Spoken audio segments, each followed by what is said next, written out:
November 5th, 2024. An unidentified space object fell directly into the capital of the country of R. The huge shockwave instantly destroyed the island nation, leaving the cities in ruins. The 5 major Blue Star nations, overnight, sealed the place off from the rest of the world.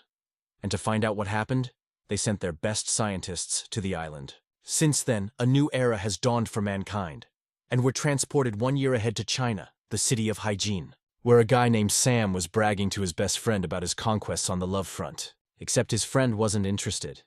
And it's not because of jealousy or anything. It's that Jean had just come back from the future. Until a minute ago, he was in the middle of chaos. In the future, some people have awakened new powers and abilities, and some people have changed jobs and become losers. In the new world, there were secret dungeons, and beasts awakened to fight with people. Mortals had only to gather their resources together and fight for survival. Civilizations collapsed in an instant. Only the laws of the jungle remained, where there are only the weak and the strong. To improve their skills, Jean, along with his brother, fought monsters. However, their enemies attracted a ferocious, high-level beast with incredible strength. That day, Eric tragically died trying to protect his brother. His brother sacrificed his life to lead him out of the secret world, but they were attacked by monsters sitting in ambush. And the reason for everything was the Ascension Crystal. The boys couldn't just give it up. In the age of chaos, weakness is the original sin. Going back in time, the first thing Jane asked was today's date, November 12th, 2025. That meant he had been reborn and returned to the day of his awakening, 3 years ago. Judging by the view from the window, it was now morning, and there were still a few hours to go before the ability awakened. Suddenly, the general manager of the company, named Tom, who had come to fire Jean just because he wanted to. Tom was not known for his kindness or politeness. He always used his high rank in the company to manipulate the regular employees. In his past life, Tom transformed into a true monster upon awakening, taking the organs, limbs, and lives of ordinary people in exchange for resources to increase his power. He also forced innocent people into prostitution and did terrible things to please his hideous soul. So when Tom fired him, Jean was happy to leave. After all, it wasn't long before everything was about to change. In a previous life, our hero had beaten Tom to a pulp, which landed him in the police force, and missed the first stage of awakening. And when he came out of the isolation center, almost all people reached the 10th level and above. As for his family, Jean had only a brother, Eric, with whom they spent their entire childhood in an orphanage and survived by stealing. While still in the orphanage, Eric was caught by the police and imprisoned for 15 years. But recently he was released from prison, and then Jean's life became colorful again. Eric was released early because he had awakened top-level powers in him and was able to make a great contribution to the fight against monsters. After his release, his brother took Jean with him and they went on difficult missions together. Sometime later, a terrible incident occurred. Our hero accidentally killed an ordinary man. That's when he realized that in him awakened forces. That's when he learned that thanks to his powers, he could deprive another person of his power level by simply killing him. Unfortunately, Eric didn't allow our hero to just kill someone, and as a result, the evil people became even more evil. All of which resulted in them losing all of their loved ones and dying. Having been reborn, Jean was determined that in this life he would no longer experience the helplessness and hatred he had felt. If kindness is not encouraged, Jean will turn to justice through the heavens. He will be more ruthless than the most ruthless people. He will control his own destiny, and his enemies will be his incentive to become stronger. And in the end, he will take the throne of the victor. Not wanting to waste a minute, Jean went to the Awakening Center, where the test results gave him the rank of F and the profession of plunder. With his current rank, he can only take 1% of the value of an ability or characteristic when he kills people. It's just like in his previous life. As a reborn human, Jean knew the secrets of all known dungeons, secret passages, traps, and teleporters. More importantly, he could upgrade his talent to the rank of SSS in a short period of time. Suddenly our hero heard Tom's voice in the hallway, boasting on the phone that he had awakened a talent of rank S, Healing Grasp.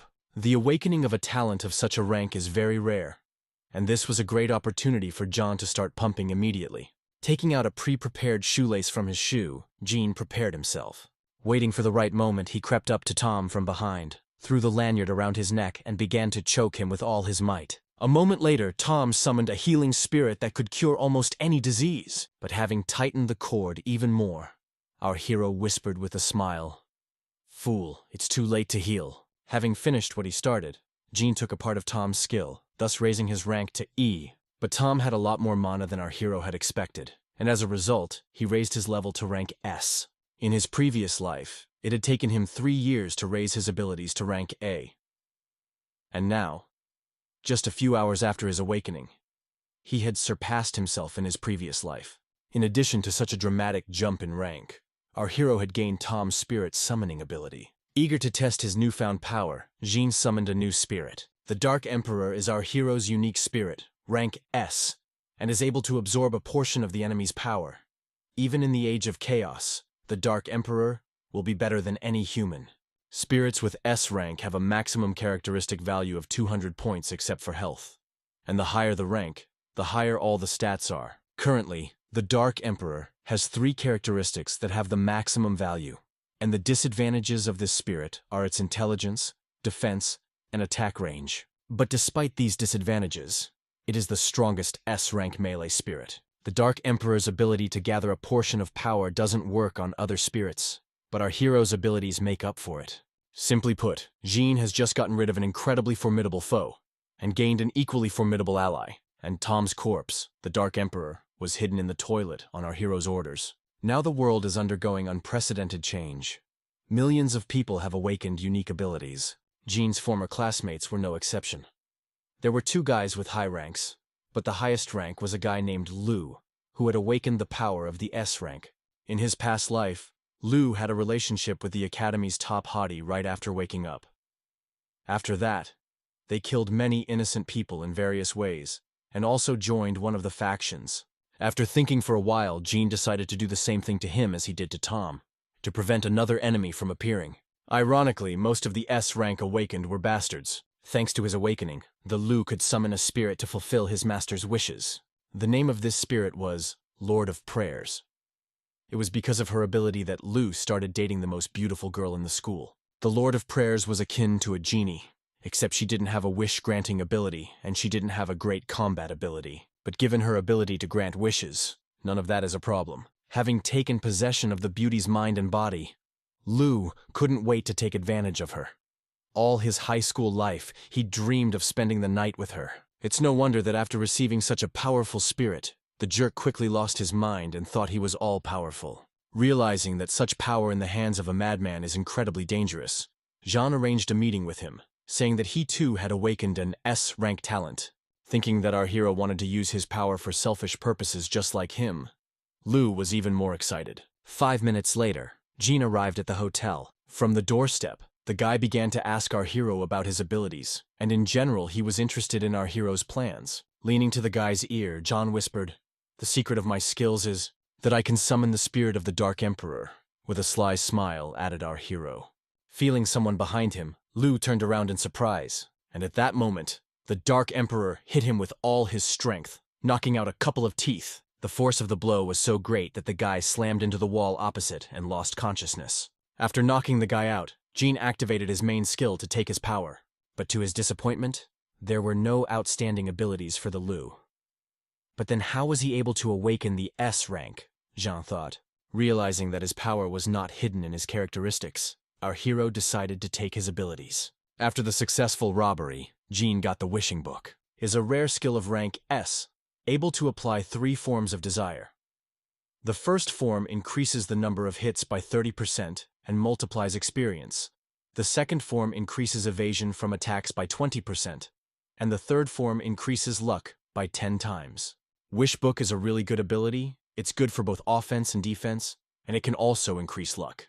Like Lu, Jean was able to summon a skill spirit, but with one difference. Since it was a stolen skill, there was a limitation in the difficulty of the wishes being granted. And also, unlike the Dark Emperor, our hero's Lord of Prayers was able to talk to him. Lord of Prayers is a special spirit that can do more than any other. And if the Book of Wishes is in Jean's hands, the spirit will be able to fulfill his every wish. And one more limitation. If our hero makes too many wishes, this spirit will lose all its power and simply die. But in return, the Lord of Prayers can give advice, thanks to a high index of intelligence. If you approach everything wisely, the Lord of Prayers can be the best helper. For example, there is no need to ask him for treasure. It is better to ask him where the treasure is. This will allow the spirit to retain enough strength for emergencies. After all, creating something out of nothing takes a lot of energy. It's much easier to create a winning lottery ticket than it is to create a bottle of plain water. After a little thought, Jean said, Lord, if I want my brother to be released from police surveillance, how much will it cost me? Given Eric's rank, it would take away all of his spirit power, causing him to fall into silence for a while. Also, due to the complexity of the wish, the process may take longer. It turns out that the ability of the Lord of Prayers is not so limitless in the hands of our hero. It seems like the most appropriate solution is to ask for information about other S rank abilities.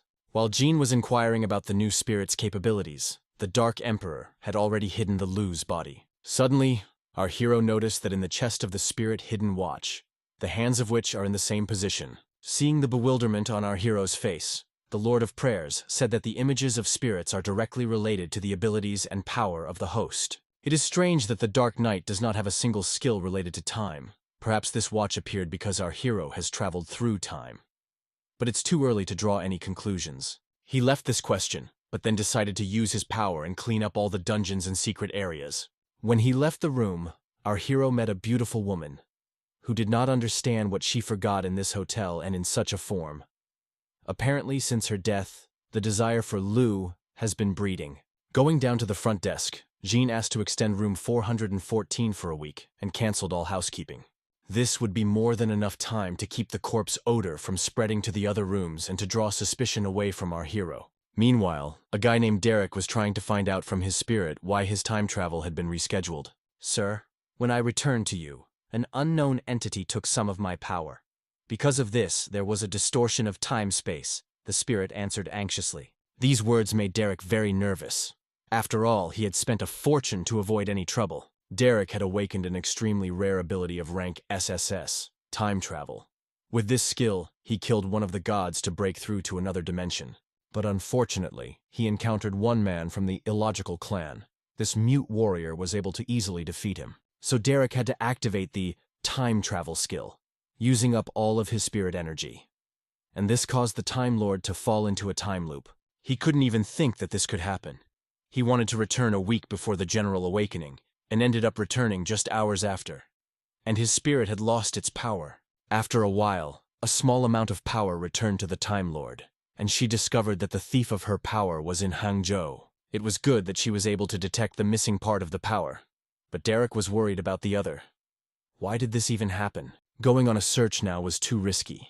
The Time Lord had lost her main ability and she was useless in close combat, and besides, she had suspicions that the thief might be a person from the illogical clan. After thinking it over, Derek decided to go to the dungeon and find his former teammates, to help them find the thief. Meanwhile, in one of Hangzhou's neighborhoods, a gateway to the dungeon has opened, and the newly awakened heroes rushed in, hoping to gain new powers. However, when it came to the question of who would go first, there was no one willing to go. Everyone was very scared. But luckily for them, our genie decided to take on the role of pioneer. Some were delighted with his courage, but others thought he was crazy to go into the dungeon alone. In a previous life, our hero was one of the last ones who dared to enter the dungeon, but this time, it's different. When entering the dungeon, a full body duplication takes place. This is done in order to return the person to their original state after the dungeon is over. That is, all damage received after the passage will be cancelled, and in the case of death, the person will be resurrected. And only after dying 3 times, a person dies for real. In addition, you had to choose one of the 6 main specializations: mage, archer, warrior, guardian, assassin, priest. In his past life, Jean chose the warrior class. This profession is quite mediocre up to level 20. However, this time things are quite different. Our hero has 2 strong S-rank skills. Therefore, he decided to ask the Lord of Prayers for advice. The spirit advised him to choose the profession of mage. Thanks to the 2 high-rank skills, after reaching the 20th level, Jean can gain the profession of Mage Seer. In addition, using the power of the Dark Emperor, our hero will get rid of the main disadvantage of the mage: close combat. Lord, and what happens if I choose the mage and the skill robbery? Then what profession I will go after the dungeon? Jean asked excitedly. I do not recommend choosing looting, because it simplifies the ability of the mage, replied the spirit. Although Lord of Prayers gave very good advice, but our hero could not just give up his main ability. Therefore, given the strengths of the Dark Emperor, our hero was most inclined to choose assassin. But he was concerned about what profession it will change to when he goes to the next level. Spirit suggested that the profession will change to assassin outlaw, which will be a great combination with the skill of robbery. But he still recommended choosing the profession of mage, because it is easier. After listening to all the arguments and thinking it over, Jean chose the profession of assassin, although the mage was indeed more suitable for the skills of our hero, but the robbery, this is the main skill through which Jean becomes stronger. After choosing the profession of assassin, the system began to create a unique interface, taking into account all the features of our hero and his new profession. As an assassin, his strengths were dexterity, speed, and intelligence. Assassin's special skills also became available. Shadow Hunt increases the damage on the target in case of a successful attack from the back. Phantom Strike gathers power from the entire body in a single blow, dealing critical damage to the enemy, throwing him backwards. Speed doubles your speed. Swift Strike increases dexterity by 5 units while decreasing stamina consumption. Quick Reaction increases vision in combat by 10%. In addition to the special skills, Jean also received a special assassin weapon, the Rookie's Shadow Blade, which adds 6 points to attack power. The assassin profession was ideal for fighting in a team with the Dark Emperor. After choosing a profession, the system asked for the exact number of people going through the dungeon. And lastly, the system asked you to choose the difficulty level of the dungeon. And of course, Jean chose the hardest. Now, the rank of Dark Emperor equates his strength to that of a warrior of about level 30. That's why our hero was so confident in his abilities. The first dungeon was quite trivial. As soon as Jean entered it, he was met by a whole horde of low-ranked red-eyed goblins. Although they were very weak monsters, they had a good amount of life and an interesting skill that increased their speed. But all of them pale in comparison to the Dark Emperor, enhanced by a special skill. Without thinking long, Jean ordered his spirit to destroy all the goblins in his path. One blow was more than enough to turn the red-eyed goblin into a lifeless pile of meat and bones. For killing goblins, our hero received experience points, which were required to increase the level of the profession. Very quickly, the Dark Emperor filled this dungeon with a sea of blood. Ordinary monsters had no chance of standing against such an opponent. A barrage of powerful attacks turned the goblin squad into mincemeat in seconds. For killing 15 red-eyed goblins, Jean received 2,250 experience points, taking into account the reinforcement of the complexity of the dungeon and the special skill of the Dark Emperor. The experience gained was enough for Jean to reach the 6th level of the profession. Fast passing the dungeon on high difficulty, our hero received a golden treasure chest. In a previous life, the reward for passing this dungeon was quite different. This applies not only to the chest, but also bonuses. Bonus accrual works like this. If a lot of people passed a weak dungeon, they get minimal bonuses.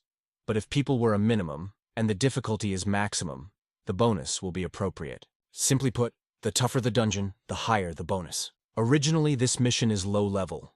Even on maximum difficulty, brought only a chest of black iron. Chests are divided into different types: bronze, black iron, silver, gold, dark gold, diamond, holy, earth, heaven, and immortal. Each species is categorized into 3 minor species: common, rare, and experimental. Thanks to the Lord of Prayers, you can easily get a gold chest. The main thing is to use the hints correctly. As a rule, the higher the level of the chest, the higher quality items it contains. From the golden chest, our hero received several vials of advanced potion, several low-rank items that are worth like trash, 1 fire spell and some coins. But all of that is trash compared to the main reward: 2 top-level items, a light guard armor and a short guard blade. Given his profession, Jean was most interested in the new blade. This dagger has a skill called Bleed, which, when successfully attacked, causes the enemy to lose health points for 10 seconds. And Light Armor Guardian, increased protection from light blows, and compensate for a small part of the damage received from serious attacks. The ideal equipment for Assassin. After clearing the first level of the dungeon, the system asked for a nickname, and our hero came up with nothing better than Dark Emperor. Meanwhile, at the entrance to the dungeon appeared a notice. Congratulations to the player Dark Emperor with the fact that he became the first in the world who single-handedly passed the dungeon on maximum difficulty. The reward is a lucky ticket for 10 rounds of Wheel of Fate. This news got the rest of the Awakened thinking, and Derek, as a time traveler, noticed something unusual. The first announcement of the dungeon wasn't due until the following evening. Realizing that something was wrong, he asked his spirit, Are you sure time travel doesn't change the course of events? Of course, time travel allows the soul to return to its previous body, nothing more. It can't affect the course of events in any way. Answered the spirit, replied the spirit. After thinking for a while, Derek had two theories. 1. The Dark Emperor in this world took the power of his spirit to become stronger through the dungeon. The second, the Dark Emperor from the future takes his spirit power to travel to the present. The thing is, his spirit power can't improve his ability, so his theory is unlikely. But that doesn't change anything drastically. Derek needs to stop him now, or he'll never get his spirit power back. Meanwhile, our hero was rejoicing over 10 tickets to Wheel of Fortune. It's a rare thing to spin it even once. Holding these tickets in his hands, Jean called on the Lord of Prayers. He hoped to win something of value with his help. In the Wheel of Fortune, you can get anything from an F to an SSS.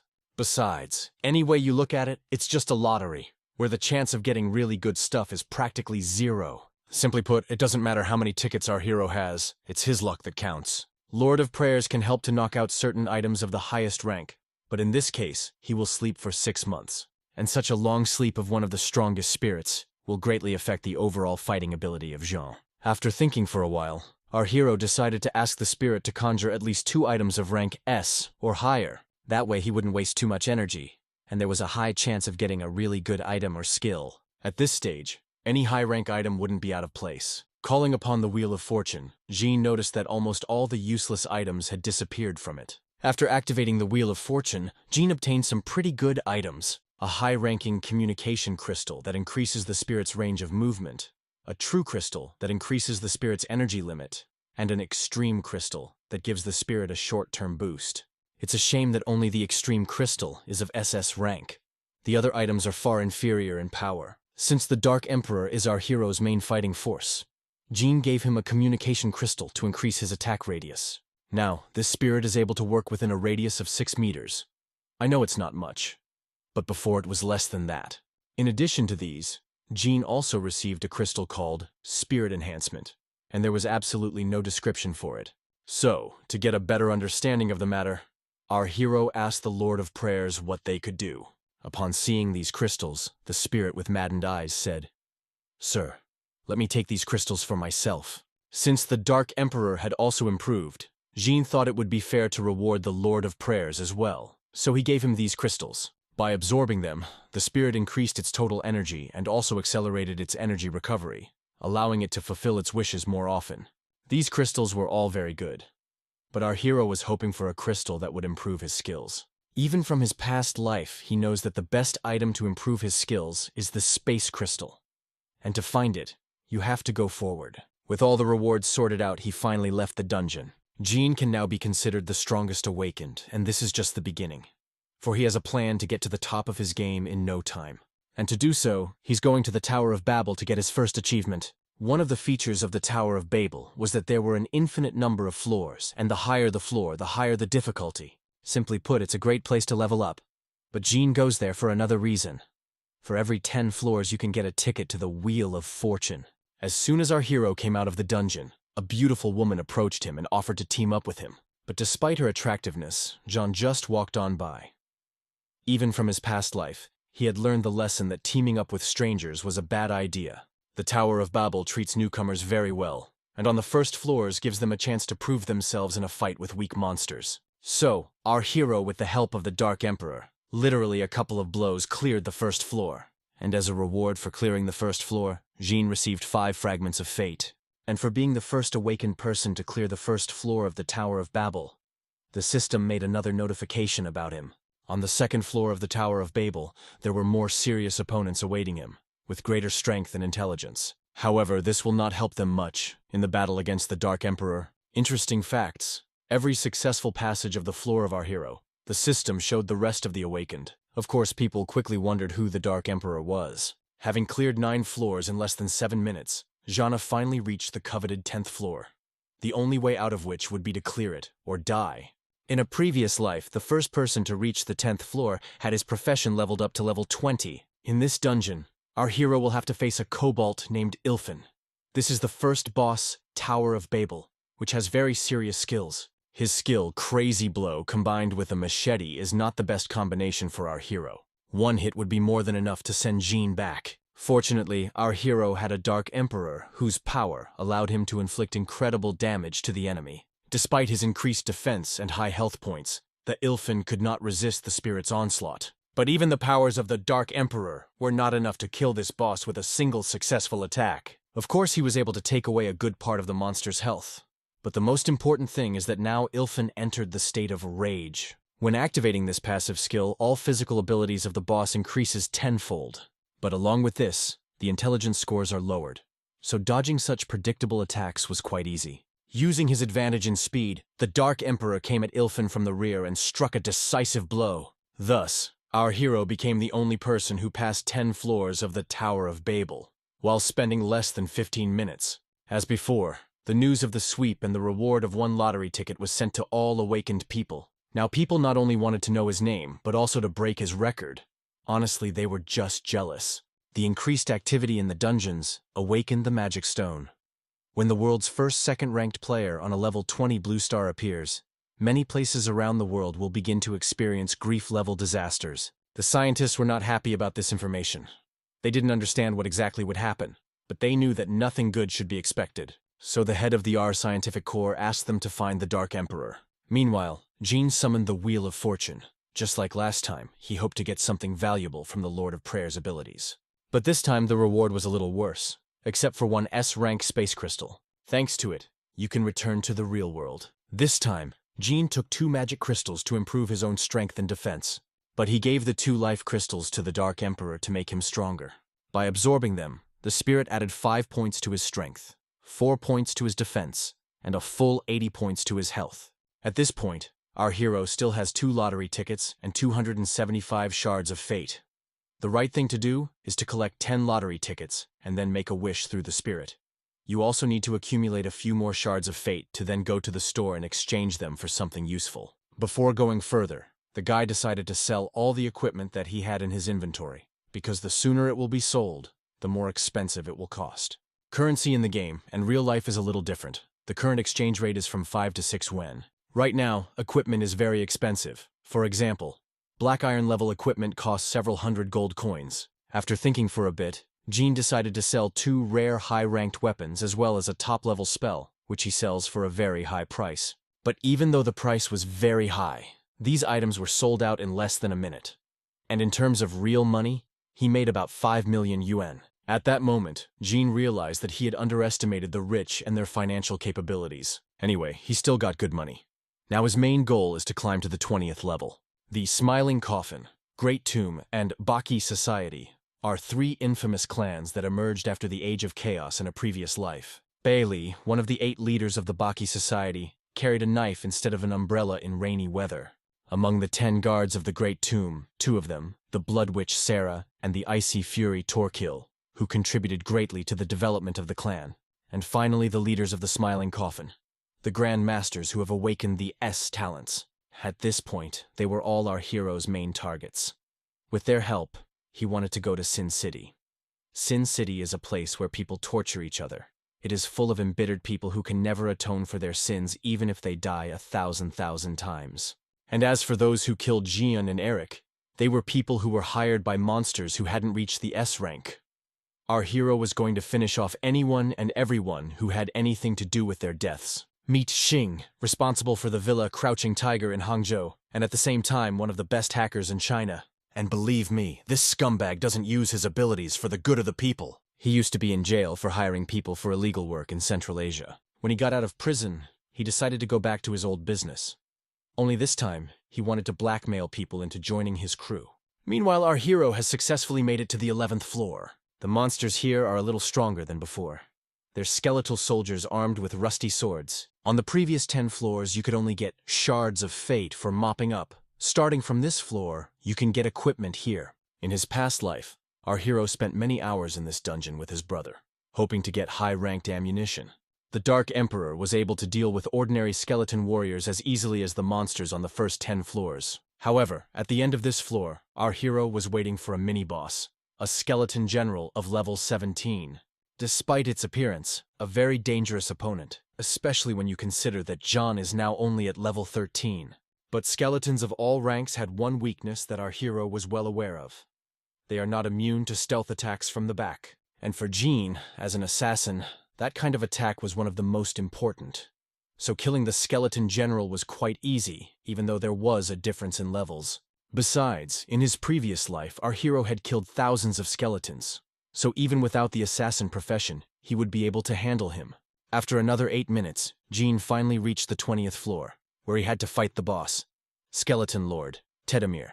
Unlike the previous boss, all of his stats were much higher, and his skills more varied and dangerous, which is not surprising considering the floor. About his most dangerous ability is the summoning of uncleanness. Tedemir summons an entire army of skeletons from hell and makes them fight. The summoned monsters completely copies all those skeletons encountered before, from skeleton soldiers to skeleton generals. However, Tedemir summoned about 200 of them. The difficulty of this floor far exceeds all the previous ones. To cope with so many enemies, even with the help of the Dark Emperor, will be incredibly difficult. Because being near their lord, the skeletons have become much stronger and smarter. But despite all these enhancements, ordinary skeletons couldn't take more than one hit. The main threat was the boss of this dungeon, so the Dark Emperor concentrated on killing him. Given his spirit characteristics, it shouldn't be too hard to defeat Tedemir. In the meantime, Jean drew the attention of the small skeletons to himself so that they would not interfere with the Dark Emperor's battle. Very quickly, our hero realized that this was a rash decision. His strength was not enough to deal with an entire army. Realizing that he was likely to die, Jean called upon the Lord of Prayers. Before entering the 20th floor, he wished for the Dark Emperor to deal double damage to the target upon activation. Given the current situation, now was the time to activate it. After amplifying the Lord of Prayers, the Dark Emperor began to emit an incredibly powerful aura, which suppressed some of Tedemir's powers and scared the hell out of him. Feeling elated, Jean began slicing up the skeletons one by one, and the Dark Emperor, with renewed vigor, rushed into battle against the dungeon boss. From the first blow, an incredibly high column of dust rose up and covered the entire battlefield. When it cleared, the Dark Emperor was nowhere to be seen, and Tedemir didn't have a single scratch on him. Had Jean lost? He hadn't. Dark Emperor took advantage of the dust cloud to conceal his presence and take a favorable position to attack. When the moment was right, the spirit struck a powerful blow, paralyzing the boss. Now that the enemy is completely helpless, it's just a matter of finishing him off. Given his incredibly large health points, it took the Dark Emperor about 5 minutes to kill him. At that moment, Jean realized how powerful the Dark Emperor and the Lord of Prayers could be. After defeating the boss, Jean gained a whole bunch of experience and rose to level 14. As before, all the people in the real world found out about it. They generally did not believe that a person is capable of such a thing. But our hero was not going to stop there. He continued to conquer this belly of the Tower of Babel. After clearing 9 more floors, Jean reached level 5.5. He'd climbed that high just to raise his level. But the boss room was closed to those under level 20. But to be honest, that wasn't really a problem. The Dark Emperor had forcefully opened a gateway to the 30th floor. On this floor, our hero awaited a boss named King of the Minotaurs, an extremely dangerous monster. In a past life, it took a group of 5 S rank awakened to defeat him. To be honest, Jean entered the Tower of Babel just for him. He wanted to rob him. The thing is, this centaur possessed a skill that no other human being in the world possessed. And what exactly this skill is, we'll find out a little later. First, we have to defeat him. Before you can fight the centaur, you must pass through his labyrinth, where the awakened die all the time. But Jean, from his previous life, had learned all the moves and passed this trap in a matter of minutes, surprising the boss. The level of this monster is twice the level of our hero, and is about the same level as the Dark Emperor. In this fight, Jean no longer has such a strong advantage. His only trump card is the Lord of Prayers. In his previous life, our hero learned the hard way that it's not a good idea to quickly traverse floors 21st through 29th, as the monsters the awakened fought will be reborn and come to the king's call to support their boss. In a previous life, thousands of awakened died for this stupid trap.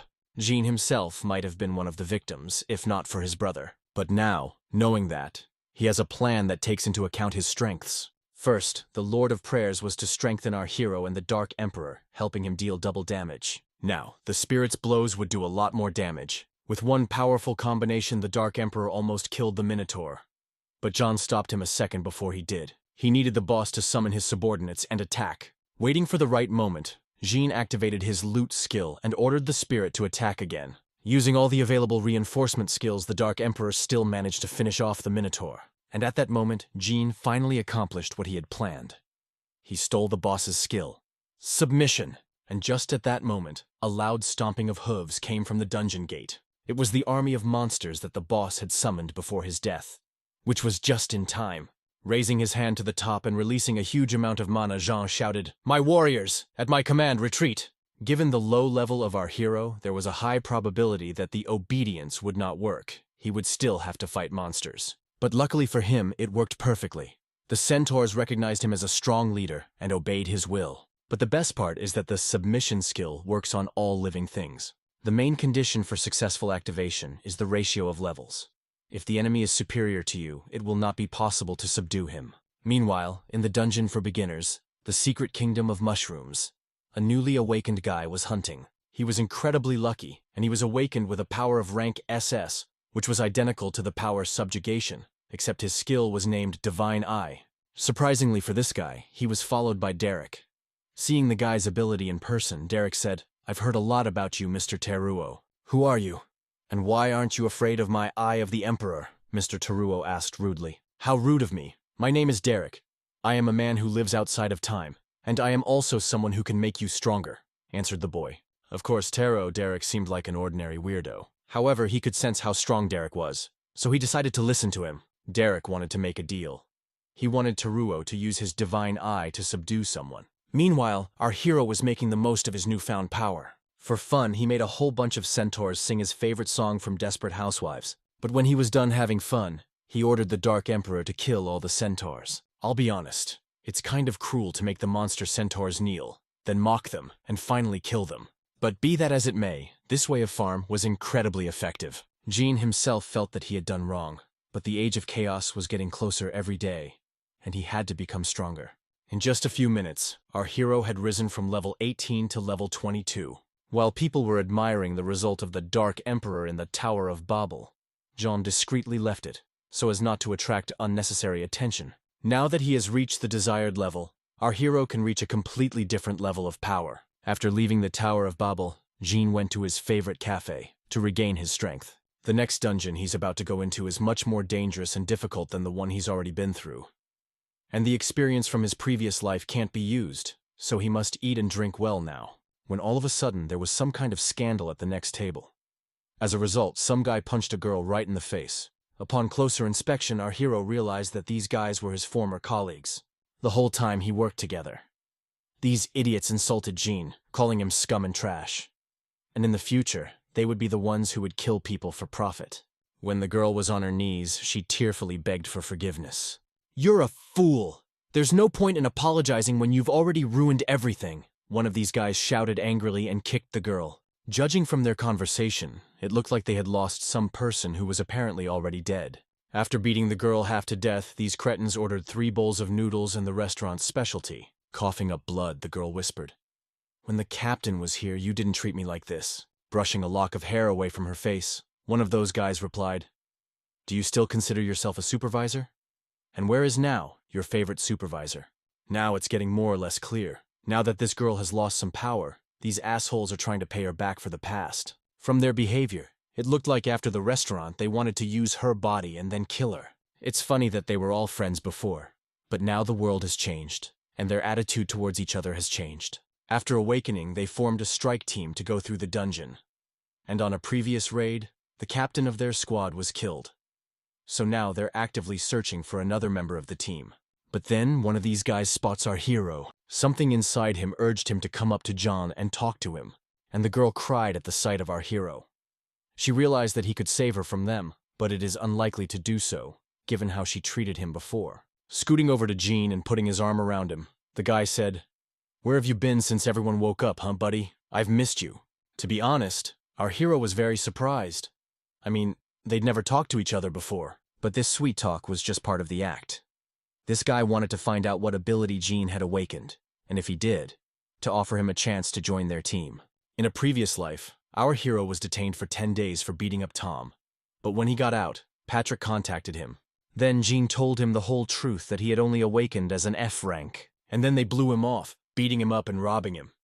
And since then, our hero has learned some lessons. So this time he didn't even talk to Patrick. Just thanked him for the spicy rice and said he wasn't looking for a team. "So you're gonna go through the dungeon alone? You are crazy. You will never become like the Dark Emperor," Patrick shouted with laughter.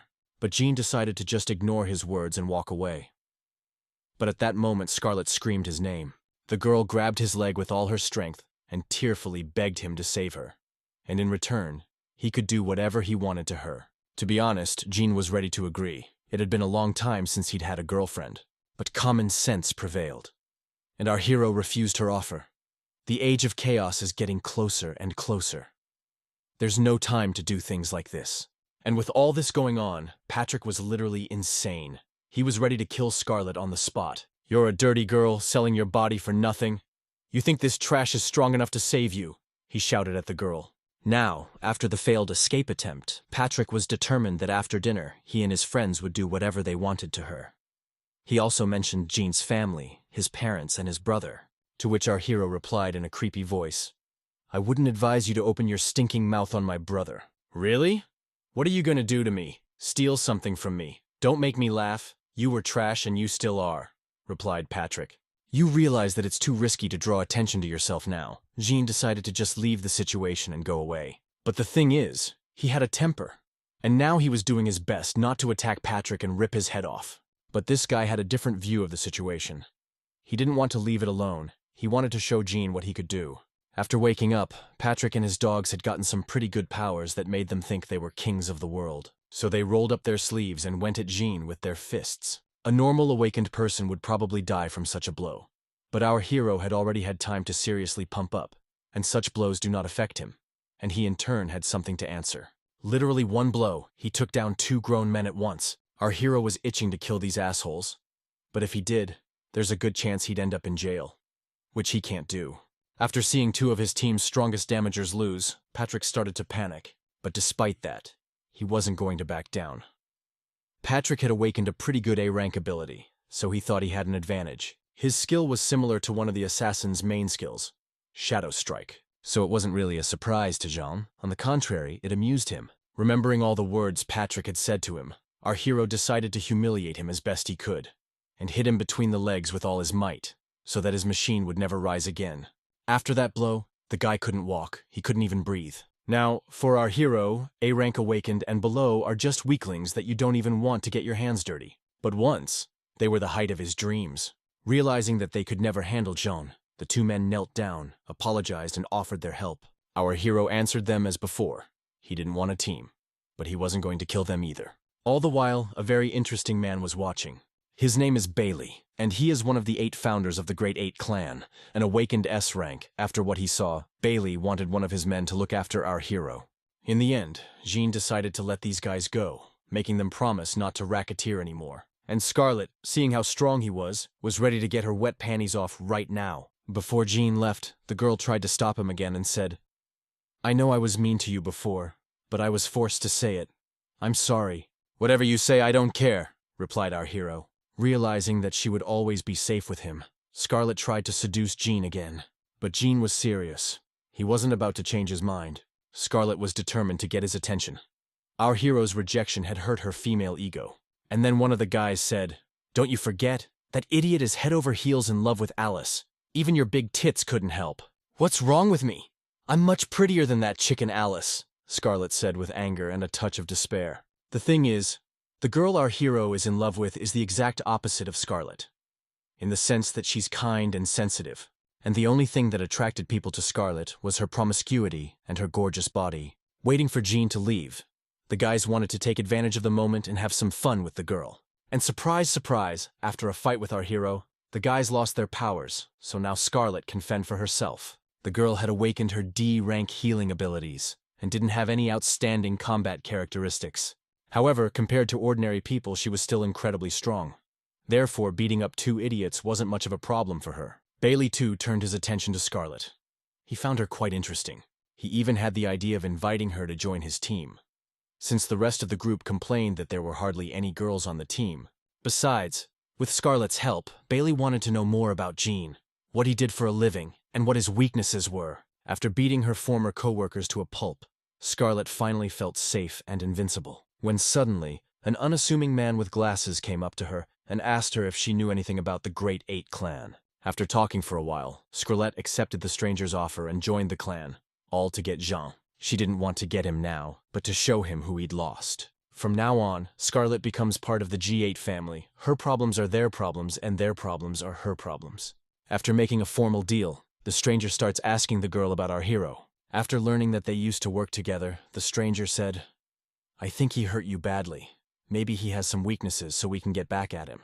Without thinking long, Scarlet replied, "His weakness, one woman named Alice." Leaving the cafe, Jean decided to walk the empty streets of the city and think about his next steps. And as soon as he left the building, the Great Eight immediately assigned a spy to him to gather all the information. By the way, Bailey brought Scarlet into the clan for one reason, so his men could have fun and do a better job. Of course, Jean immediately noticed the surveillance, but he didn't take any action. He wanted to find out who it was and what he wanted. And having found out what our hero's main weakness was, the Great Eight had already started working on finding Alice. They wanted to do it for one purpose, to control Jean. Seeing that even after an hour of surveillance, this guy wouldn't leave. Our hero went to extreme lengths to trap him. "I suppose you have something to tell me?" John said with a wry smile, turning to his pursuer. Passing the guy, our hero did not recognize his face. That meant they'd never seen each other before, which means that the guy is not acting of his own free will, he's just part of some system. And to find out which one, our hero decided to resort to the best kind of interrogation. Interrogation with a beating. With his first blow, the Dark Emperor slammed the guy into the wall opposite, leaving him no chance to resist, thus showing the stranger his advantage. A demonstration of strength can tell you much more than mere words. Jean wanted to know who this guy was working for. "What are you doing? I was just passing by." Coughing up blood, the guy replied. "Don't lie.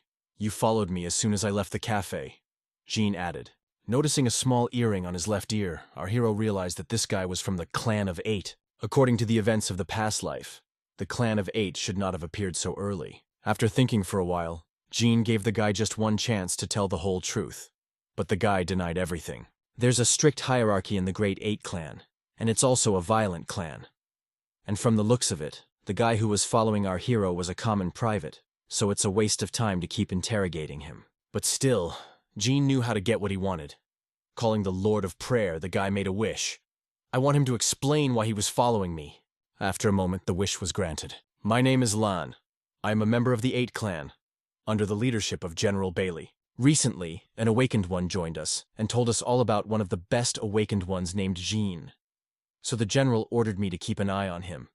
And then he assigned me to investigate a girl named Alice. I managed to find out that it's Alice who is Jean's greatest weakness. General Bailey plans to use her to blackmail him. The general wants to make him one of his warriors." "Under the spell," said the spy.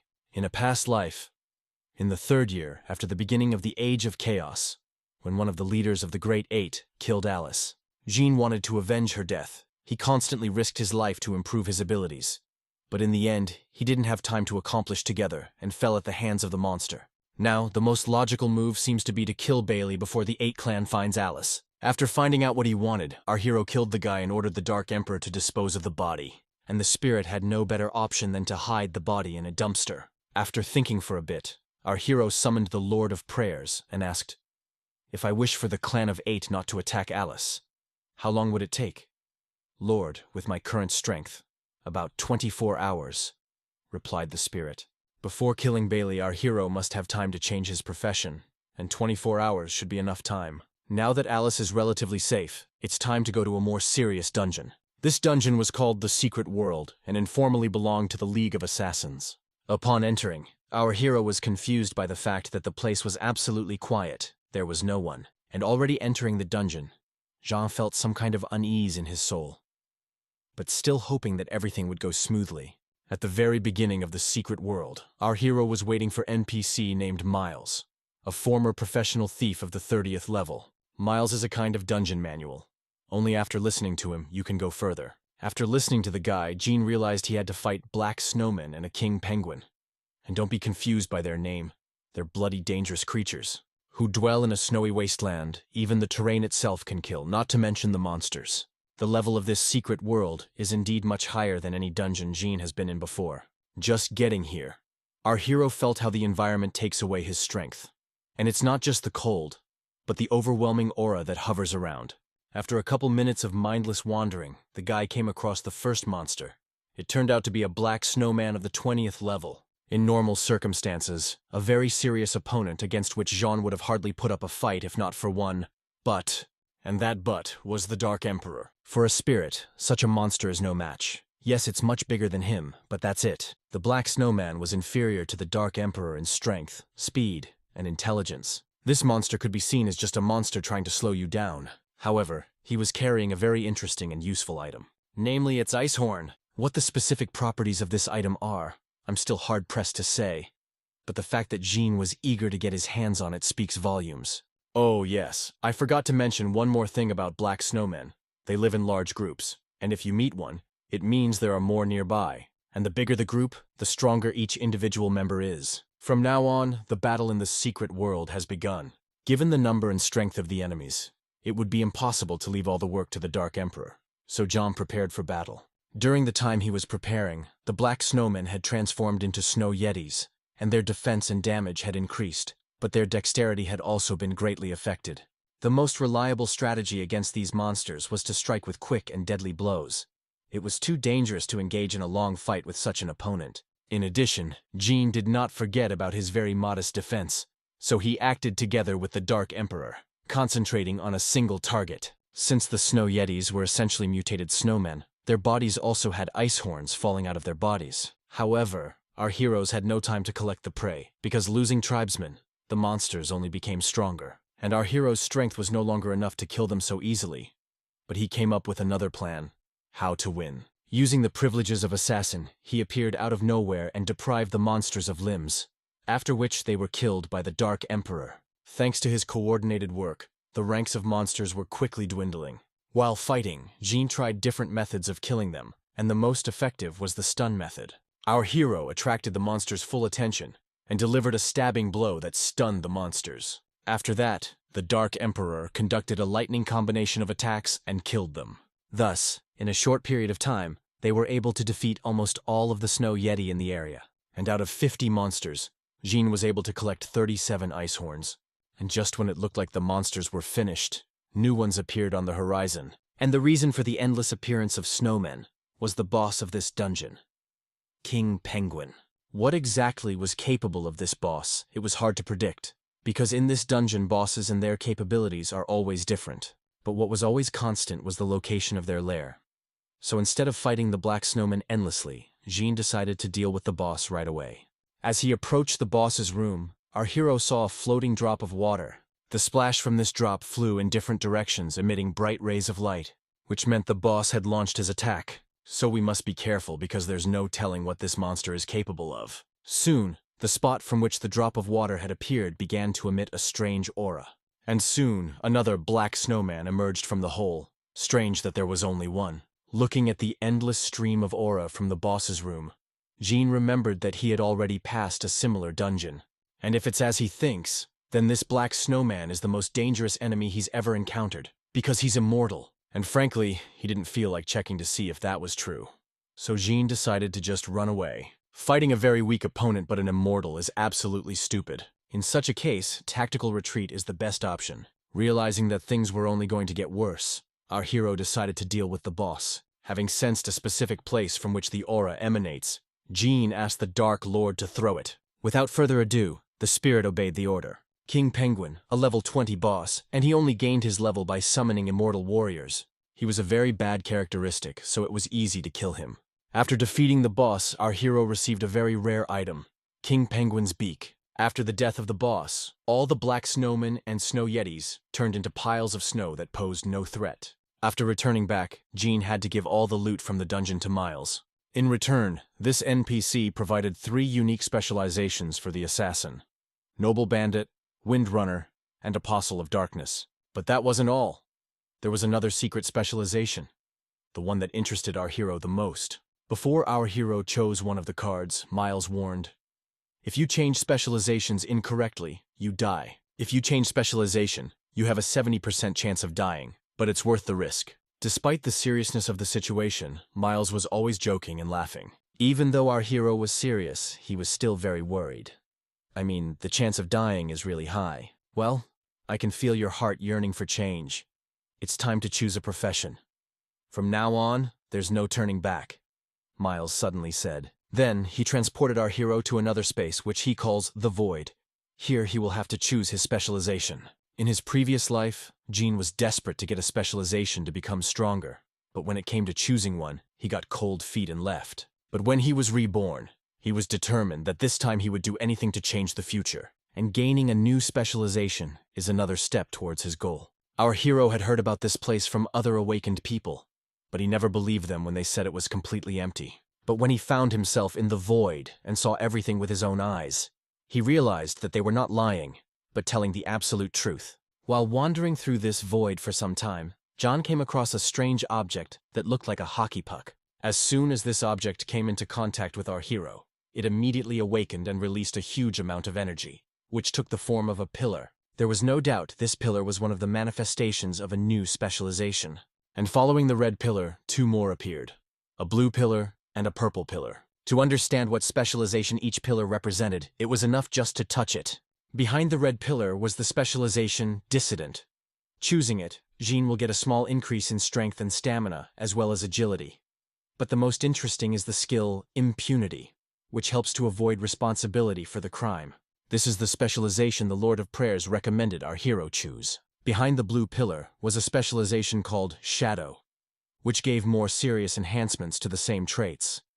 And of the skills was Shimmering Shadow, which created a shaft of illusion. And frankly, Shadow suited Jean better than Dissident. But before making a final choice, one must explore all available specializations. Suddenly, at that moment, the purple pillar changed its color to gold. The guy thought it was very strange and couldn't wait to find out what was behind it. Now it's clear. The golden color of the pillar meant the legendary specialization, Storm Swordsman. By choosing it, Jean would receive an even greater enhancement of all the characteristics, and would receive 3 skills at once: Supersonic Sword, Hurricane Sword, and Sword Spirit. The most amazing thing is that the guy had never heard of specializations or professions of legendary level. By choosing the Storm Swordsman specialization, Jean would easily be able to fight back against Bailey and the entire Great Eight clan. But at this moment, he sensed a catch. After all, the Lord of Prayers didn't mention this specialization. Trying to figure out what was going on, Jean summoned a spirit. "You're not confused, are you? Why the hell did you lie to me?" Looking angrily at the Lord of Prayers, our hero said, "Sir, I don't quite know what you're talking about. Why would I deceive you?" "Lord," replied perplexed. Visibly nervous, the spirit added, "The specialization Dissident, you perfectly suited. Besides, it's the most proven choice." The Lord of Prayers had never let Jean down before, so there was no reason not to believe him. But the phrase, "the most proven," said otherwise. After a bit of thought, our hero asked to show the probability of successfully mastering this specialization. If you believe the Lord of Prayers, then the chance of success in mastering the specialization is only 0.5%, and the chances of mastering skills 1%. That's a hell of a small chance of success. And don't forget, if he fails, he's dead. Jean, wanting to understand this issue better, asked to see the probability of success in the case of specialization Shadow. There were already much higher rates, but still very risky. And then our hero, for curiosity's sake, decided to see what his compatibility with the specialization Dissident, and here, the probability of success is 98%. Apparently, Lord Prayer wasn't lying, and Jean would have chosen the Dissident specialization without a second thought, if it weren't for the spirit's strange behavior, and that phrase, "a proven choice." It's not even that Jean didn't trust the Lord of Prayers. It's that the spirit is only a helper. Jean alone chooses what he does, and how he does it.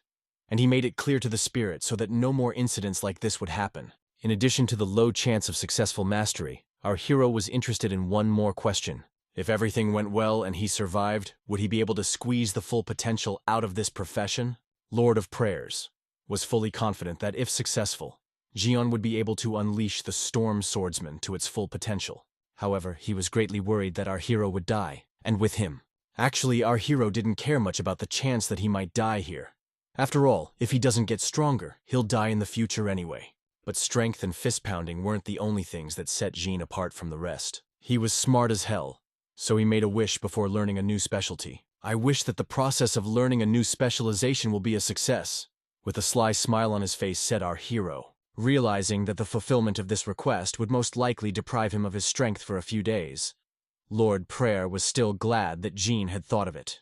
Now, the chance of successfully mastering the profession is 100%. Now, Jean would have to wait a while for his body and mind to learn his new specialization and skills. Upon returning, Miles immediately noticed that our hero had chosen the strongest of the specializations and had successfully mastered it. Even the awakened SSS ranks are unable to master this specialization.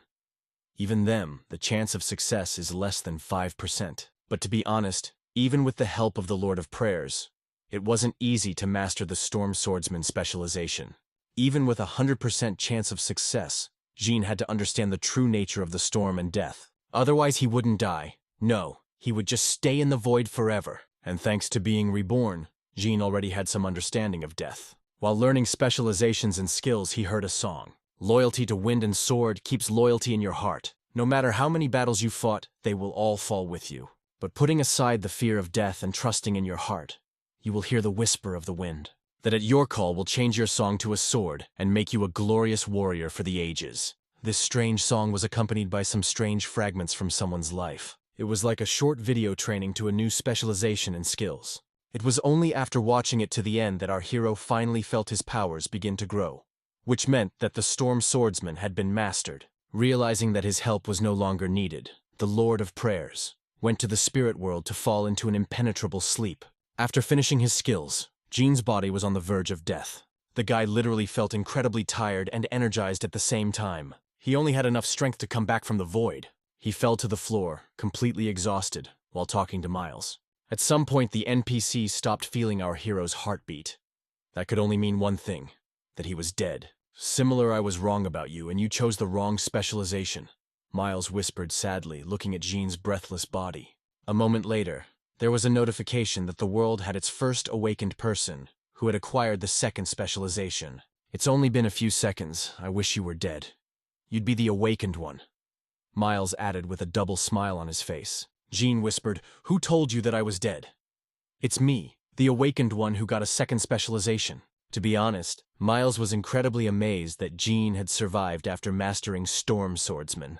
His surprise was so great that he couldn't even hold his cigarette. After gathering his strength, our hero took out a previously stashed potion of full recovery. Drinking it down, he regained his strength. You'd never know he was dying a minute ago. Waiting for our hero to come to his senses, Miles asked, "How did you do it?" "I'd love to answer, but you're on fire," smilingly replied Jean. Taking advantage of the Samadahoha, the guy decided to leave so as not to answer stupid questions. The new specialization was given to Jean at great cost. Lord of Prayers fell into a deep sleep, and it is unclear how long it will take him to recover, and whether he will be able to wake up at all is unclear. Returning to reality, our hero was surprised that it was already night, but that's not surprising, because he'd been in the dungeon for 5 hours, and during that time, he received several messages from Scarlet. The girl suggested that our hero meet tomorrow at noon at a restaurant so she could thank him for his help. And given what Jean learned from the spy, it wasn't hard to figure out it was just a trap. Meanwhile, Scarlet was doing the basic job that got her into his clan. Right in the middle of it, the girl's cell phone started vibrating non-stop. Of course, Scarlet didn't care about these messages. She wanted to continue, but Billy had a different opinion. Realizing that this was a trap, Jean agreed to meet, but on his own terms, today in an hour near the East Bay. Not realizing their plans had been discovered, Bailey either packed up and left immediately. Of course, Scarlet didn't like it much, but Bailey wasn't interested in her opinion either. Meanwhile, a group of scientists monitoring the space monolith noticed that the message had changed. After midnight, disaster would strike. The first holder of 2 professions will be announced. They didn't know what to do with this information, but they knew they had to do something. At the appointed time, our hero arrived at the cove. And just then, news broke that the government was imposing a curfew because of the impending disaster. In previous lives, a curfew had also been imposed, but with one big difference. This time it's 5 days earlier. Last time there was a curfew just before the insect infestation. For the awakened, it was a time when you could get 4 times as much experience per kill. So many guilds were able to raise a lot. Unlike last time, this will be much more dangerous. Last time, the battle was just over 2 weeks long. Last time, Jean only ran away and hid in the insects because he was very weak and couldn't protect anyone. He didn't know about his unique skill, but this time it would be different. He swore to himself that he would protect those who had protected him in his previous life. Turns out it was Alice. As a kid, she was like a big sister to him, always helping him out of trouble. And even when her family found out Jean had been stealing from them, they didn't get angry, but took him in. And soon, the innocent childhood friendship grew into something more. Our hero fell in love with Alice, and it was mutual. All the good things that happened in his life were all about her. They dreamed of building a strong family. But when she needed his help, Jean wasn't there for her. So now our hero's main goal was to finish off Alice's killer, Bailey. Meanwhile, the head of the Great Seven was on his way to his death. The atmosphere in the car was very tense. Bailey received a phone call that made him nervous. When he answered the call, he just waved his head approvingly and occasionally said something. Scarlett was surprised that there were people who made Bailey so nervous. Voice from the phone. The engagement of Princess Yoshiko and Miyamoto will take place next month. Get ready. Miyamoto has awakened his SSS rank abilities. Therefore, he believes he has the power to reclaim his country. S rank ability holders need to gather power crystals soon to raise their levels. That was the end of the conversation. Bailey was clearly not happy with what he heard, as he suddenly whispered angrily, "You vile worm Miyamoto, how dare you steal from me? Princess Yoshiko is mine, and mine to you as well." In light of recent events, Bailey realized that he needed to find all the crystals before the end of the month to raise his rank to SSS level. He didn't have time to search for crystals himself, so he wanted to entrust this job to our hero as soon as he recruited him. After thinking for a while, the guy said, "Scarlett, increase the surveillance on Alice. As long as we control her, Jean will be forced to work for us." Bailey wouldn't go to meet our hero. He gave the task to Scarlett. The guy wanted her to convince our hero to join their clan. At the agreed time, Scarlett showed up at East Bay where Jean was waiting for her. Having seduced Bailey, the girl was fully confident in her abilities. She planned to pull the same trick on our hero. When she got a little closer to him, the girl started running towards him, screaming how happy she was to see him. The plan was quite simple. She wanted to jump on top of him, so that her breasts would be right in his face. And then I see. But the moment she jumped, Jean just pulled back, and Scarlett fell face first into the sand, staining her white blouse. The first thing our hero said when he saw Scarlett, "Where's that Bailey now?" The girl tensed up when she heard that name, for he had clearly given her the task of keeping Jean from finding out about him. Scarlett made a cute face and pretended that she was hearing that name for the first time. For the last time, Bailey is the man who leads the Great Eight clan. Where is he? Leaning over to the girl, Jean added menacingly. Realizing that she couldn't get out of it, the girl confirmed that she had recently joined the Great Eight clan. But she didn't know the name Bailey. Not wanting to waste her precious time, Jean simply turned around and walked away. But Scarlett stopped him and said that she had asked the heads of the clan to take our hero in. The girl tried to persuade Jean, but he just ignored her. Instead of idle talk, he decided to call Bailey personally from the spy phone he had stolen. Picking up the phone, the guy said, "You only had one assignment to spy on Jean. Why did you call now?" "I'm afraid you won't see your dog anymore. I killed him," replied our hero. "What? So you knew we were following you?" added Bailey in surprise. "How about we meet in person? I know you're here," said Jean, hanging up the phone, then tossed the stolen phone right into the ocean. A minute later, Scarlett and Jean were joined by Bailey, who was incredibly pleased with himself for finding such a talented, awakened man. He promised that with their help, Jean would be able to get everything he wanted. After listening to the Bailey's proposal, Jean replied, "You're talking about your plan to rebuild the country, Kurosawa?" Bailey was horrified to hear this, for the true motives behind the creation of the powerful clan were a closely guarded secret. Realizing that the boy would tell him nothing of value, Jean decided to finish him off. After all, that's what he came here for.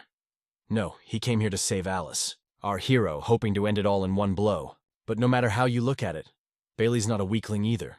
He's an awakened S rank. He was able to summon his spirit before the Dark Emperor could strike. Bailey summoned a martial class spirit, similar to the Dark Emperor, but in a girl's body. Amazingly, this spirit could easily keep up with all of the Dark Emperor's attacks, even though it wasn't of maximum rank. And even those attacks that she couldn't dodge, she could easily block. At this moment, Jean realized that it was too naive to hope for an easy fight. The Bailey spirit was as strong as the Dark Emperor in every aspect, so the only way to deal with it was to kill its master. But given the spirit's speed and defense, it would be incredibly difficult to do so.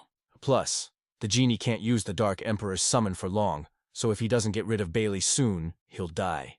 But don't think that our hero is the only one in trouble. After his run-in with the Dark Emperor, Bailey's spirit is also badly damaged. Generally speaking, it's in their best interest to finish this fight as soon as possible. As suddenly a guy shouted, "Kaguya, switch to rainy night mode and change your sword, then kill his spirit." Well, here's a surprise already. At this moment, the Lord of Prayers returned. Taking advantage of this, our hero conjured a Bailey, unable to dodge the strike at the Dark Emperor. Completely ignoring the Kagwa, the Dark Emperor rushed towards the enemy, taking serious damage in the process. Realizing what Jean's plan was, he had no choice but to fight the spirit himself. But before he did, he ordered Kaguya to kill Jean. It's interesting. Now it's all about the personalities of the guys. And whoever can last the longest against the spirit wins. Because of the magic of the Lord of Prayers, Bailey couldn't dodge the Dark Emperor's attack. Let's see how Jean handles it. You know how I said that personal characteristics make all the difference these days? Well, in that respect, our hero has a huge advantage. He's the only one in the world with 2 professions, and with his special assassin skills, dodging Kaguya's attack was a cinch. A moment later, our hero appeared again, but this time right behind Bailey. Jean recognized that the boy was incredibly strong and had a great future ahead of him. To be honest, at some point our hero was even ready to spare him. But remembering with what cruelty and pleasure he had killed Alice in his previous life, his doubts disappeared. Jean ordered the Dark Emperor to finish what he had started. Having accomplished it together, our hero expected to feel relief, but she felt absolutely nothing. Given the level of strength, Bailey would be foolish not to use the skill, Loot. As before, Jean had 4 options to use the skill: take inventory, talent, skill, or soul power. Taking into account all the characteristics, Bailey was inferior to Jean, so the choice was obvious to take his skill, especially since Rainy Night was originally ranked S, which said a lot. When the skill was activated, 3 passive effects were triggered. Through the use of the umbrella, reduced visibility, and a small zone appeared, which suppressed some of the enemy's strength. But the most interesting thing is that in the rainy zone, attack speed increased by 10%. And with the new skill, Jean got a new spirit. Water Spirit. On its own, the Rainy Night skill is questionable, but when paired with Kaguya, it gave her an incredible performance boost. I can see why in battle, Kaguya was superior to the Dark Emperor. Furthermore, Kaguya's intelligence reached 30, meaning she could fight on her own, without the control of our hero. If used skillfully, this spirit can be an incredibly dangerous weapon. There is a chance that when you kill your enemy, you may receive items that have fallen out of his hands. This happens completely randomly, and there is no guarantee that you will get anything of value. But after killing Bailey, from his inventory, our hero was able to get 1 lottery ticket for the Wheel of Fortune, which was just in time. However, there was one problem, and for the frequent fulfillment of wishes, the Lord of Prayers was again inaccessible. And at that moment, Jean remembered that there were rare energy-restoring items in a secret area in one of the dungeons. Suddenly Kaguya said, "Sir, are we going to heaven through the dungeon now?" "No, we must go to a more important place." "Think smile," replied our hero. Meanwhile, Princess Yoshiko tried to call Bailey, but all to no avail. His phone was out of range. At this point, the girl began to worry, because her lover had never turned off his phone before. She's supposed to meet her future husband, Miyamoto. It's a simple marriage of convenience, aimed at rebuilding their country. After all, she's a grand princess, and Miyamoto is a great warrior of SSS rank. Bailey isn't really Bailey. It's a fake name he lived under in exile. His name is Tarikoto. And once upon a time, he and Yoshiko lived in exile for a year, the best year of their lives. Bailey planned to use his clan to rebuild his country and bring back the Yoshiko. And he might have succeeded if he hadn't been such an asshole who did what he wanted, for which he deservedly paid with his life. Bailey's one of the leaders of the G8 clan, so if he was found dead, there'd be a real uproar. The whole clan will be busy finding the killer, and Alice will be safe in the meantime. "Sir, do you really like this girl?" Kaguya asked in surprise. Seeing the perplexed look on Jean's face, the spirit added, "Is it because now I can call her mistress?" Jean, embarrassed, replied, No, of course not." "Why not? I can see you like her. You're ready to spend the whole night here. Maybe we can at least be girlfriends."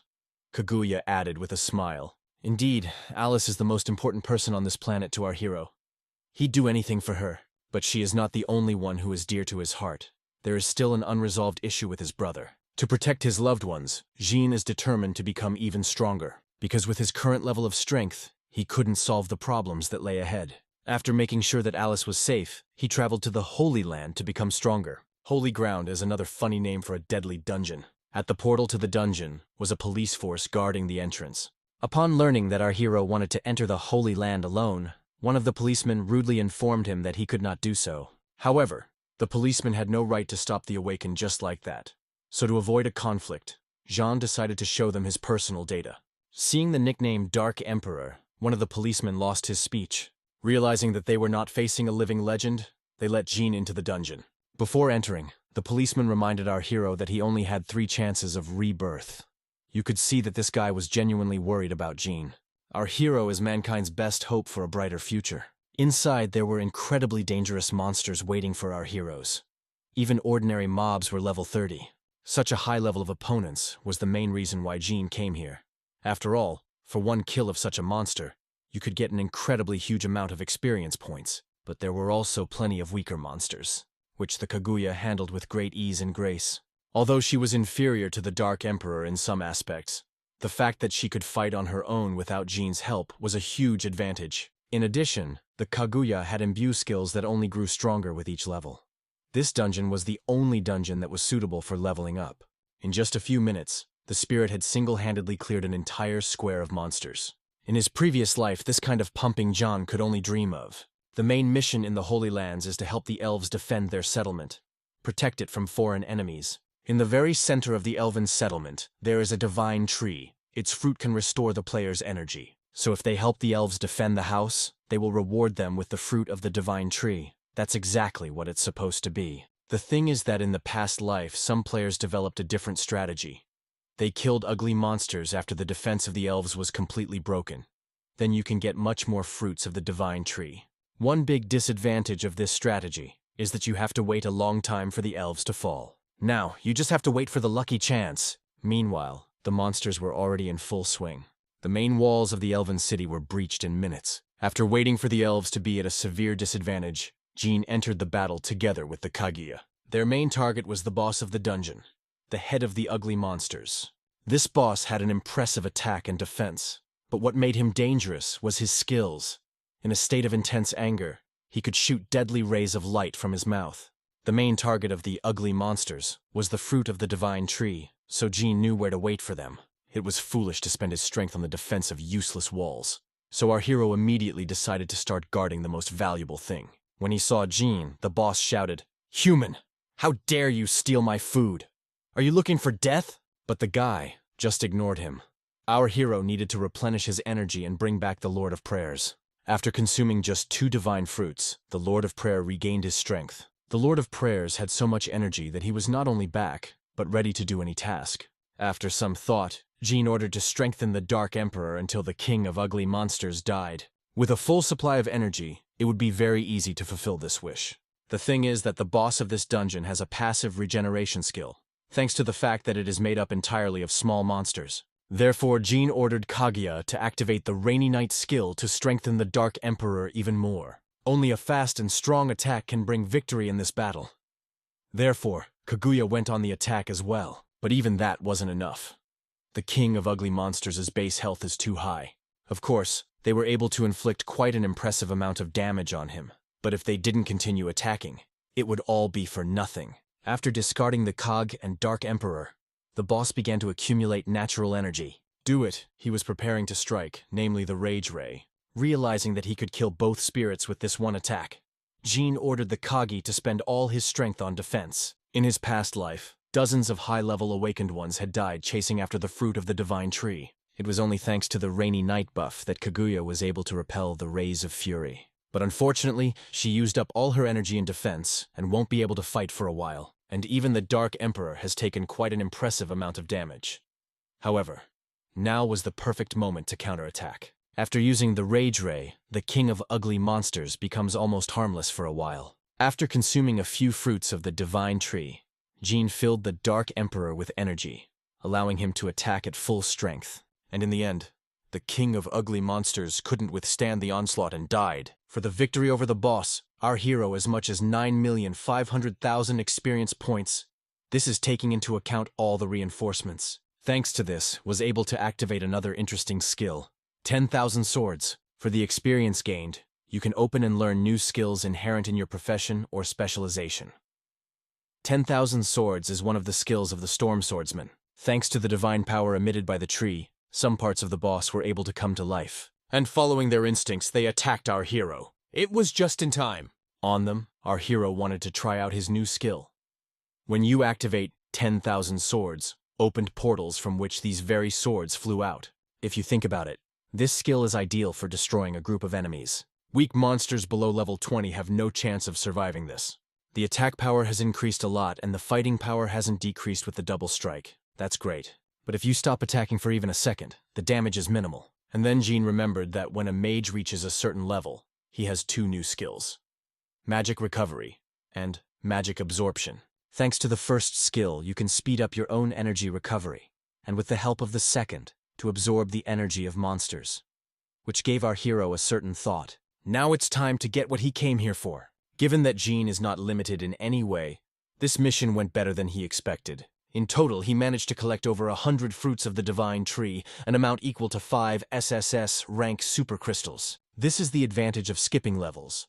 If you advance through the levels too quickly, then the next time fruits of the divine tree, there might not be as many. Once you have enough energy, it's time to use the Wheel of Fortune. But before making a wish, our hero asked him to eat 2 life-extending potions. That way, he would be able to make a difficult wish and not send the Lord of Prayers into a long sleep. Calling on the Wheel of Fortune, Jean made a wish. The next 10 spins must necessarily appear items above the S rank. For our hero, every spin of the Wheel of Fortune was incredibly exciting, but this time especially so. On his first attempt, he received a SS-ranked Chilling Crucifix. It allows him to reduce the time it takes to regain his strength after a battle. Considering the intensity with which Jean fights, this crystal was perfect for him. Next was the S-rank Intelligence Crystal.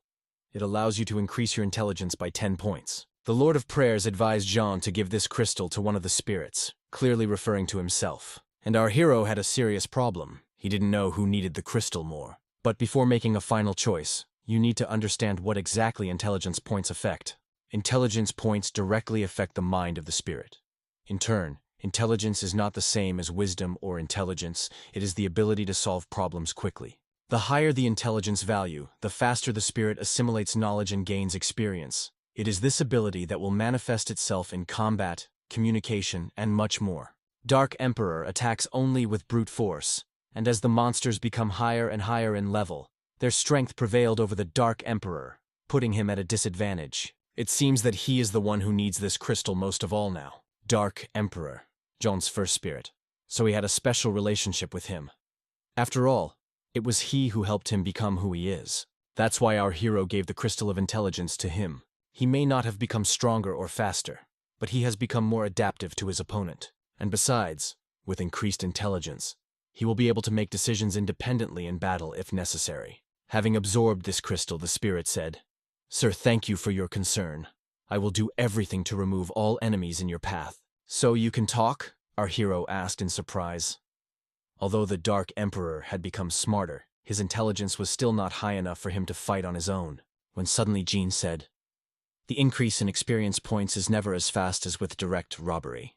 After which, he gave 2 crystals that increased the limit of life energy to the Lord of Prayers. He wanted this spirit to help him find another S-rank ability for their week-long journey. Let's move to the real world, where a group of young thugs bully their classmate. A boy who was bullied his entire life awakened an A-rank fire talent within himself. In skilled hands, it is a very dangerous talent, capable of destroying almost any enemy, but its rank is low. You may ask me why I'm telling you a story about some school children. So, the main bully of the class awakened in herself a rare talent of rank S. It's interesting that the strongest talents are not awakened in the best people, as was the case with Tom, Bailey, and the others. All in all, this guy was the perfect candidate to become the next victim of the robbery. Jean would never steal a profession from a good man, because to do that, he would have to kill him, and there is no pity for such scumbags as he. Even in his past life, Jean understood that taking away such people's abilities was his mission. Of course, the boys didn't intend to kill their classmate. They just wanted to make fun of him, as always. For some reason, they took particular pleasure in hurting guys like him. When suddenly someone shouted, "It's already very late. What are you doing anyway?" And that someone was their teacher, Mrs. Tai. Seeing the teacher, Cedric, that's the name of this poor guy, he thought that he was finally saved. And the hooligans, seeing Mrs. Tai, began to panic. All except Reggie. Having awakened his S-rank abilities, Reggie literally imagined himself to be the king of the world. I feel in power and with impunity. The guy even allowed himself to attack the teacher. Coming up to her, Reggie whispered, "You are so sweet and hot. What do you think I am doing now?" Meanwhile, his tentacles were creeping higher and higher, lifting Mrs. Teach's skirt. There was no doubt that Reggie wanted to use her teacher's body. "Hey, Cedric, don't worry so much. After I have fun with her, I'll take on you," the hooligan added, laughing. But then, someone cut all his tentacles and freed Mrs. Tai from captivity, after which this stranger repeated the same thing, only with the necks of his friends. "I feel threatened." The guy activated the maximum level of spirit available to him. Appearing from the darkness with Kaguya behind him, Jean asked, "Are you Reggie?" "What the hell? In our school, except for me, there was no one who awakened the S rank," Reggie shouted angrily. Realizing that he had found the right person, our hero called upon the Lord of Prayers and made the following wish. In 30 seconds, this bastard should be in a lot of pain. And Reggie kept trying to figure out who Jean really was and what he wanted. "It doesn't matter anymore who I am and what I want. You have exactly 3 seconds to think of your last words," our hero answered with a sly smile on his face. But Reggie is a young and stupid guy. He is sure that there are no people stronger than him in the world. So he decided to respond to our hero's threat with an attack, and to his surprise, Jean didn't come empty-handed. Our hero couldn't wait to find out what the Dark Emperor with enhanced intelligence was capable of. Seeing another spirit, Reggie was very surprised and confused, which the Dark Emperor took great advantage of and attacked him. At some point, Reggie's tentacles began to wrap around the Dark Emperor's arms and legs, and a moment later, they completely immobilized him. "What do you say now? Watch my green demon eat him," Reggie shouted, laughing. But Jean was ready for it. Reggie lost his guard as Kaguya launched a lightning attack and released the Dark Emperor. But she didn't stop there. Using her speed, Kaguya cut all the tentacles, leaving the guy defenseless. On the verge of death, Reggie screamed, "Wait, I'm the victim in this situation. Cedric was bullying my brother. I just wanted to protect my brother." "You idiot. What are you talking about? Who am I making fun of?" Cedric shouted angrily. Jean had enough life experience to know that Reggie was lying. "I understand that I did not convince our hero," Reggie asked Mrs. Tai for help. And from the woman's eyes, it was clear that she was ready to help him. Mrs. Tai thought he was a good man.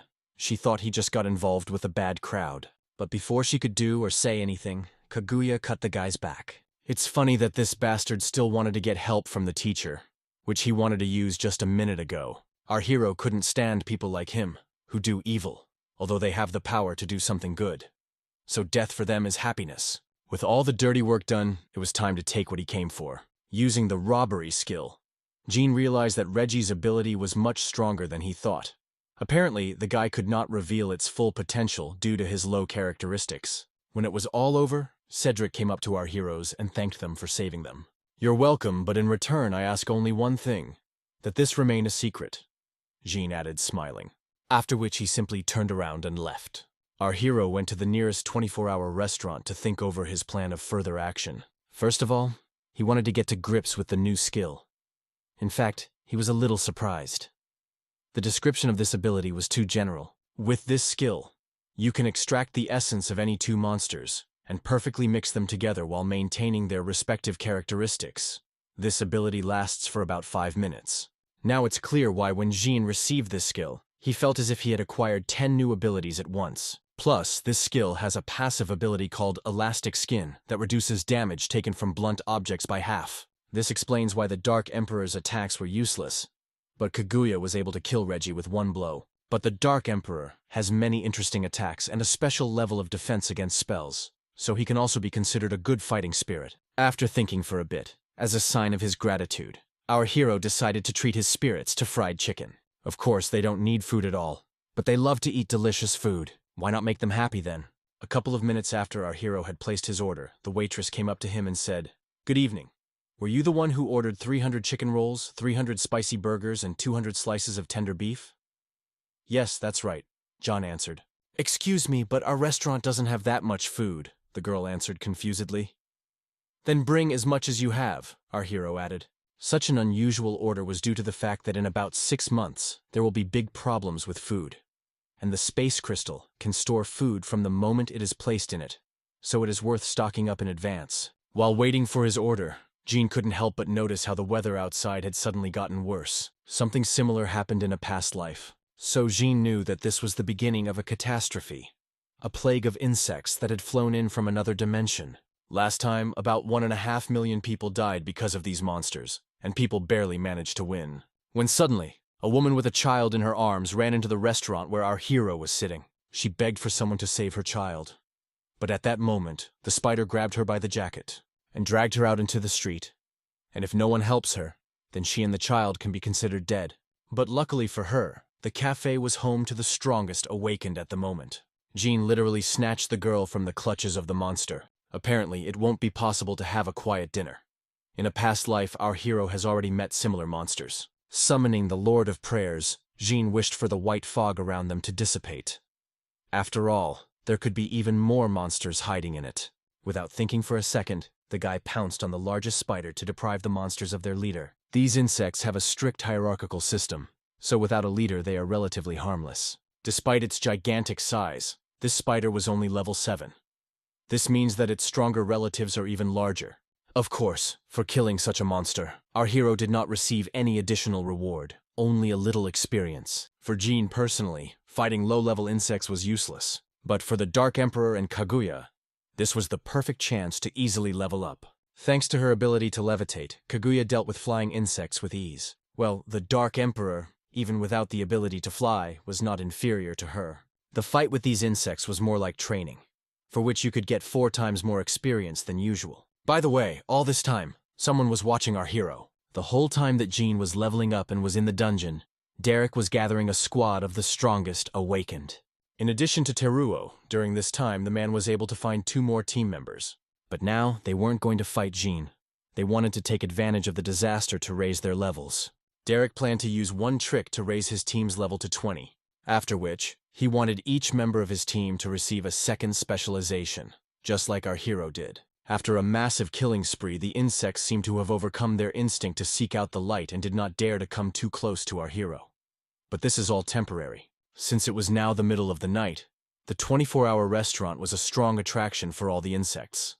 And at the moment, this was very profitable for our hero. And in the meantime, Jean decided to pick up his order. Before leaving, our hero advised people not to go outside for the next 10 days and wait for rescue. Hearing this, the woman with the child begged Jean to take them with him, but of course, our hero refused. He told them to close the door and turn off the light right after he left. Now these people can only believe that the state will not abandon them in difficult times. As she was leaving the restaurant, she had an incredibly bad feeling. This made him think that perhaps he had missed something. His rebirth sped up the events, which means there is a big risk that Alice won't be able to survive this insect invasion. After all, she hardly managed to cope last time. In just a few minutes of the disaster, there were already huge losses among civilians, and with each passing minute, the number of killed and wounded only increased. But fortunately for the people, the awakened quickly cooperated and began to repel the attack. Among the first to enter the battle was Derek's team, each of its members an incredibly powerful awakened SS rank. A monk named Takachi deserves special attention. He is a damn strong and smart man. However, he has a very bad character. He is used to always receiving a reward for his help, but the rest of the team did not lag behind Takachi. During the time that Teruo spent with Derek, he was able to upgrade his Emperor's Eye to Dark Emperor's Eye. I think it's time to introduce you to the 4th member of the team, a necromancer named Max. Unlike his teammates, Max did not need to fight living monsters. He could absorb their corpses, making his spirit stronger. Max, like everyone else, had the SS rank skill, King of Shadows, when suddenly, these guys saw Jean, who, like them, was fighting monsters. To be honest, they were surprised to see him here. After thinking for a bit, Takami said, "Does he really know that they give more experience?" At that moment, Derek realized that the guy they had just seen was the guy he had been looking for. According to the original prediction, she should have survived this disaster, but he still had to make sure that she was safe. That's why our hero ran to their house. The door was opened by Alice's mother, Laura. "Laura, where are Alice and Aunt Lee now?" Jean asked anxiously. "I don't know. Mom should have come home from work and Alice isn't home yet," the woman answered. After learning that Alice didn't think there was any way to contact her, Jean began to get very nervous. "Laura, close all the windows and doors and don't open them under any circumstances. No matter what noise you hear," our hero screamed hysterically. In such a situation, without awakening the ability, meeting monsters is, in fact, a direct path to death. And that means Alice is in incredible danger right now. While searching for the girl, our hero came across the body of a stranger. Unfortunately, it was already impossible to save her. Realizing that the disaster was gathering momentum, Jean called upon the Lord of Prayers and asked, "Where is Alice now?" According to the map, the girl was a few blocks northwest of our hero. But the way there was filled with monsters. Now Alice was locked in a small building with her friend and boyfriend. whom she had been friends with since school. If the girls somehow managed to cope, the guy completely lost his mind from fear. He was sure that the end of the world had come and they would all die before dawn. So something in his head told him to take advantage of this moment and satisfy his vile desires. When the girls asked him what he was doing, the guy replied, "I live in the moment and do what I have long dreamed of." This bastard, ever since school days, dreamed of getting Ellis. And now it seemed to him that this was the most opportune time. Of course, Alice tried to break free, but she didn't have the slightest chance against the awakened one. And the guy simply pushed his friend, who was trying to help her, aside. Unzipping his pants, the guy said, "I've been waiting for this for so long. Just let me die without regret. Don't touch me, let me go," Alice cried pitifully. By hitting her in the face, the guy wanted her to shut her mouth. After all, he loved it when a girl was silent and obediently obeyed him. At that moment, someone broke the window going inward. Hearing the sound of falling glass, the guy whispered in a trembling voice, "Beetles. Beetles have come here." And a second later, someone hit him right in the head at incredible speed. And again, this someone turned out to be Jean. Seeing our hero, Alice began to cry with happiness. Surprisingly, Alice's friend was able to survive our hero's blow. In addition, the guy offered Jean to use the girl together. Well, in response, our hero summoned the Dark Emperor and grabbed this bastard by the neck. Jean didn't kill him for only one simple reason. He wanted the guy to tell everything that happened. "You fucking bastard, I'll kill you!" the guy screamed. "Dark Emperor!" "Squeeze his neck hard enough to break all his bones," Jean added. "Stop, I'll tell you everything!" The guy felt pressure on his throat and screamed. After the Dark Emperor let him go, this idiot threw himself at Jean's feet and begged him to spare him, because he hadn't done anything to Alice. Well, of course, our heroes didn't care. He knew perfectly well what would have happened if he hadn't intervened. So Jean gave the guy two options. Either our hero would kill him, or he would go out into the street and meet his death with dignity. Don't think for a second, the guy chose the second option, because this way he has at least the slightest chance of surviving. Jean also understood this perfectly well, so he called upon the Lord of Prayers and asked that 200 beetles attack the guy in a minute. Our hero simply could not leave him alive after what he wanted to do. This idiot wanted to break a large window so that the bugs would tear Jean, Alice, and her friend to pieces, and he himself wanted to hide in a safe area nearby. But our hero is not such an idiot as the guy thought he was, and he prepared everything in advance. An ordinary D-rank awakened had no chance of surviving against such a horde of monsters. Now that Alice was finally safe, Jean felt calm. "Brother, did you really let him go?" Alice asked with tears in her eyes. "Of course not. How could I let him go after what he did?" Jean answered. "You can be sure he is no longer alive. The monsters tore him to shreds," added our hero. Blushing a little and leaning towards Jean to kiss him, the girl whispered, "Thank you." But at that moment, Kaguya appeared and cried out enthusiastically, "Sir, will she become your girlfriend?" Embarrassed, Alice pushed herself away from Jean, and our hero shouted, "Kaguya, shut up!" Perplexed, the spirit added, "Why should I remain silent? You said that you like her. Or did you lie to me and you don't like her? I don't understand." Kaguya added, putting Jean in a very awkward position. Got very nervous, our hero said that Kaguya misunderstood him and he was indifferent to Alice, which of course was absolutely a lie. And at that moment, the friend came to consciousness. "You will see that everything is fine with her," Alice, not holding back her emotions, rushed to hug her. "Everything was fine with my friend, but because of the strong blow, she had a severe headache." Seeing Jean, the girl screamed, "Your mother, another one, what do you want from us?" "Sister, don't worry, this is my friend Jean.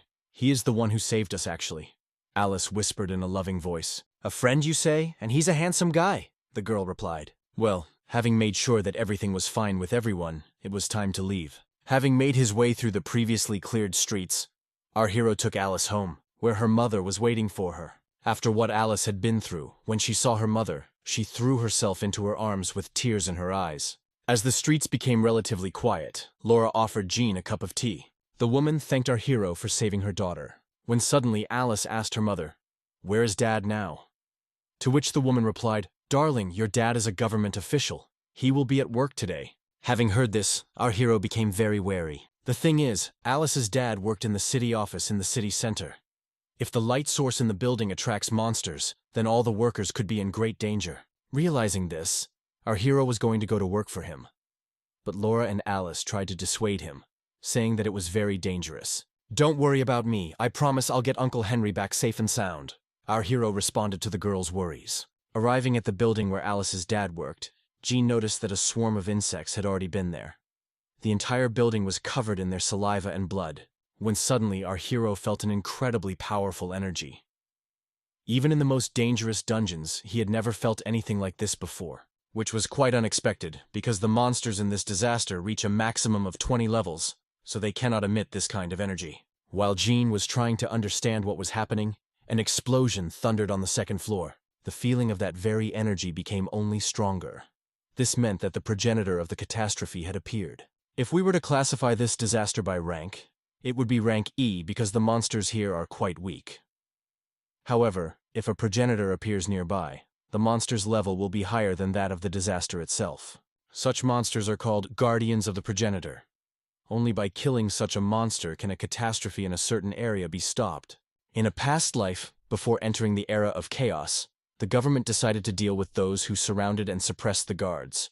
Those who completed the task received a generous reward. Don't think that it was he who met the so-called boss, whose level is clearly higher than 30. I don't even know whether he was lucky or not. Be that as it may, the size of the progenitor was still frightening, so Jean decided to prepare properly. And don't forget why he came here, to save Uncle Henry! Especially since low-level insects have already made their way inside the building. There were no awakened people among the city office workers. After all, keeping people with superpowers in such a job would be too stupid. The only thing the workers could do was barricade the doors and hope that someone would come to their aid. This plan was not the most reliable, but given the current situation, they simply had no other choice. The men were lucky that they worked in a government agency, and the doors to their offices were made of strong metal that was difficult for monsters to get through. But the door was not the only way to get into the room where the men were hiding. Hearing the sound of falling glass, Henry and his friend prepared to meet their deaths. But at that moment, the terrible sound of insect wings died down, and soon it became completely quiet. A second later, a cry was heard. "Uncle Henry, it's me, Jean. Are you here?" Hearing a familiar voice, the man and his friend went out into the corridor to see what had happened. And there they saw our hero, who was standing with a blade in his hands on the corpse of a monster, and smiling affably.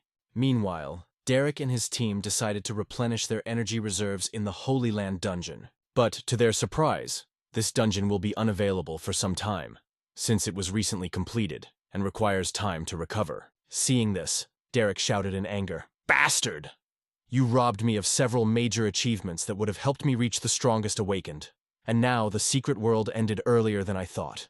When suddenly Max added, "It's interesting, but why did he take so long to clean it? The Dark Emperor clearly knows the secrets of these dungeons. If you do everything as the system asks, the reward will not be that big. But he waited for the right moment and took everything. That's why the dungeons are now unavailable," Derek answered confusedly. Whatever the case, Derek's team is in huge trouble right now. The only downsides to their awakened SS rank abilities is that their spirits have become too strong and consume a lot of energy. There wasn't much time left until the end of the disaster. Derek wanted to explore a few more secret places. He didn't believe that the Dark Emperor was able to clear them all out. Meanwhile, our hero brought Uncle Henry back home, where Laura asked him about what had happened to him. "Aunt Laura, Uncle Henry, it's simple. I have developed an S-rank talent," Jean answered when asked about his new abilities, which Alice's parents were very surprised about, because they also awaken powers in themselves, but are still considered ordinary people. After all, Henry simply has increased endurance, and Laura has intelligence. I think it's worth clarifying that many more people have awakened powers in themselves than you might think. It's just that most of them have awakened powers that are so insignificant that they are considered ordinary people. Only talents of rank A and above are truly considered awakened. For example, Alice awakened the abilities of rank A, Sounds of Nature. This ability can make her singing even more beautiful. It also gives the ability to restore physical strength and improve old skills. When suddenly Aunt Laura asked, "Jean, what talent have you awakened?" Noticeably nervous, our hero began to mumble something unintelligible under his breath. But then Alice interrupted him and said, "Mom, you can't ask about such things, especially when he has such a high rank." "You're right, I ask too many questions. It's just that I remember Jean as a child, and now he's so strong it's hard to get used to it," Laura added. "Don't worry, you are like family to me, so I can tell you.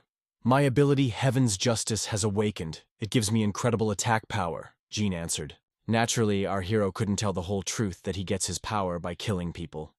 After all, it could greatly affect his relationship with Alice. "You know that with such power comes great responsibility, don't you?" Uncle Henry asked anxiously. Of course, I understand everything. Besides, I would like to take Alice with me to one of the dungeons, if you don't mind. Jean answered with a smile on his face. I don't think she's in any danger with someone like you, so I don't mind. We have a spare guest room, you can stay the night, Henry answered with a heavy sigh. Our hero was unsure whether he should stay the night at their house, but Alice just took him by the hand and dragged him along. Once upon a time, Henry lost contact with a boy who lived in an orphanage for many years. But today, this boy saved his family. In this life, Jean has already saved Alice, but he can't stop here for long because he still has to save his brother. If everything were different, and under different circumstances, our hero would never have left this house, because living with Alice and her family is his dream. But now the most important thing is to improve the characteristics and find another one to Nora rank S. And here's the perfect candidate, a man named Dean. In his youth, he was a copycat of a famous serial killer, but was never caught. And in the era of awakening, he received the ability of the rank SS, Bloody Harvest. When activated, the spirit Lord of Terror appeared. It is not yet known what specific abilities this spirit possesses, but one thing is clear. It feeds on the despair and fear of people. The more a person fears him, the stronger he becomes. Dean had a little 3-year-old daughter, for the sake of which the man was capable of anything, and given his past, anything in the literal sense. Thanks to his robbery skill, Jean had already taken away the skills from Lou and Bailey. But besides them, Jean knew of the existence of 2 more awakened ones with high ranks who would become real monsters in the future. And one of these awakened ones was Dean. Unaware of his true abilities, Jean made him his next target. From this moment on, the ghoul hunting season is declared open again. Meanwhile, Dean and his spirit hunted insects, leveling up one after another. But the Dreadlord had one peculiarity. The longer you use it, the angrier you become. At that moment, one began to curse his dead wife because she abandoned him with their small child. But then, Lord of Terror said, "Human, listen, these monsters bring very little strength. I need more fear to strengthen my teeth." "But where can we get so much fear?" asked Dean in surprise. "People! Only the fear generated by your souls can fill me with strength," the spirit answered.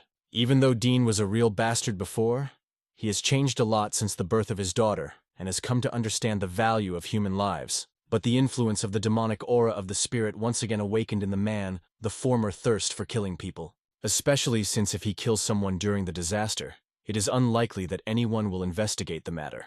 Bursting into the first house he came across, Dean came across a newlywed couple with a baby. At that very second, the Lord of Fear became many times stronger. With every cell of his body, the spirit felt how scared these people were.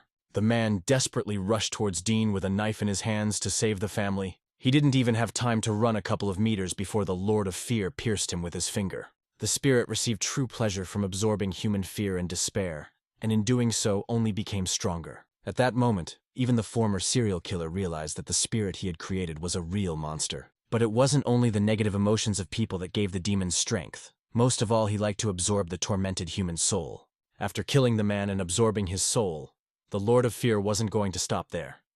He wanted to do the same to his wife and child. But at that moment, Dean stood between the demon and the woman and shouted, "Stop it! I didn't summon you for this. I wanted you to help me deal with the monsters and level up." Pressing his master to the ground, the demon said, "Fool, you are my servant. I was born from the despair and thirst to kill in your soul. I am a natural disaster. I need you only so that I can regain my strength and free myself. You won't stop me with your humanity, so don't interfere or you'll die," added the Lord of Fear and threw Dean aside. Remember I said that this spirit, or rather Dina, becomes stronger by absorbing fear. So now he has enough strength to completely control his own master. Now it is clear why in the future Dean became a real monster. Realizing that the owner's humanity will prevent him from becoming stronger, the demon ordered Dean to personally kill the woman and her newborn child. Whoever he was in the past, he is a completely different person now, and he is simply not capable of committing such a murder. But unfortunately, his soul was too tormented, so the Lord of Fear easily gained control over him. Not even wanting to, Dean grabbed the knife that fell from the man's hand and was ready to kill an innocent woman and her child. Being incredibly frightened, the woman with tears in her eyes begged him for mercy. But Dean could not be stopped, and a moment later, with one blow, he took the life of an innocent child and his mother. After which the guy threw the bodies out the window. And by this time, Jean approached the house where this poor family was located. He knew that in the future Dean would become a real monster, but seeing how he inserted a knife into the body of an already dead woman dozens of times, Jean summoned the Dark Emperor and ordered him to kill Ding immediately. Our hero had never been so furious. It will be interesting to see the fight between the Dark Emperor and the Lord of Fear because they are both attacking spirits with fundamentally different positions. Having felt the aura of the Dark Emperor, the demon immediately understood that the fight would not be easy. Holding back the Emperor, the demon turned to Jean. Your spirit is incredibly strong, but I feel that your soul was plunged into despair. Don't worry, I'll soon rid you of them forever, the demon added, attacking the Dark Emperor. The Lord of Fear understood perfectly well that fighting the spirit was absolutely pointless. One could only win by killing its master, so he directed his next attack towards our hero. But he did not know that Jean had more than one spirit under his command. By the way, Jean did not summon Kaguya. She appeared on her own when she felt a threat to her master. It is worth admitting that the Lord of Fear is an incredibly strong and formidable opponent. The speed of his attacks exceeds the speed of all the spirits of our hero. Realizing that Kaguya would not be able to withstand such an onslaught for long, Jean decided to coordinate the actions of his spirits.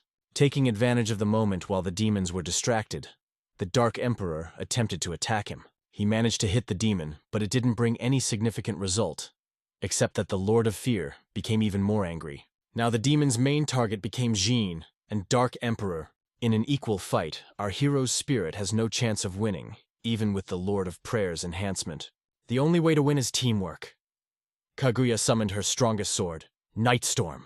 At that moment, the demon screamed, releasing a huge amount of energy that threw the spirit in different directions. This was one of his skills. With his scream, he not only pushed back enemies, but also dealt them serious mental damage. Due to the low intelligence, the Dark Emperor received a concussion effect after this attack, and became easy prey for the Lord of Fear.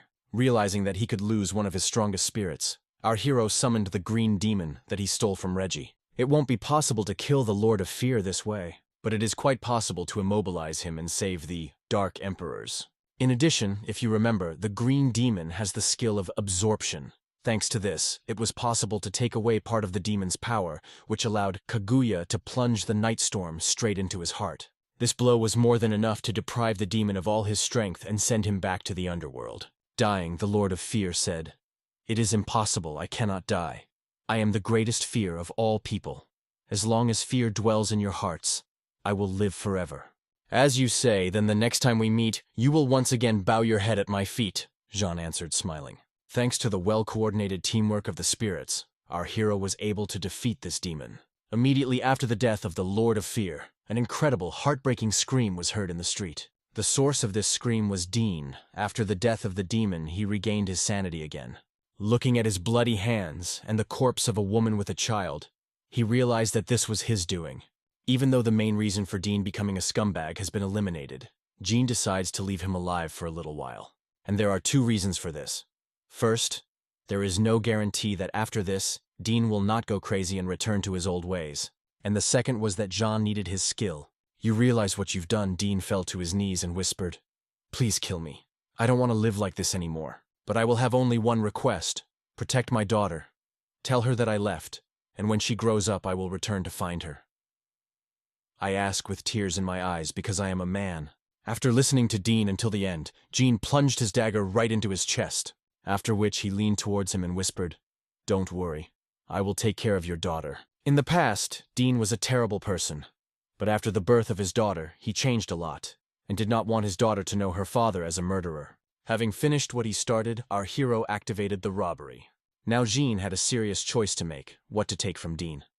The Lord of Fear is too dangerous and uncontrollable, and can also subjugate the owner to his will, which is a big risk. So after thinking for a bit, our hero decided to take the power of the soul to raise his own rank from S to SS. The thing is that the connection with the stolen spirit is much weaker in comparison with the first owner, which means that even with a high level, our hero has a very small chance of controlling the Lord of Fear. However, having raised his rank, our hero discovered a new ability: Emotional Detonator. Thanks to this skill, Jean can feel the emotions of all living beings within a radius of 300 kilometers, and also amplify them tenfold. But for an SS rank skill, the abilities were quite meager, so Jean suspected that there was something more hidden within it. This skill is most likely similar to Rainy Night, and most likely enhance his spirits. And to test his theory, Jean decided to summon the newfound spirit, but instead of a demon, only a small egg appeared. I think it's worth clarifying that every time our hero activates robbery, he gets a new ability regardless of what he stole.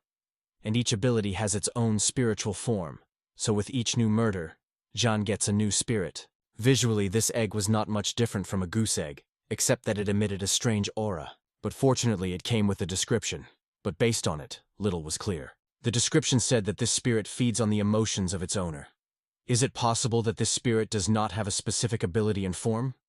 Most likely its form and abilities directly depend on the owner. Not yet understanding how this spirit works, John decided to try out a new skill. When it was activated, our hero not only felt people's emotions, he also heard their thoughts. Now every person in the city was very scared, and Jean felt it. After 5 seconds, the skill's effect ceased, but this was more than enough time to cause serious damage to mental health. In order to use the emotional detonator more effectively in the future, you need to seriously engage in pumping up your mentality. Feeling the fear of people, Jean realized that Dean's true spirit was not a demon at all. It was an egg that simply absorbed his fear and turned into the Lord of Fear. Even though the spirit that appeared out of fear was incredibly strong, it was still dangerous. It was best to wait until the situation in the city was restored and try to summon the spirit again. Having more or less figured out his new abilities, the guy called upon the Lord of Prayers and asked him to find Dean's daughter. Meanwhile, the little girl was locked in the apartment and waiting for her dad. After a couple of hours of loneliness, someone knocked on the door of her room. "Mia, I'm your dad's friend," a voice behind the door. "My dad's friend?" the little girl asked anxiously. Only after making sure that Mia would not be scared did Jean enter. In order to establish relations with her, our hero got hold of a small part of the supplies that he had bought before the disasters began. And when the girl asked where her dad was, our hero replied, "He had to leave the city to protect you. While he's gone, I'll take care of you." "Wow, I knew my dad was the coolest," Mia cried excitedly, when suddenly our hero said, "Don't you think that I'm deceiving you?" To which the girl replied with a smile on her face, "My ability is to feel emotions, and I feel that in you there is only kindness." Now it's clear why Mia trusted Jean. After all, he really only wanted the best for her. After feeding her and making sure that everything was okay with Mia, Jean decided to wait until the disaster subsided and find her a good family. The whole world is in chaos now, and there must be a lot of people like Dean who can't control themselves, and all human values suddenly lost their meaning. Now, Jean wanted to help the whole world. His goal was to become the king of the whole country and create a happy future. And anyone who stands in his way will turn into ashes under his feet. Meanwhile, Derek and his team arrived at the Temple of the Wasteland. According to the man's recollections, it is in this temple that the guardians of disaster live. Only by killing them can they stop the disaster in Hangzhou. At some point, Takachi decided to deal with these guards alone. The man believed that he had enough strength to cope with them. In this way, Takachi was questioning Derek's authority. In other words, the man wanted to take his position as team captain. Understanding where he was going with this, Derek replied, "We are the strongest team in Hangzhou, but we must remember that the Dark Emperor has serious abilities, and he is definitely not weaker than us. Listen, Derek, do you think highly of this guy, since you never heard of him in your past life? We both have SSS rank abilities. Can he really beat us?" Takachi said. Because of his awakened ability, the man was sure that there was no one stronger than him in the whole world. He promised to help Derek get rid of the Dark Emperor, but in return, he asked for the title of team captain. In fact, Takachi had long been thinking about seizing power in the team. He wanted to kill the Dark Emperor with Derek's help, and then kill Derek himself. But more on that later.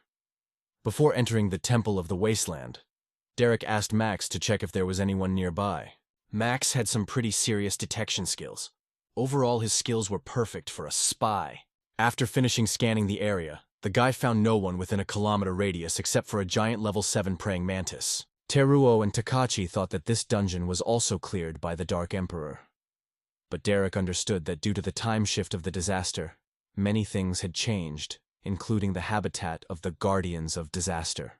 Meanwhile, Jean found one of the main monsters of the disaster in the very center of Hangzhou. It turned out to be a monster called the Void King, an incredibly dangerous level 34 creature with incredible stats and skills. The biggest problem was his huge life pool and the skill Parasite Army, which summons a whole horde of insects as soon as you attack the King of the Void. But if you think about it, this monster is not as strong as it seems. except for its size and summoning ability. So if everything is done correctly, the King of Emptiness will not create big problems for the Dark Emperor and Kaguya. She only needs such a monster with powerful and continuous combinations. Previously, Jean considered the summoning skill to be the main danger, but he did not take into account another of its abilities. Royal Call, which completely deprived the Dark Emperor of his powers. Now the spirit's attacks are no stronger than those of an ordinary person. Taking our hero by surprise, the King of the Wasteland immediately summoned his army of insects. Even though these monsters are very low level, if they attack Jean in a pack, there is no guarantee that he will be able to fight back. But on the other hand, killing these monsters gives a lot of experience points. If you kill enough of them, you can raise your level quite a bit. Completely ignoring the Wasteland King, Jean ordered the spirits to focus on the smaller monsters. This plan had its own huge risks, but it was the best that could be done in this situation. But Jean wasn't going to push all the work onto Kaguya and the Dark Emperor, and he himself wanted to take part in this massacre. Meanwhile, a helicopter from a local news channel arrived at the scene. Since the disaster began relatively recently, people still did not understand what exactly was happening on the streets. Therefore, in this situation, reporters act as scouts. A huge monster the size of a 30-story building quickly appeared in the lens of their cameras. But the reporter was most surprised not by this monster, but by the fact that someone was fighting it. Although there are more and more awakened people in the world every day, as a rule, they are all low-ranking. The girl, without thinking twice, asked the pilot to come closer so that she could take a close-up shot of this hero. Meanwhile, our hero's kill count has exceeded 200. The result is amazing. And all this is thanks to only Dark Emperor and Kaguya. But such a protracted battle took too much energy, so Jean had no choice but to use the fruit of the divine tree. But even with these magical artifacts, the process of energy restoration is very long. Moreover, Jean didn't collect these crystals to defeat low-level monsters, so using the fruit of the divine tree was a last resort. But then, having killed a few more monsters, our hero finally raises his level to 24, which was very timely. For leveling up, our hero received some points to improve his skills. In the current situation, the most logical thing to do was to improve the skill 10,000 swords. After all, it was ideal for getting rid of a whole crowd of insects in a matter of seconds. Now not only does it require less energy to use, but more blades are created every second. The skill improvement generally raised the level of the Storm Swordsman's specialization, which improved Jean's combat power. During the time that our hero was distributing experience points, Kaguya and Dark Emperor had completely restored their energy reserves. With improved skills and stats, Jean decided it was time to finally finish off the main monster. But even these improvements and a full supply of energy and spirits did not guarantee absolutely any success. To defeat the King of Insects, you need to put in maximum effort. For the first time since receiving the new socialization, Jean finally decided to use her Great Storm skill. With this skill, Jean and her husband disorient the boss for a while so that Kaguya and Dark Emperor could get away. And our hero solved the problem with his army of insects with the help of the Lord of Prayers. The guy made a wish that not a single insect could come closer than a meter to him. By absorbing the crystal of cruelty that fell from the Wheel of Fortune, Jean increased the power of the Green Demon by 30%. With the help of the Green Demon, our hero wanted to farm a little more experience, while Kaguya and Dark Emperor fight their leader. It's too dangerous to fight such a monster personally, Jean. Even with his high stats, won't cause him any significant damage. At some point, the Insect King screamed again, but this time the scream was completely different. This time, by activating the King's Call, he strengthened his army twice, but at the same time deprived himself of 30% of his health points. This means that it will be more difficult for Jean, but it will be easier for the Dark Emperor and Kaguya. All this time, our hero is being followed by reporters in a helicopter. They would like to help him, but unfortunately their helicopter is not equipped with any weapons, so they can only watch. Journalists considered it their duty to show all the heroism of our hero, so that every person in the country knew him by sight. Fighting non-stop with hordes of insects, our hero used up almost all his strength. Well, now there was the Dark Emperor, who solved this problem with just one spell. At that moment, Jean realized that this could not go on any longer. It was time to end. Besides, Kaguya and Dark Emperor gave the Insect King a lot of damage. Now is the perfect time to end it all with one blow. For the final attack, Jean summoned the Green Demon to immobilize him. After which, he activated 10,000 swords, so that the boss could not restore his health points. After which he finally delivered the decisive blow with the Storm Swordsman's strongest skill, Striking Blade. This combination of skills created an incredibly terrible sound. that could be heard in every corner of the city. But none of this matters, considering the result. Thanks to his perfume, Jean finally deprived the insect king of his head. The severed head fell and created a small earthquake, which only further demonstrates how huge this monster was. But given his skill, a severed head did not guarantee his death. So to make sure the insect king wouldn't rise again, Jean stabbed him straight in the head with a dagger. After this, world news broke that the Dark Emperor had become the first person in history to kill the insect king, and as a reward for this, he received 10 tickets to the Wheel of Fortune. Seeing this, the reporter realized that the Dark Emperor that everyone has been talking about lately was the same guy she had been filming all the time. She was filled with pride that the strongest man on the planet was from her hometown. Jean knew that he was being filmed the whole time, and he didn't mind at all. There was no point in hiding anymore. In addition to the Wheel of Fortune tickets and crystals, our hero also received 43,200,000 experience points and raised his level to 27. Crystals of Destiny that dropped from the Insect King are ideal for crafting equipment, but they can only be used to their full potential with high-quality equipment, so Jean decided to deal with them later. After the death of the king, the insects gradually began to leave the city, and the white fog will remain for some time. Kaguya was very worried that the celebrity could interfere with our hero in further raids. Maybe so, but Jean did it on purpose. He was sure that after what he saw, the city authorities would find out about him, and this would help him free his brother.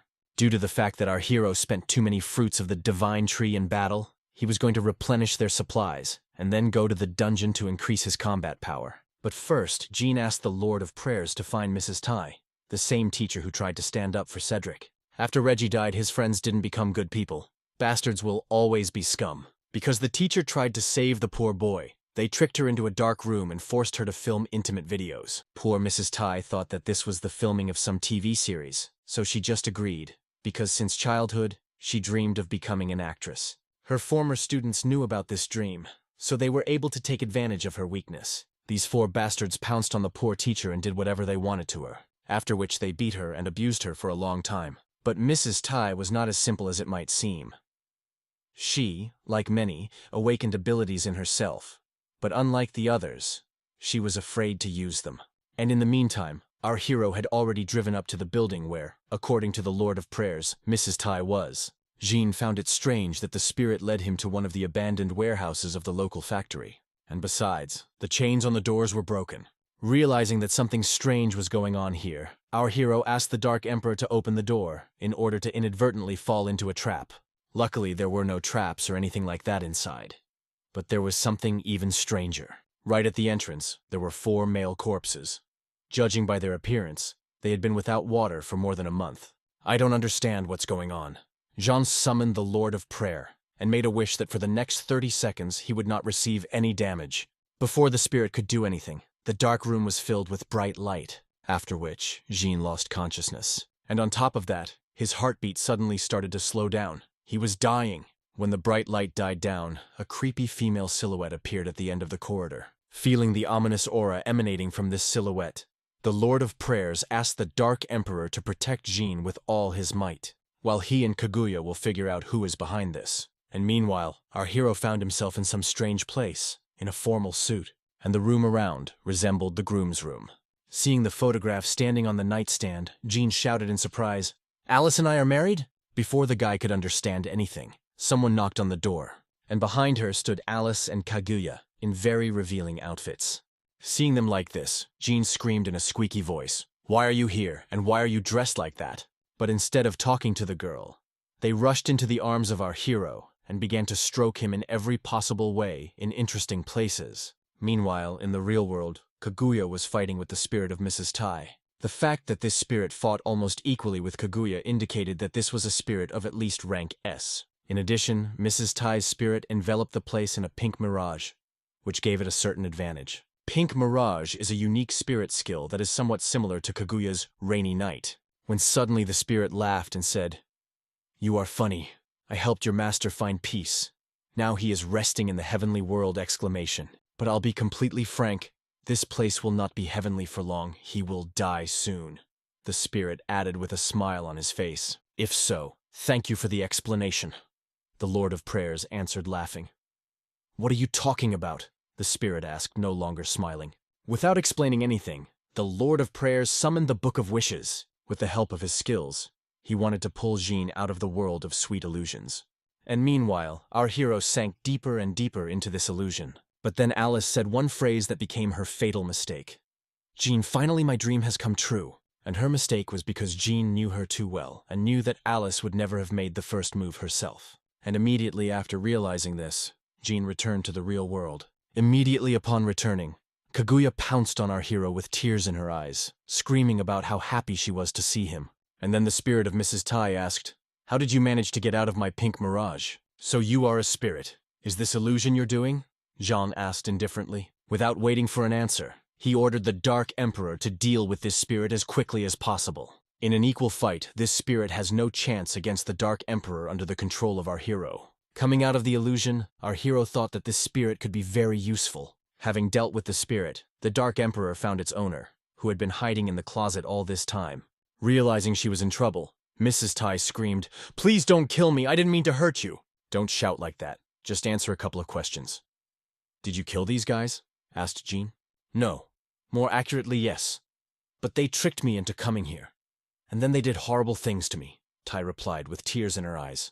"Please spare me. I can do anything you say. My mouth is capable of incredible things," the girl added in a seductive half-whisper. "It's interesting how it works. I feel like you're trying to put pressure on me, but it won't work." "Kaguya," our hero answered, after which Kaguya pierced the girl with her sword. At this moment, Tai desperately screamed, "Why?" My S-rank skill, Fatal Attraction, didn't work. Our hero killed the girl not because she killed those guys, because they were real freaks, but because she tried to kill him. With the help of the skill, Jean can make anyone fall in love with him in a matter of seconds. However, the stronger the target's willpower, the slower the skill will develop. And also, this skill only works on the opposite sex, which is quite logical, but can be considered a disadvantage. After the robbery, our hero wanted to meet a new spirit. And what he saw caused him genuine surprise. His spirit was visually very different from his previous incarnation. "Sir, you seem a little upset. I can change my form as I wish," the spirit said in a gentle, almost childish voice. "If you wish, I can return to the image of a slave in which my previous owner kept me," Melania added in a mature and sexy voice. Queen of the Night, the first spirit in our hero's arsenal that had its own name. As for her characteristics, there was nothing outstanding about them. Very mediocre combat abilities, which could not be said about skills. Melania could change her forms, which changed her skills. The main weapon in the spirit's arsenal was the so-called Pink Mirage. Considering that he is Jean and miraculously escaped from the Pink Mirage, this skill may be much more useful than it seems. With Melania's help, you can put your enemy into an illusion and finish everything with one blow. Although the clock was rapidly approaching midnight, Jean had no intention of resting. In his past life, after the disaster, another person with SS rank abilities appeared. To be precise, the guy awakened this ability at the same time as Jean. He only found out about it after the disaster. The thing is that this skill is activated only when taking damage.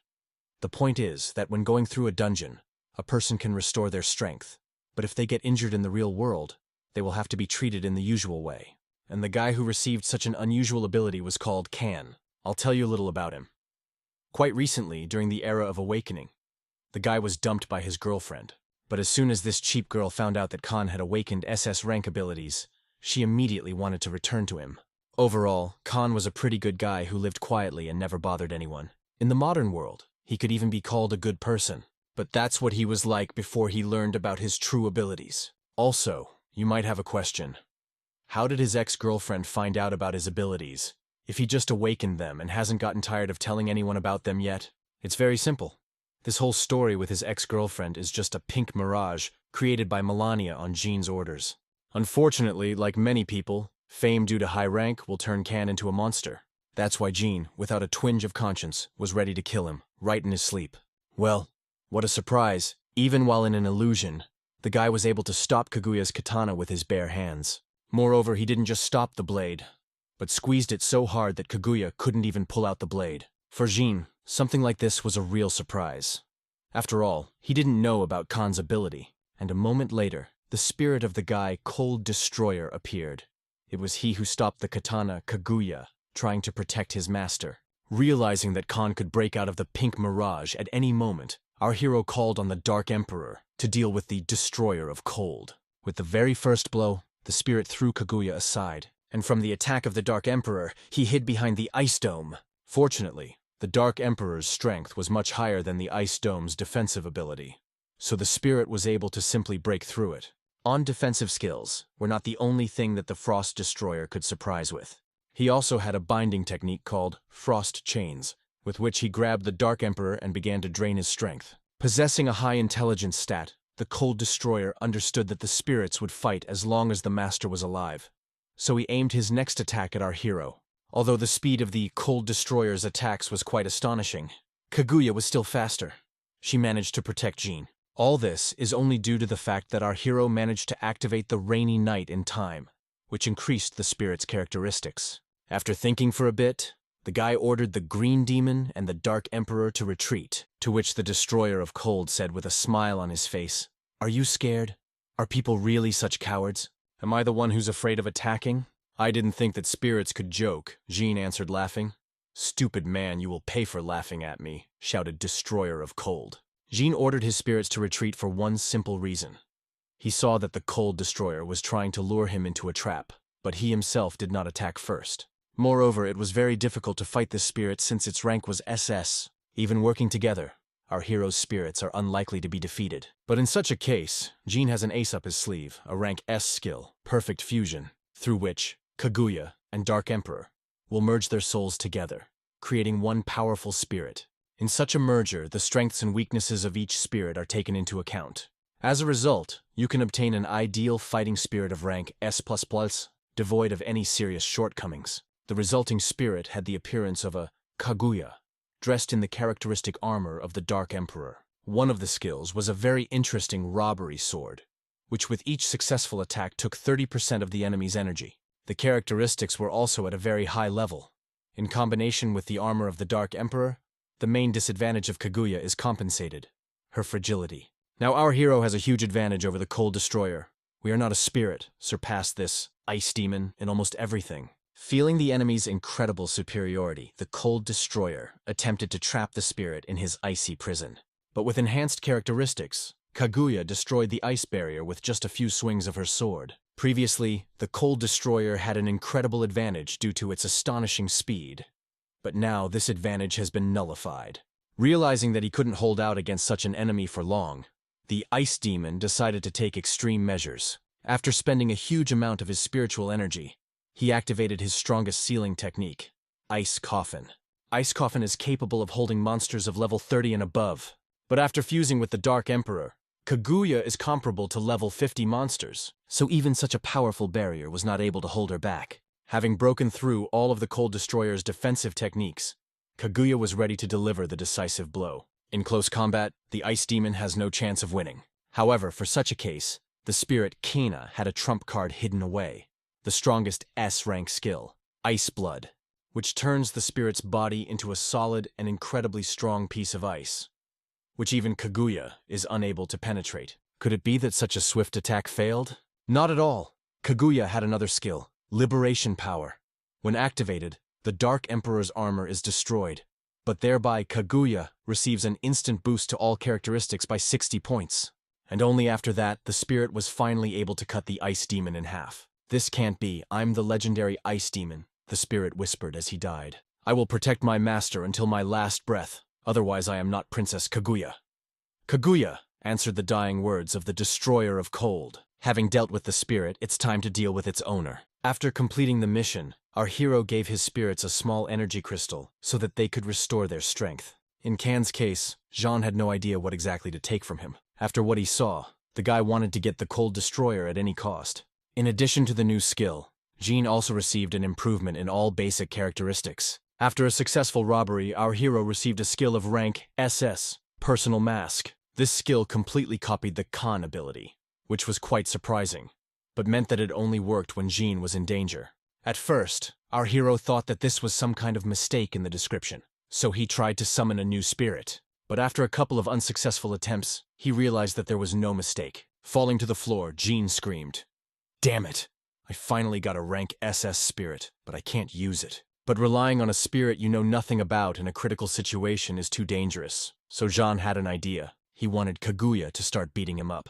Naturally, the girl refused to do so, for to attack one's master is absurd. However, Zhang gave her a sensitive order which she could not resist.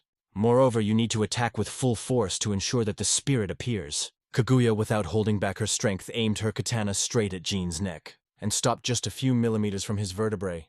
But the spirit never showed up. When suddenly, the Lord of Prayers said, "Sir, I think that our colleague simply did not sense the danger.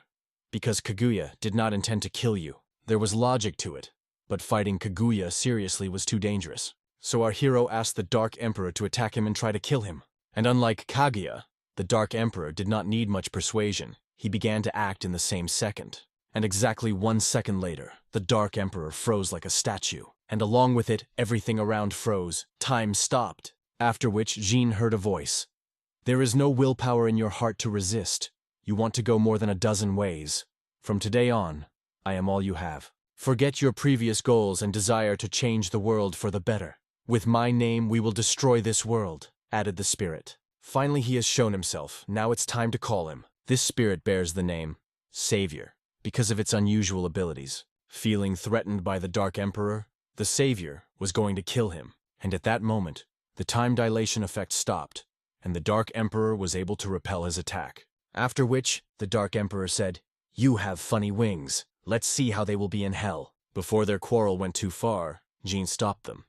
It would be bad if the spirits were on bad terms with each other. "Hey, since when can you do anything without my permission?" Jin shouted menacingly. "Excuse me, sir," the Dark Emperor answered timidly. "Master, I will do everything for you. I await your next orders." The new spirit answered. The Savior surprisingly had excellent manners. Our hero was glad that he was not like the Demon King because, in essence, they are very similar. As befits an SS rank spirit, its stats are much higher than all previous S rank counterparts. Besides, his skills are incredibly amazing. Besides the life-saving skill, he has a good ranged skill. It is much more powerful than Cold Destroyer. After studying the description of the Savior, Jin said, "What does patron of 23% of reincarnation mean?" Adjusting the collar of his shirt, the spirit replied, "Sir, it is because of the danger you have just been exposed to. I have calculated that 23% of my powers will be enough to protect you." Milan suddenly intervened in the conversation and shouted in surprise, "So you want to say that you can block the iron block of the Dark Emperor using only a small part of your power?" "Not exactly. For him, even 2% of my strength is too much," the Savior answered pompously. Not wanting to tolerate the insults addressed to him, the Dark Emperor, without Jin's order, rushed at the Savior. Our hero sighed heavily and shouted, "Stop!" And you, Melania, stop setting them against each other. Jin also added angrily, hitting the girl on the forehead with his finger. After this, Melania, all in tears, threw herself into his arms, complaining that our hero was treating her cruelly. But even despite the order, the relationship between the Savior and the Dark Emperor is still tense. Our hero's team now has too many spirits, which makes it too difficult to control them. In addition, each of them has a high intellect and has their own individuality. And in the future, this can lead to not the most pleasant consequences. After thinking for a moment, Jin said, "Listen carefully. If I temporarily lose consciousness, you will all obey the Lord of Prayer. Understand?" Considering the relationship between the spirits, this was the most correct decision. All the spirits immediately made it clear that they understood the order, except for the Savior. But after Jin personally addressed him, the spirit also accepted his order. The higher the spirit rank, the higher the characteristics and stronger the skills. But at the same time, there are more problems. When everyone calmed down, Lord Praise thanked Jin for his trust and promised that he would not let him down. Meanwhile, Derek's team reached another dungeon, hoping to get as many resources as possible to level up. And frankly speaking, things were pretty shitty within the team. Because each member of the team is a high-ranking awakened with high ambitions, arguments quickly flared up between them about who should take how much of the loot. Or to be more precise, a heated scandal broke out between Teruo and Takachi. Luckily or not, they had Derek, who was many times stronger than them, and therefore had authority in the team. Realizing that he would not be able to maintain harmony for long, Derek decided the following. From now on, in addition to common affairs, everyone will act independently. And on general missions, the distribution of loot will be discussed anew each time, in order to avoid unforeseen conflicts. Of course, such a decision could cause even more controversy among them. But Derek hoped for their common sense. There are a total of 30 secret dungeons in Hangzhou County. And in addition to the Holy Land that our hero captured, There are still 12 left. Derek takes 4 dungeons for himself. Each team member gets another dungeon, and there are 4 secret dungeons left, which they will distribute among themselves. When suddenly Takakti asked, "I like your idea, but what if I need your help?" "In that case, I'll take 10% of the profit from you," Derek answered. Although this distribution of the dungeons among themselves had certain risks, it still eliminated a number of problems. Therefore, the rest of the team agreed to these conditions. Having resolved all the issues, the team finally decided to go into the dungeon. At that moment, Derek realized that at this rate, his power in the team would not last long, and to maintain his current power, he was going to become stronger.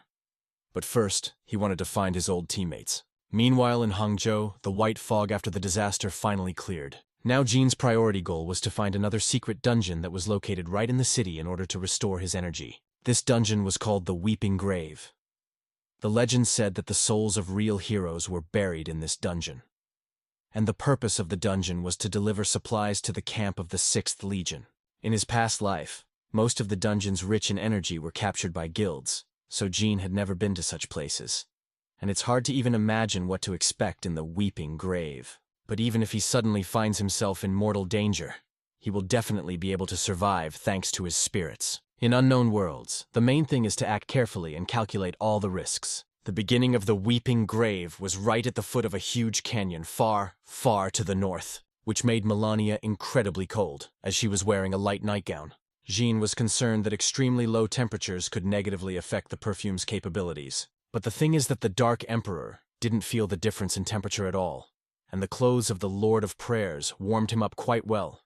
And for Kaguya, cold is generally beneficial. Jean suspected that sooner or later he might come across a winter dungeon, so he prepared warm women's clothing in advance. So as a caring owner, he dressed Kaguya in a light raincoat, and Melania in a warm dress.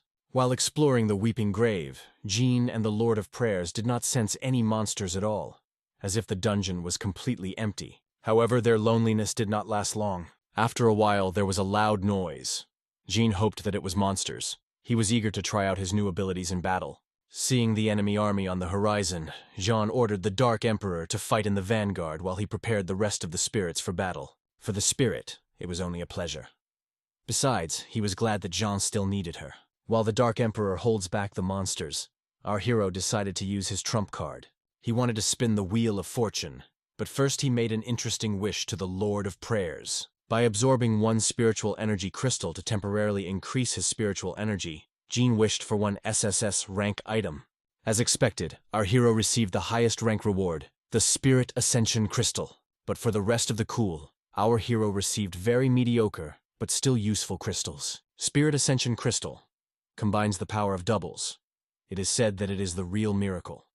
It is worth at least 1 billion gold coins on the item market. However, this crystal can only give 70 ability experience points and still can't raise the robbery to rank SS. So after thinking a little, Jin decided to give this crystal to his brother so that he could use it at the right moment and save himself. But all the other crystals our hero gave to the Dark Emperor to increase all his indicators. Although each of the crystals individually was of low rank, together they provided a very significant increase to all characteristics. And before absorbing the powers of these crystals, the Dark Emperor easily dealt with these monsters.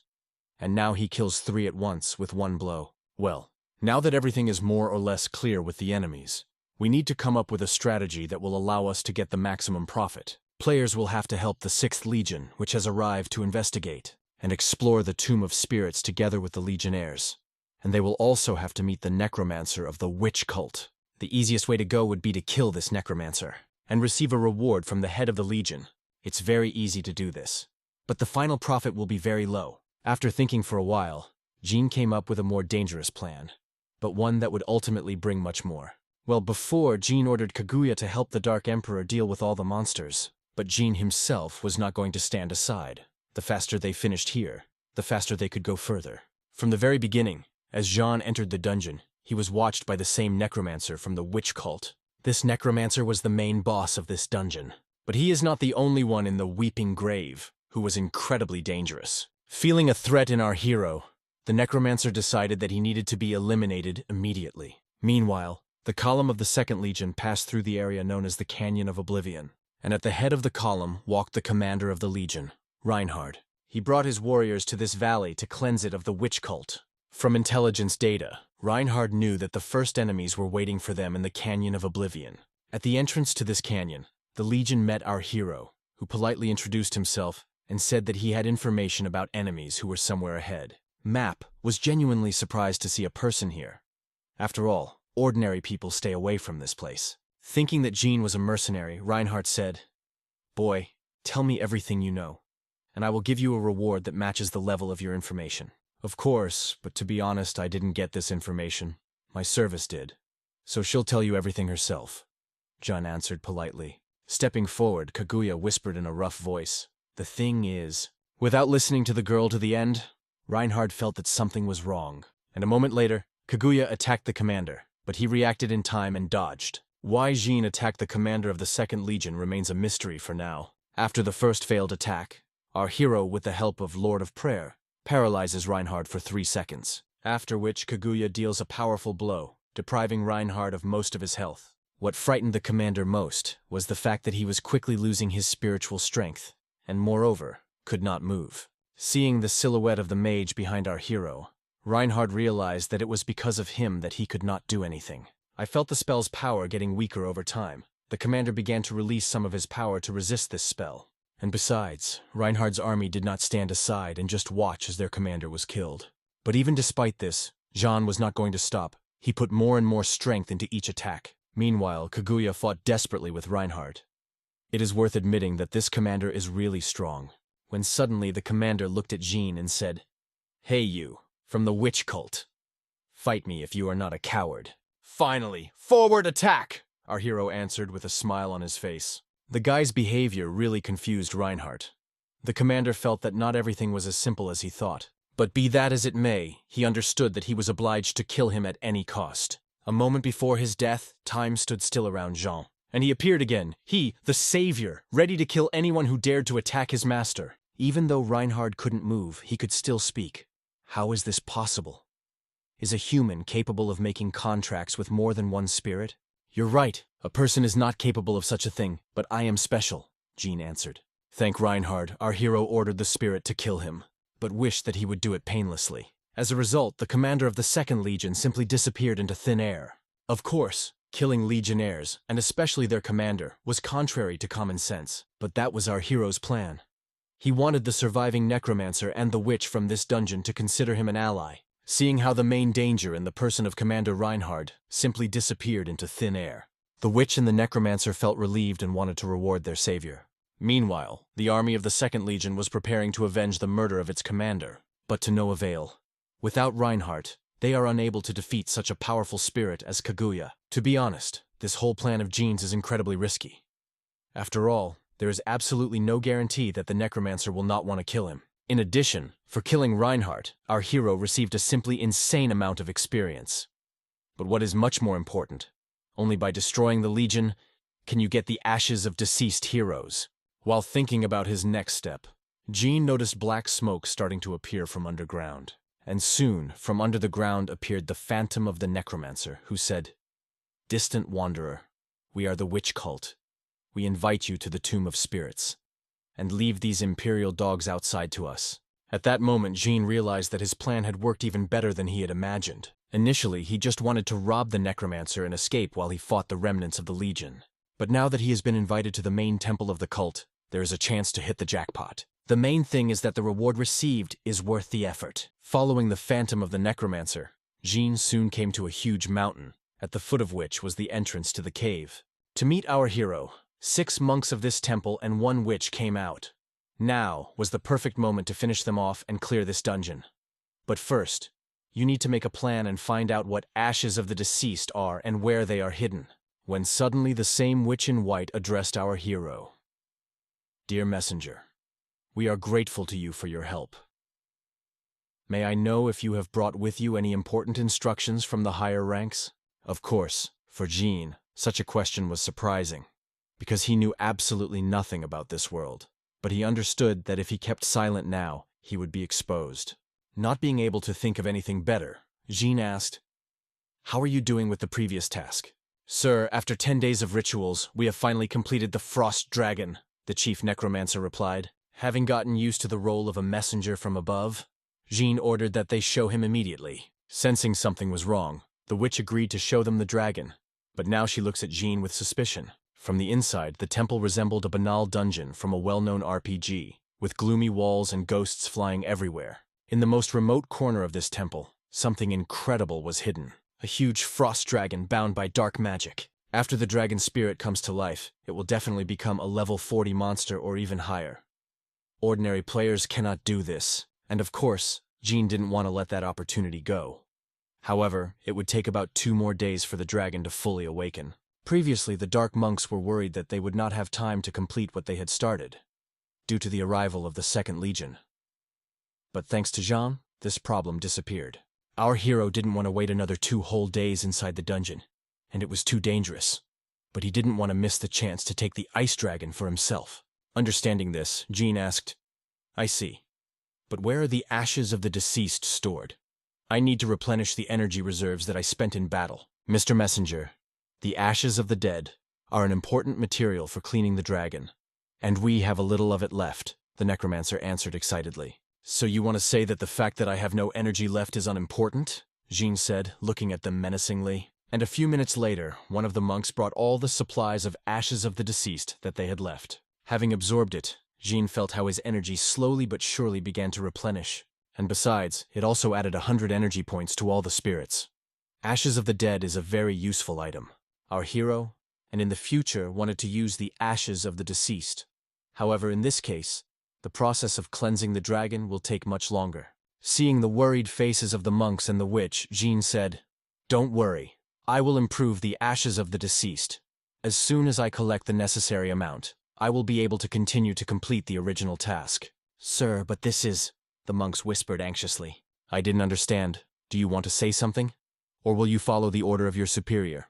Calling Kaguya and the Dark Emperor, Jean answered. Seeing the 2 fighting spirits, the monks bowed their heads obediently and were ready to carry out any order. Despite everything, the necromancer blindly believed our hero. Therefore, without the slightest doubt, he was ready to carry out his order. Let the monks carry out his order first, and they will talk about the rest when the time comes. However, not everyone in the temple believed our hero as blindly as the necromancer. The witch felt that Jean was not who he claimed to be, but she was not completely sure. So she decided to make sure that her guess was correct. Having contacted the chief monk of the cult, the witch said, "Sir, thanks to your help, we were able to finish the ceremony on time." "What are you talking about? What help?" the monk asked in surprise. "Well, didn't the main temple send us a messenger to help?" the witch asked in surprise. "Right now, we have too much work and no free people to help you," the monk answered anxiously. Now everything becomes even more complicated. The witch did not understand why Jean helped them if he was not from their cult. Despite the fact that Jean the stranger, a monk, wanted to invite him into their cult, since he killed Reinhardt and became an enemy of the Empire. But the witch had a different opinion. She wanted to kill Jean. After a long conversation, the chief monk gave the order to give the guest the best reception and to give him everything he wants, no matter what the cost. Meanwhile, the monks of the cult were diligently processing the corpses of Imperial soldiers into ashes. Although these soldiers have long since died, powerful energy still remains in their bodies. Through necromantic magic, the monks are able to create dust of those with power. If everything goes smoothly, Jean will be able to achieve energetic freedom very soon. Seeing the witch, Jean asked her to come over and asked why she wasn't working with the others, to which the witch replied, "I know that you are not who you say you are, so you are a cat. And why did you sneak into our lair?" "Interesting. But the thing is that I didn't make my way to you. You invited me yourself, didn't you?" Our hero answered with a smile on his face. But if you look at this situation from this side, Jean is also right. They called him themselves. Remembering the order of the High Monk and realizing that she was wrong, the witch said, "I beg your pardon. Allow me to introduce myself again. I am the Witch of Desires. My name is Bride of Kara." "Nice to meet you, Kara. You can call me Dark Emperor." Our hero introduced himself in response. The witch was surprised to hear his name, because she knew all the strong heroes and not only them, but she heard this name for the first time. Having met them in person, Kara invited Jean to join their witch cult, saying that if he joined their ranks, he would be able to constantly receive ashes of the deceased in unlimited quantities. This sentence left our hero stumped. Usually the dungeon plot ends immediately after killing the boss, but now it seems to have expanded. To be honest, Kaga's offer regarding unlimited access to the ashes of the deceased really won Jean over. But on the other hand, joining the witch cult will definitely bring a whole bunch of trouble. That's why our hero asked for 20 minutes to think it over. Sir, I understand everything, but we don't have that much time. After Reinhardt's death, the Empire sent an entire army to suppress us. Kaga said anxiously. What should I be afraid of? When they come, I will simply kill them. I only need the ashes of the dead to hold the necessary amount of energy, Jean answered. I understand everything, but now we need to concentrate on the ice dragon, Kaga answered politely. To be honest, our hero wanted to deceive them and take all the ashes of the deceased and just run away. But apparently his charms do not work on the Kaga. Not wanting to lose a large batch of ashes of the dead, Jean tells the witch that he agrees to join their cult. But right after that, he stabbed the hair right in the heart of Kaga. Moreover, he did this right in front of all the monks of the cult, having exposed himself. Understanding the whole situation, our hero called on the Dark Emperor and Kaguya to deal with the monks. Naturally, joining the witch cult was absolutely pointless. Our hero was going to kill all the monks, take the supplies of ash, and leave the dungeon. When suddenly, one of the senior monks managed to trap Jean. To be honest, the guy was surprised that such weak people had such abilities. But be that as it may, Jean was many times superior to all of them, so such an attack did not work on him. While the spirits were dealing with the lower monks, our hero decided to deal with the main necromancer. But at that moment, a powerful earthquake began, and it was hardly a coincidence. The reason for this earthquake was that the main thing was that the necromancer freed the ice dragon from its shackles and subjugated it to his will. Jean didn't expect that this monk would be able to revive the ancient monster ahead of time. Due to the premature awakening, the ice dragon did not reach the peak of his powers. The arsenal had 3 skills with double effect, dealing damage and suppression. The damage of each skill was quite decent. Despite its enormous size and premature awakening, its power is only slightly greater than that of the Monster Lord. Taking into account all the nuances, Jean and Dark Emperor will fight in the vanguard, while Kaguya must deal with the Necromancer, Ice Dragon, essentially a spirit in the hands of this monk. The Necromancer completely controls all the actions of the dragon. Our hero was betting that it would be difficult for the Necromancer to simultaneously control the Ice Dragon and defend against Kaguya's attacks. Despite the reduced stats, even the Dark Emperor with his high defense stats had a hard time holding back the Ice Dragon's attacks. In this fight, the spirit plays the role of a tank, and Jean is the main damage dealer. Having waited out the icy waves behind the Dark Emperor, our hero went on the attack. With his very first blow, Jean was able to hit the dragon's vulnerable spot and inflict quite a decent amount of damage on it. After which, the Ice Dragon was stunned. And then the Dark Emperor also went on the attack. Although Yi's attack was quite effective, this monster had too much health, so it was impossible to kill it. Having become enraged, the Ice Dragon only became stronger. The lower his health became, the stronger and faster his attacks became. But our hero had the perfect weapon against the boss's ice techniques, 10,000 swords combined with the fiery spirit of the Storm Swordsman. As he rained down a continuous barrage of fiery attacks on the dragon, Jean shouted, "Kaguya, don't let the Necromancer rest!" "Got it!" The girl screamed and rushed into battle with renewed strength. The Necromancer didn't stand a chance against such a master of the Kaguya sword, so it didn't take even 5 seconds for her blade to pierce the monk through and through. Seeing this, Jean ordered all spirits to concentrate on the dragon. Our hero attacked the monster from above, Kaguya attacked from the right, and the Dark Emperor from the left, giving him the maximum lesson. No matter how many health points this boss had, he was not able to survive such a barrage of attacks. Of course, for killing the Ice Raycon, our hero received a whole bunch of experience. But more importantly, he was able to raise his level to 28. Jean decided to invest the characteristic points for the level he received into his own dexterity, and the ability points into the skill 10,000 Swords. As this skill continues to improve, the energy consumption will decrease, eventually resulting in maximum damage with minimal energy consumption. However, experience and various ability points are not the only reward given for the boss of this dungeon. As a rule, monsters of level 30 and above contain hidden items, and the Ice Dragon was no exception in this regard. Although John was very worried that there would be no additional reward due to the premature awakening, he nevertheless took out a huge sword from the monster's skull. According to the description, it was a diamond rarity sword called Heart of Destruction. Honestly, this sword is simply amazing. It not only increases attack power by more than 200 points, but also all additional skills. It can be said that this is the best weapon at the moment. In addition, The Heart of Annihilation had passive skills that worked to immobilize the enemy during combat. It was surprising that such a sword was found in a mid-level dungeon. This may be due to the fact that in previous times, Jean fought only one spirit, and this time, two. As the difficulty increases, so will the reward. Having received a new sword, Jean decided to check if the ice dragon was hiding any more treasures. And as it turned out, our hero did it for a reason. In addition to the sword, the ice dragon also contained several medicines, a magic scroll, personal equipment, and a lot of coins. And if you don't count Heart of Destruction, the best loot could be considered Ice Dragon Horn. Thanks to it, you can summon a level 35 monster and make it a living shield. But our hero was not going to say goodbye to the Weeping Grave at this point. He wanted to return here for an improved batch of Ashes of the Deceased. Well, now, having taken everything he could, Jean finally leaves this dungeon. And about half an hour after the guy left the dungeon, Takachi entered it. This isn't the first time Jean has snatched the spoils from Derek's team. And now, Takachi has set himself the goal of defeating the Dark Emperor. Well, now I'll introduce you to a local police inspector named Tari. All his life, he was an ordinary guy. But at the age of 16, he discovered in himself a talent for solving crimes. So he went to study to become a detective. But on the day of the Great Awakening, a new S-rank ability, Future Modeling, awakened within him. The description said that this ability gives him the right to decide what will happen next in the world. However, as soon as Tari tried to activate the skill, he saw a message from you in the future, which said that he would soon die. Of course, the guy didn't agree with his fate. So, Tari decided to study the future diary and try to fix it. From the diary entry, he knew that a guy with black hair and purple eyes would come for him.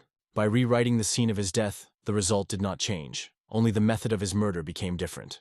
After which, he again tried to change the future, but the result remained the same. Of course, Tari, like any normal person, did not want to die, so he began to go through all possible options. But each of the scenarios he came up with ended the same way. This stranger was killing him. Having tried more than 1,000 different options for the future, the result was always the same. Tari understood that death was inevitable, but that didn't make it any easier. We moved to the present day. The remains of the insect army still terrorized the city. At some point, several monsters managed to get inside the police station. If you believe the future diary, it is from this moment that the last minutes of Tari's life will begin. Looking through the broken window, the guy saw his killer on the neighboring roof. Everything was just as it was written in the future diary. Unfortunately, Tari was on Jean's list of victims, as was Dean. In the future, this cute-looking guy will become the most bloodthirsty awakened. After watching the police station for a while, Jean noticed someone climbing out of a second-floor window. Understanding what kind of skills Tari possessed, Jean said, "Lord Prayer, it looks like our goal is clear. Send the beetles back to the shelter." In an attempt to survive for at least a few more minutes, Tari tried to hide in a dark alley. To our hero's surprise, the guy didn't even try to hide. He just lay leaning against the wall and choking on blood said, "This girl has become even more beautiful since last time." "What are you talking about? Did you know I was coming?" Jean asked in surprise. "Yeah, imagine, I have one like that. To anticipate the moment when you come," Tari answered with a smile on his face. Jean knew about his abilities, but only superficially, and now he has to understand them completely. Jean considered this ability a gift from fate, but Tari had a different opinion. He saw nothing good in knowing his future. Coughing up blood, the guy added, "What you read in this diary never changes. If it's not the curse, then what is it?" Having come to terms with the inevitability of his death, Tari asked Jean for only one favor. He wanted to die at the hands of Kaguya. Our hero refused this request and ordered the Dark Emperor to kill him. Jean was afraid that this could be some kind of trap for Kaguya. Realizing that he would die from the spirit in dark armor, as it was written in the future diary, Tari realized that fate cannot be changed. Before coming for the guy, our hero was tormented by doubts about whether it was worth doing this. But remembering his past life, all doubts disappeared. Moreover, the insects that managed to break into the police station seriously injured him, and he would not have lived long anyway. By taking advantage of the robbery, Jean received exactly the same skill that Tari had. Opening the future diary, our hero saw only blank pages in front of him. After thinking for a while, he realized that the new skill most likely worked the same way as the Lord of Prayers. So Jean said, "Future diary, tell me what will happen in the next 2 days." Entry in the future diary. "My name is John.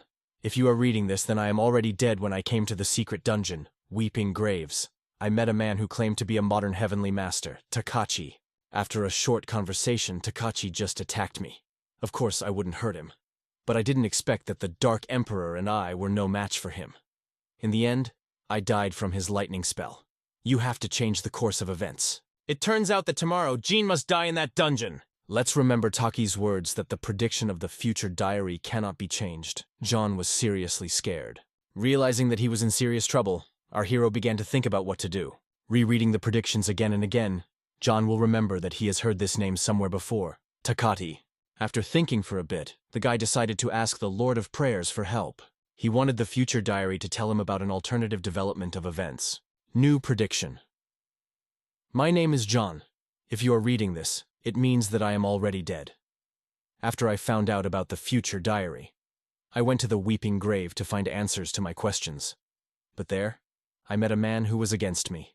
I managed to surprise the enemy by being able to control several spirits at once, but after a long battle, the Lord of Prayers died, as did the Dark Emperor. Without my spirits, I became an easy target for Takaki, and I died. Of course, the new prediction was different from the previous one, but the result was still the same. Then, the Lord of Prayers advised our hero to call upon all his spirits and see how the prediction would change. Lord suggested that future diary makes its predictions based on the information it has, so it doesn't know about the existence of other spirits. Having summoned all the spirits except the Savior for an obvious reason, Jean asked to create a new prediction. Third prediction. My name is John, and if you are reading this, then I am dead. Having learned about my future, I decided to change it. In the dungeon, I met Takachi. Wait, why do I have 5 spirits? My opponent is probably the strongest enemy I've ever faced. So I combined all the spirits and launched an incredibly powerful attack. But after a long fight, I still died. This Takachi is incredibly strong with his SSS rank skill. Our hero couldn't believe his eyes. He was sure that 5 S-rank spirits could defeat 1 SSS rank. When suddenly Lord Prayer cried out, "Dark Emperor, kill our master!" It was absurd, but in this way they were able to call upon the Savior. Having appeared, the spirit once again asked Jean for permission to punish the Dark Emperor. But instead, our hero asked the future diary for another prediction. But even with the appearance of the Savior, the situation did not improve. In the finale, Jean dies. Covered in cold sweat, our hero whispered, "Do I really have to retreat? No, there must be a way out." After collecting his thoughts, John added, "Lord of Prayers, what tactics should I use to defeat the Takati?" Based on all the predictions, the Lord of Prayers thought that the last hope was an unborn moving fetus. And indeed, as soon as Jean took out the egg, the prediction in the diary of the future began to change. A new prediction. If you're reading this, it means I'm dead. What? I already have 7 spirits. My name is John. If you're seeing this message, it means I'm still alive. When I met Takati, I fought him, merging with my spirits. It was only through the power of all my spirits that I was able to win. Unfortunately, Takachi managed to escape. Nevertheless, I had an incredible experience and survived. Now our hero is faced with a question.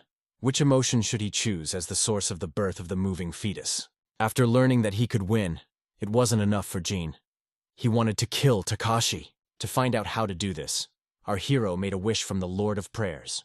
Opening the wish book, the spirit said with a puzzled look, "I'm sorry, sir, but your wish will take all my energy, and I will go into silence." Of course, the gap between S rank and SSS rank is too big, and judging from the future diary, the Takati must have some other methods of fighting. John must prepare well for the fight. Well, for now, they will go to the prison to give the Ascension Crystal to our hero's brother, so that he can rise to the S rank. About 20 minutes later, City Prison Number 1 was attacked by a swarm of insects, just like what happened to the police station.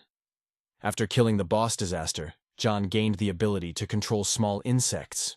The panic created by the monster attack created the perfect conditions to infiltrate the prison. Of course, it was possible to leave the guards to the monsters and sneak in unnoticed. But our hero chose another way. He realized that these people were not to blame for his brother getting into trouble, so there was no point in killing them. "Save the cops," Jean said. "I'm Eric's little brother. I need to see him." The police reported the incident to the warden, who authorized the visit, but asked that our hero come to his office after meeting his brother. The last time the brothers saw each other was in the last life, when Eric saved Jean from death. Upon seeing Eric, our hero whispered in a trembling voice, "Brother, it's so good to see you." "Jean, I heard that there are monsters in the city. Are you hurt? If anything, call someone for help," replied Eric excitedly. Brother, don't worry, I'm fine, sadly added our hero. Hey, don't be sad, I'll be out soon and we'll solve all the problems, said Eric. Eric, as an older brother, was very worried about Jean. After all, he had been his father and mother, and his whole family since he was a child. In addition, the warden offered to commute Eric's sentence if he agreed to his terms, and Eric was willing to agree to those terms, all so he could get out of prison at least a little sooner. Seeing how worried his brother was, Jean said, "Brother, believe me, no one will hurt me. I also brought you a present that will get you out of here soon." "What? What gift?" Eric asked in surprise. He didn't notice the spirit appearing behind him. A second later, the Dark Emperor shoved the Ascension Crystal into Eric. When the cops saw this, they ordered Jean to put his hands in the air and tell them what he'd just done. "Hey, take it easy. I gave my brother a substance that disappears as soon as it enters the body. Nothing dangerous or forbidden," John replied with his hands up. Meanwhile, Eric was undergoing a very painful upgrade. Having risen to rank S, he had unlocked the skill Red Guts. From the outside, it looked as if the guy's entire body was covered in fire, and the hysterical scream of pain only emphasized it. And along with his new rank, Eric received a new spirit, Red Lotus Knight. Not to say his characteristics were outstanding, but they weren't exactly lousy either. After everything, Eric couldn't believe his eyes. He is the possessor of a high-rag spirit. Jean was sure that with the help of the Red Lotus Knight, Eric himself could break out of prison. At the same time, there was no need to escape from prison. There was a special program for prisoners who had awakened abilities. Eric was grateful to his brother for the gift, but he didn't understand why Jean didn't take the crystal for himself. But frankly, it didn't matter. What happened was caught on the security cameras and attracted the attention of the warden. He found it very interesting that our hero was able to raise the level of another man. Not 5 minutes into the meeting, the guards invited Jean to the warden's office. In parting, our hero said, "Brother, don't worry. No one will dare to touch us again. I'll come visit you again. For now, be good and try to get out of here early." When Jean asked the guard why the warden wanted to see him, the warden replied, "The master has an offer for you and your brother." From the very beginning, our hero knew that this whole promotion thing would catch the warden's eye. Jean had met this man more than once in his past life when he was trying to free his brother. Even then, he noticed that Dwayne had incredibly huge ambitions and would never miss a chance to get stronger. Simply put, our hero knew that after what had happened to Eric, he could make a deal with the boss about anything. "Jean, you know your brother is no angel, but do you know what's going on with his case?" "What do you mean? Is there something wrong with the investigation?" Jean asked Echidna. "Why do you think your brother's case has been under investigation for 15 years? Eric, a common victim, he was just used as a weapon." "Mr. Duan, please tell me everything you know, and in return I will help you get rid of the monsters and protect the prison," Jean shouted excitedly. "There is no need for that. The monsters will be killed sooner or later," Duan replied with a laugh. "I saw you helping Eric to awaken the spirit, and don't deny it. It was caught on the security cameras," added the warden. Jean was hoping to help the prison get rid of the monsters, but it looks like that old fox has his eye on the Ascension Crystal. Realizing what Dwayne was getting at, our hero said, "I don't think your information is worth what you want. After all, I can eventually find out for myself. Of course you can find out for yourself, but don't forget that I'm the one who can commute your brother's sentence. If you give me that magical artifact for awakening, it is my husband and I who will discuss what you came for." Dwayne replied, "I understand what you want, but first you must tell me what is behind my brother's case." Jean added politely, "Well, you're a good guy. I think I can trust you. Eric was framed by the Van Group Corporation," Duan said nonchalantly. After learning about it, our hero had one question. Why did the police knew about everything and kept an innocent man in jail for so long? You're right. But without hard evidence, we can't do anything. And everything we could get pointed to your brother. That's why we sentenced him to such a long time." Duan replied indifferently. It wasn't until years later that the chief of police found out by accident that Group 1 was behind the whole thing. I pointed out that it was the corporation that bribed the judge to give him a quick and long sentence. Seeing that our hero was filled with revenge, Old Man Duan advised him to give up any revenge. "No matter how much power you have, Group 1 is the largest corporation in the country, and to face it alone is death." After that, Dwayne offered our hero a deal. Jean would help him awaken his power, and he would try to get his brother out. In this respect, Jean was in complete agreement with Duan. No matter how strong he was soberly assessing his capabilities against the strongest corporation in the country. "The thing you're asking me for is in the vault, so I'll have to go get it." "Agreed. As soon as you take this artifact, run to me," replied Duan cheerfully. And on that good note, they said their goodbyes. And of course, Jean wasn't going to give him the crystal. Now when our hero found out that the warden knew about everything and did nothing, he was going to kill him. After our hero, a guard came to the Duan's office and said that they had prepared a safe place for him to hide when the monsters attacked. There is no need for that. You guard the prison outside, and I will stay here and control everything, replied the man. Duan didn't really want the Ascension Crystal for himself, but for his son. As for Eric, the boss had a very simple logic. He knew that if he went against Group 1, he and his family would be dead that evening. Suddenly, a dark emperor appeared behind him and said, "Smoking is very bad for your health." At that moment, the man froze with fear and whispered in a trembling voice, "What's going on?" And a moment later, behind this huge spirit, Jean appeared and with a smug face said, "Mr. Duan, it's me." Seeing our hero, the man exhaled with relief. "Jean, don't scare me like that. Have you already obtained the Ascension Crystal? So soon? Of course, I'll do anything for my brother," Jean replied politely. "But you won't get the Ascension Crystal. Dark Emperor forward," added our hero, after which the spirit grabbed the warden by the throat. But Jean didn't want to kill him quickly. He wanted Duan to suffer as long as possible, just as his brother had suffered in prison all those long years. The man tried to call for help, but it was pointless. Before coming, Jean had wished that no sound would penetrate beyond this room. And finding himself face to face with the Duan, our hero asked the Lord of Prayer, "I want this man to tell only the truth." But before the interrogation could begin, Jean decided to beat the Duan properly for trying to deceive him. Perhaps our hero is doing the wrong thing. But is it right to keep an innocent man in prison for 15 years? After breaking a couple of bones, Jean finally stopped beating him. After waiting for Lord Prayer to cast a spell, Jean said, "Tell me, who in the Van Group framed my brother, and why?" It was done by the second youngest master of the Van Group.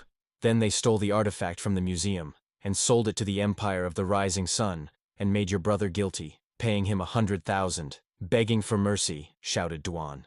"What are you saying? They gave him the money and Eric just agreed to it?" Jean angrily interjected, ordering the Dark Emperor to break the man's legs. "No, it was me. They offered him a whole million, but he only got 100,000, and I took the rest of the money." Breathing heavily, Duan replied, "As I thought. Then the second question, where does a rat like you hide his money?" Holding back his anger, asked our hero. "Dream on, you and Eric will die anyway. Why do you need my money?" Duan replied with a sneer. Realizing that something went wrong, our hero looked angrily at the Lord of Prayers. Then Duan, crying and gritting his teeth, said, "I keep all my money in cash. There are about 94 million, all stored in the basement in the building number 14 in the district, Wuling." "Jean, you're just an idiot. Kill me, you won't get anywhere," the man added. "Do you really think I'm an idiot?" asked our hero in surprise. "You can consider me whatever you want, but it doesn't change the fact that you are a bastard who keeps innocent people in prison," Jean added with a smile on his face, leaning his foot on the man's head. A moment later, the monsters burst into Duan's office. Our hero was not going to kill the man personally, because then he would have gotten into trouble.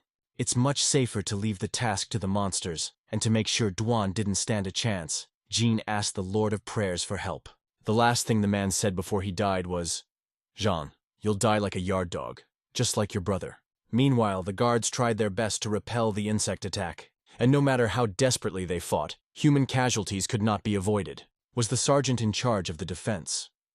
After losing several of his men, he decided to retreat back from the barricade on the second floor of the prison, when Eric came up to the lieutenant and offered to help. "How did you get out?" the policeman asked in surprise. "Those bugs destroyed part of the prison and some of the prisoners were able to escape, and I just awakened an S-rank talent." "I'll help," replied Eric. "Okay, if you help save the lives of my men, I'll do my best to make sure your labor is appreciated and you get out of here as soon as possible," replied the lieutenant. After getting permission from the policeman, Eric summoned the Red Lotus Knight. As soon as the beetles sensed the presence of a strong enemy, they decided to eliminate the threat, but they're not likely to get to Eric. The Red Lotus Knight will give his life to save his master. But defense alone won't win the battle. Eric ordered his spirit to destroy all the monsters and prevent them from harming people. Watching the Red Lotus Knight, the lieutenant was simply shocked at the power he possessed. Meanwhile, our hero was watching everything that was happening from the side. Of course, he could help his brother, but then Eric would not look so convincing on his background. Jean wanted his brother to do everything alone and get out of this damn prison. Besides, if suddenly Eric couldn't cope, Jean would be there to help. Just as suddenly there was a scream. We're finally free. These idiots are fighting bugs need to run before they see us. There was no doubt about it. Besides Eric, several other prisoners were able to escape from the prison. But Jean turned around and saw no one. Realizing that something was wrong, Jean called on the Lord of Prayer and said, "Say, someone just spoke." "Sir, it's one of the prisoners who has awakened a talent of rank S. Invisibility." Lord of Prayer answered. "So you know what to do? I want him to show his pretty face." With a smile on his face, Jean replied. After that, the prisoner became visible again. "Hello, who are you? Did you break my invisibility?" shouted the guy nervously. Realizing that our hero would most likely try to stop him, the guy decided to kill Jean. Looks like today's a lucky day for our hero. He got his brother out of jail and found a criminal with S-class talent. It's funny because according to the official data, criminals in this prison only had a maximum ability rank of A. How did this guy manage to avoid being tested? This guy, since waking up, claimed to have absolutely no ability and hid until the last moment. The invisibility skill. Too good and useful for Jean to just let this guy get away. Besides, if the Lord of Prayer was to be believed, this criminal deserved his punishment. So by killing him, Jean would be doing society a great favor. Realizing that our hero was not a policeman, he realized that he was likely to be killed, so he wanted to escape at the first opportunity. And Jean, too, realized that the guy was unlikely to fight to the last man and try to escape, distracting our hero by the incessant attacks of his spirit. The guy tried to get over the main wall of the prison. In addition, the skill, invisibility, this is only part of the talent, hermit. The guy can not only become invisible, but also completely remove his scent, which made detecting him almost impossible.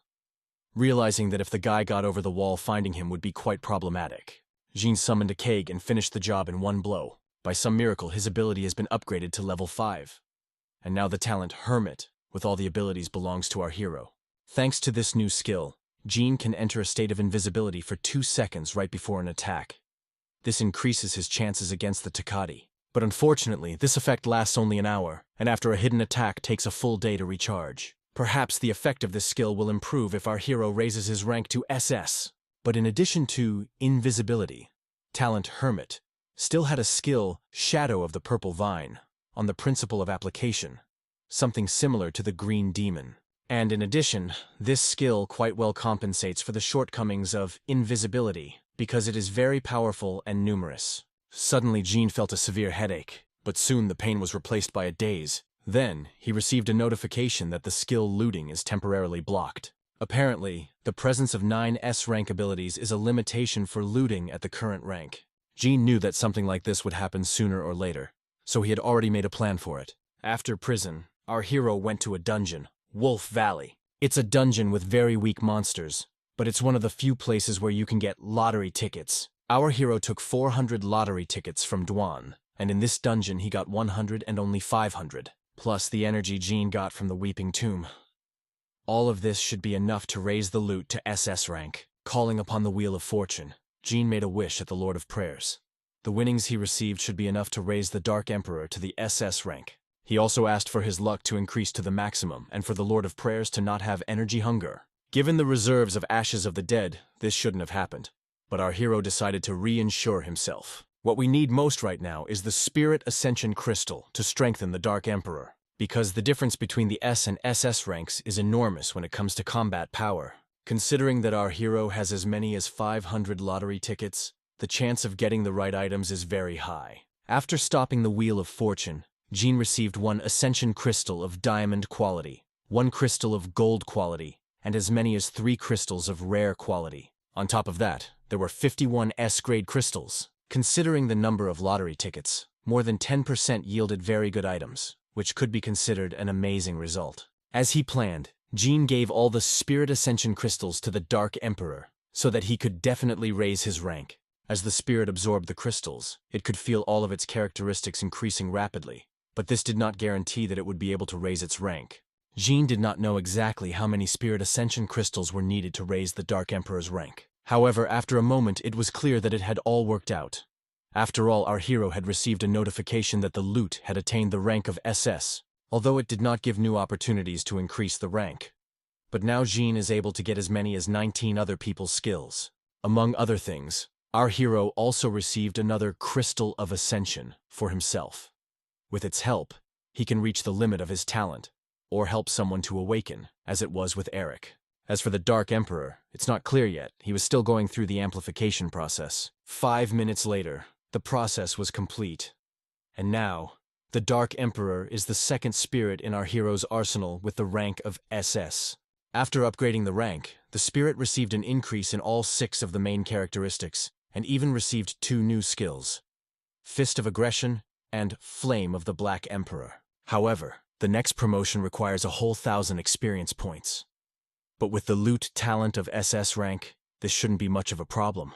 After upgrading the Dark Emperor, Zhang still had some Spirit Ascension crystals left, which he decided to give to the Lord of Prayers. The remaining crystals weren't enough to raise the spirit's rank, but they were enough to raise its characteristics a bit. After upgrading the spirit, our hero has increased the chance of inflicting non-critical damage to the enemy, and given his new sword Heart of Destruction, the probability of inflicting a critical blow is equal to 50%.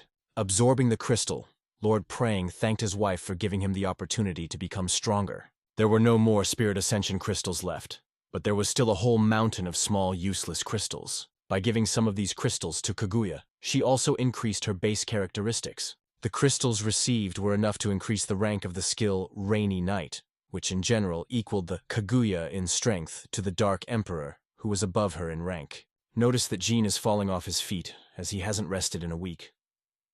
The Lord of Prayer has offered to help. The remaining crystals might be enough to awaken the Moving Fruit and upgrade it to the SS rank. This is only possible because initially, the Moving Fruit hunts at the peak of the S rank. Considering all the spirits and equipment, Jean is now around level 7, rank SS. And an awakened rank, SSS, with only 1 spirit is unable to resist our hero. However, if the future diary is to be believed, Takati, an unusual awakened rank, SSS, our hero's only chance of victory is the new Dark Emperor. Meanwhile, Takati was waiting for our hero in the Weeping Grave, and you can be sure he prepared for their battle. As a monk in one of the oldest temples in the country, Takati could call upon the gods for help.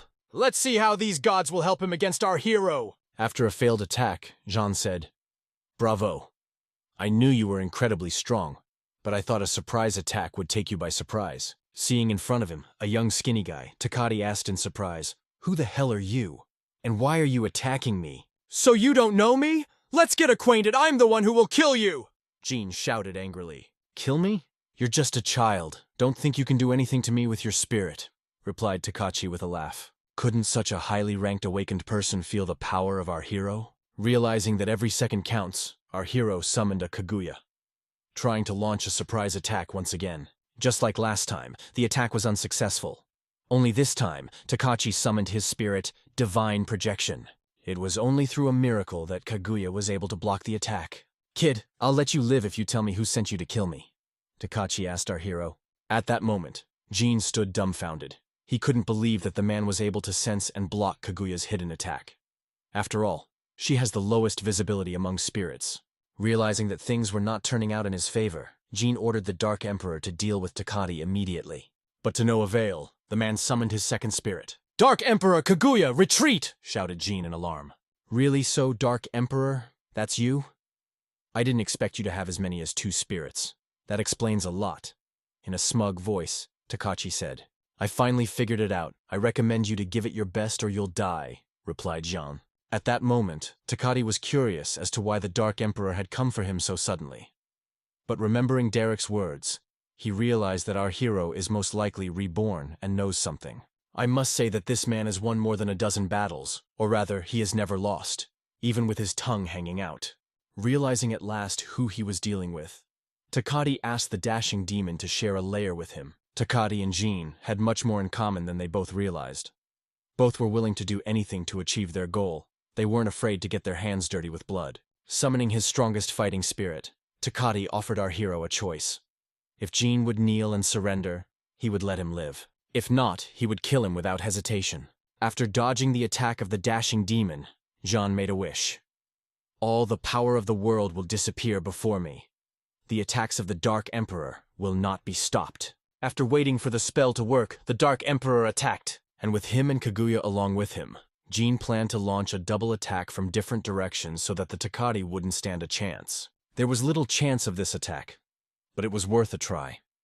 Besides, Jean wanted to see what Takichi was really capable of. This tactic made the man use the Thunderer skill and ask the Goddess of Mercy for help, which caused the Dark Emperor to be thrown backwards. And a moment later, there was a tremendous rumble in the canyon. And out of the cloud of smoke, a giant hand appeared. It looks like this is the spirit that made Katya get the SSS rank. The giant god spirit called Danmo.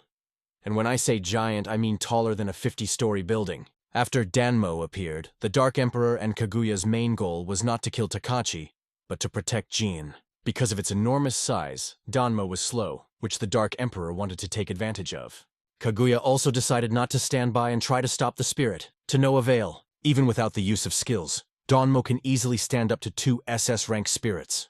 Despite its slow movement, Danmo had a very high attack speed, not to mention its catastrophic damage. According to the future diary, Takachi still had skills that could summon lightning strikes. So on top of all that, he also has 3 spirits with different types of action: attacker, defender, and tank. Given all of this, it's clear that he got his rank for a reason. Suddenly, Takachi ordered Danmo to retreat. Hey, old man, why did you call him off? Are you afraid? Shouted Jin with a sneer. Laughing loudly, Takachi replied, "Kid, don't make me laugh. Even if you are reborn again, I will not be afraid of you." Although Jean didn't show it, he was surprised that the man knew about his rebirth. "Takachi, that's your name, isn't it? Tell me, is my rebirth the reason you want to kill me?" Our hero asked.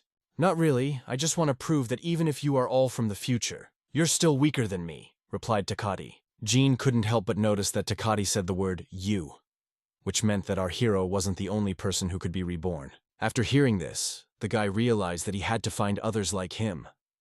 But first he had to deal with this old man. Changing his sky-blue aura to wild flames, the man summoned another spirit, Flaming Night Yang. This spirit was well known to our hero, as it would become a legendary spirit in the future. "I see you are surprised. Danmo was able to resist 2 of your spirits at once, but Flame Knight will not leave you the slightest chance," Takachi said smugly. After that, Jin pulled out a gun. When the old man saw this, he laughed. After all, in the age of the awakened, only weaklings and idiots use firearms. "I didn't prepare this gun for you." Putting the gun to his temple with a smile on his face, Jin said, "Man, just because you can't beat me, doesn't mean you have to kill yourself. Doesn't mean you have to kill yourself. I can make you my assistant." Takachi added fearfully, "Are you stupid? Who told you that I'm going to kill you?" Holding back laughter asked our hero. But despite this, Jin still pulled the trigger and put a bullet in his head. And of course, this whole theatrical performance was for one purpose only: to summon the savior. You have to admit, bringing a gun to summon a spirit is pretty smart. Takachi found this way of summoning a spirit quite amusing.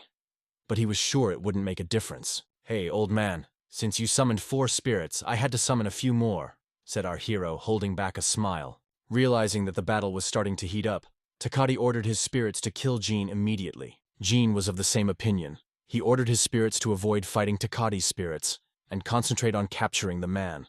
Realizing that getting to the man would be difficult, the Dark Emperor decided to distract Danmo.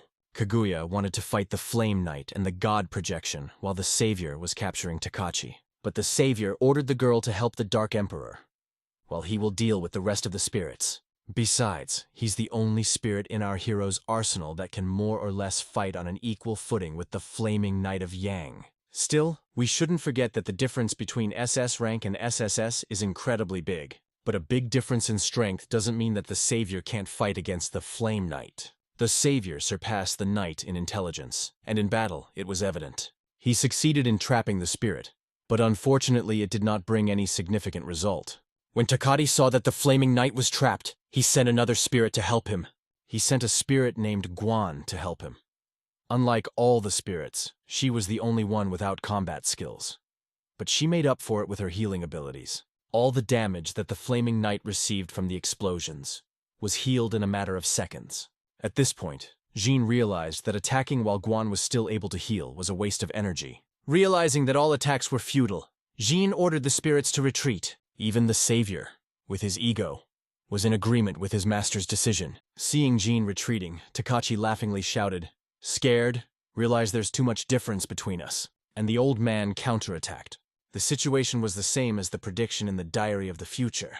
Remembering the last prediction, our hero decided to activate the perfect fusion. Thanks to his higher rank, Jin can merge 3 spirits at once. Kaguya was taken as the basis of the merged spirit, dressed in the armor of the Dark Emperor and imbued with the aura of the Savior. The resulting spirit was given the rank of SS+++. This spirit is fully comparable to a spirit of the SSS rank. 4 spirits, 2 of which were SSS ranked spirits, were up against one reinforced Kaguya. The first to attack was the God Projection. Let's see who's stronger than heaven or hell. With her first blow, Kaguya broke the Holy Staff, the strongest weapon of the Takati spirits. Next in her path was the Flaming Knight and Danmo. They would be much harder to deal with than the God Projection. After all, they are both spirits of the highest rank. Takati suddenly said, "Dark Emperor, I admit you're strong, but you can't beat me with these tricks. Let me show you what the strongest monk can do," added the man, taking out a small gold bar. Raising this artifact above his head, Takati began to recite a prayer in the dead language of Ishi, which frankly frightened Jean. After all, it was unclear what to expect. January 11th, 1821st year, the 56th generation of monks of the Temple of Heaven performed a true miracle. They single-handedly defeated the Wild Hunt, which had been doing evil for years, wiping out entire towns and bringing death wherever they set foot.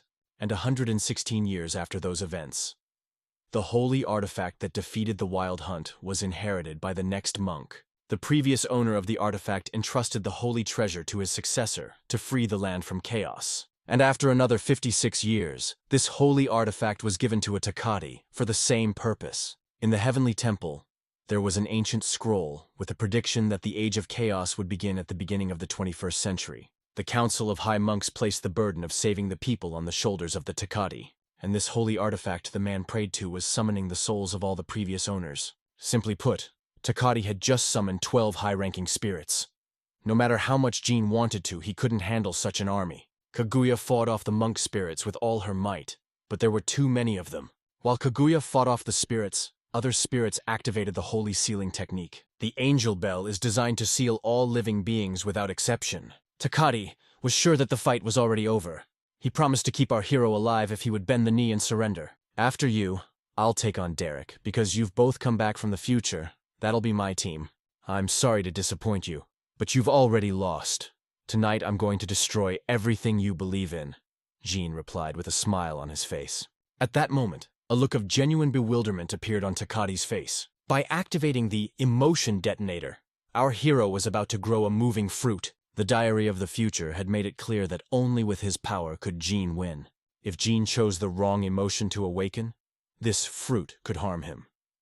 That's why our hero activated the emotion detonator to find the right material for awakening. But in the range of the skills, there was only fear, terror, anger, and despair. But all these emotions didn't fit. Suddenly, 100 kilometers away, Jean saw something interesting. The head of the city police was rewarding a reporter for a job well done. She had filmed the battle between the Dark Emperor and the boss of the disaster. And now, the recording of this battle want to include on all TV channels to show people that these monsters are not invincible. Encouraged by our hero, the people took a fighting spirit and were ready to repel their city and the insects. Hope. This is the emotion that makes the moving fetus be born. Hope, an incredibly powerful emotion that can endow a spirit with absolute capabilities. Having absorbed the hope of a city of many millions, the fetus finally began to awaken. First, wings as white as the light of the sun emerged from the egg, and soon a beautiful angel of hope emerged from the egg, who was ready to help Jean overcome all difficulties. The new spirit was a SS-ranked spirit. Its basic characteristics were at a very low level. However, the skill Overloaded Existence completely compensated for these shortcomings.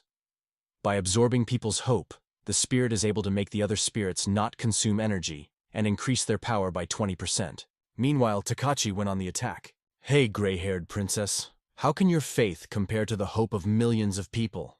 our hero asked with a smile on his face. Thanks to the Angel of Hope, Jean finally had a real chance to win. After gathering enough power, the angel took action. The enhanced Kaguya, trapped in the trap, felt her power begin to grow unstoppable. A 20% boost to all her stats was more than enough to break Takashi's shackles. Seeing Kaguya escape the trap, the monk tried to stop her with his protective spirits. Their attacks were no more dangerous to her than a mosquito bite. Thanks to her high intelligence, Kaguya knew it was risky to attack head-on. So she allowed Takachi to launch a series of strong attacks to create a cloud of whir on the battlefield. Using this cloud, the girl was able to take the monk by surprise and get as close as possible to attack him, but unfortunately it didn't work. Takati, with the help of Guan, took the form of a spirit and lost his physical body. After that, she was attacked by a divine projection. It didn't do any damage, but it bought Takati some time. Once again, after dealing with the god projection, the girl decided not to make up anything and just attacked the monk openly. At this moment, our hero asked the Angel of Hope and Lord of Prayers to strengthen the cage as much as possible. The next attack should end their fight, so Jean wants to act for sure. Under the reinforcement, the already reinforced spirit has unlocked a new skill: Hound Posts. With the new skill, Kaguya was able to completely neutralize an entire army of Takati's spirits. In desperation, the monk decided to use his last trump card. He summoned the Great Arctic Warrior. Interestingly, Takati can summon so many spirits, even more than our hero. In addition, this Great Arctic Warrior is simply enormous in size, even bigger than Danmo. Despite its appearance, this spirit had only one ability. It could teleport its master. Everything happened just as Future Diary had foreseen. Takachi escaped. After seeing the monk disappear, our hero ordered the Lord of Prayers to locate him. Because the monk used up too much energy during the battle, he couldn't get far. Meanwhile, Takati was trying to figure out what to do next. Only 3 of the monk's army of spirits remained alive. He realized that if he fought the Dark Emperor again, he would lose his remaining spirits. The only choice was to go back to the temple and ask for help. Takati's only regret now was that he hadn't killed Jean in the beginning. Suddenly, the monk felt someone approaching him. To figure out what was wrong, he decided to use the sacred talismans of the divine eyes. Then he saw the spirit of our hero running a few hundred meters away from him. "How the fuck did he find me so fast?" Takachi shouted in fright. Realizing that he couldn't take another battle, the monk asked the Great Arctic Warrior for help. A moment later, our hero arrived at the same place. However, Jean was not going to let him go just like that.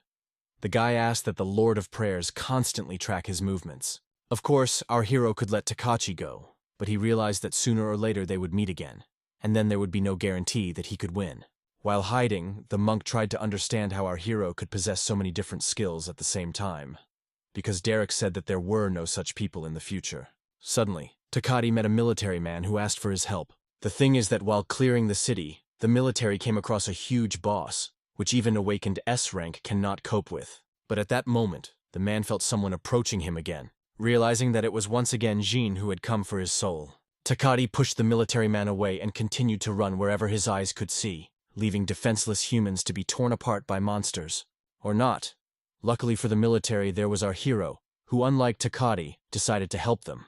"Hey kid, are you okay?" asked our hero. Seeing Jean, the eyes of the military man almost fell out, after which his shaking voice shouted, "Impossible! It's you!" But time to talk to the guy. Our hero had no time. He had to kill all the monsters, so that they do not hurt people. Watching the Dark Emperor crush his monsters, the military could not believe that he could survive the night. After seeing that, the soldier begged Jean to help them deal with all the monsters. After all, ordinary monster automatons are harmless. "You just don't worry, as long as I'm here, no one will harm you," replied our hero. Of course, fighting monsters, there is a high probability of missing Takati. But if our hero does not help us, the Angel of Hope will lose its power. You may be wondering where this boss came from, but Vicjan has already dealt with it. It's very simple. Disaster bosses act like wild animals. They occupy a certain territory and dominate it. Simply put, there can be multiple bosses for one disaster. Listen, gather all your men and retreat, protect the people, and I'll deal with this monster. Taking out the Heart of Destruction, added our hero. Having already defeated one such monster, Jean, how to defeat him. And with the new sword and strengthened Kaguya, it will be easy to do it. But unfortunately, at that moment, the perfect fusion came to an end. In the end, everything turned out exactly as Future Diary predicted. John defeated Takachi, but he escaped, especially since saving hundreds of lives of ordinary citizens is more important than chasing an idiot. Meanwhile, the soldier our hero met reported to the High Command that their squad was saved by the Dark Emperor. As our hero planned, after defeating the first boss, he became a real hero to the ordinary people. Meanwhile, Jean was fighting the boss with all his might. He decided to use the same tactic as last time, a joint attack. With the upgraded spirit rank and new sword, it only took a couple of blows to send the boss to the next world. After that, within a radius of 10 kilometers, the normal insects began to behave strangely. They didn't seem to panic or know what to do. A minute later, the radio reported that the Dark Emperor had just defeated the boss, which raised the morale of the ordinary soldiers. With the boss finished, our hero decided it was time to take on his pathetic insect army. Of course, the battle with so many monsters will be very energy-consuming, but will give quite a lot of experience points. Besides, this is the perfect time to test something out. Namely, the spirit of the ice dragon from the Weeping Tomb. Although its combat power is no different from a normal S-rank spirit, its large size is perfect for fighting these insects. In addition, the ice dragon has a pretty good skill for defeating a group of enemies. Killing bosses brings Jean 5 lottery tickets on the Wheel of Fortune. And the experience gained for killing small insects can be enough to improve the characteristics. Suddenly, our hero heard a shout. "Dark Emperor, hold on, we're coming!" Turning around, Jean saw an armed group of soldiers rushing to his aid. Funny thing is, after what he saw, they decided he needed help. "Don't come any closer, just watch!" shouted our hero in a commanding tone. Jean might have let them help, but as long as the boss is alive, it's too dangerous. It will be very problematic to fight an army of monsters and make sure no one gets hurt. At one point, our hero decided to show off his power and kill the boss without the help of spirits. With the heart of destruction and specialization, Swordsman of the Storm, to do this is more than realistic. After killing the next boss, Jean received 5 lottery tickets and 5 destiny crystals, and raised his level to 29th. Seeing the man single-handedly slaying the disaster boss, the soldiers' mouths dropped open in surprise. Noticing this, Jean added pathetically, "This trash is finished, take care." After dealing with the next disaster boss, Jean not only earned additional experience, but also raised his social ranking.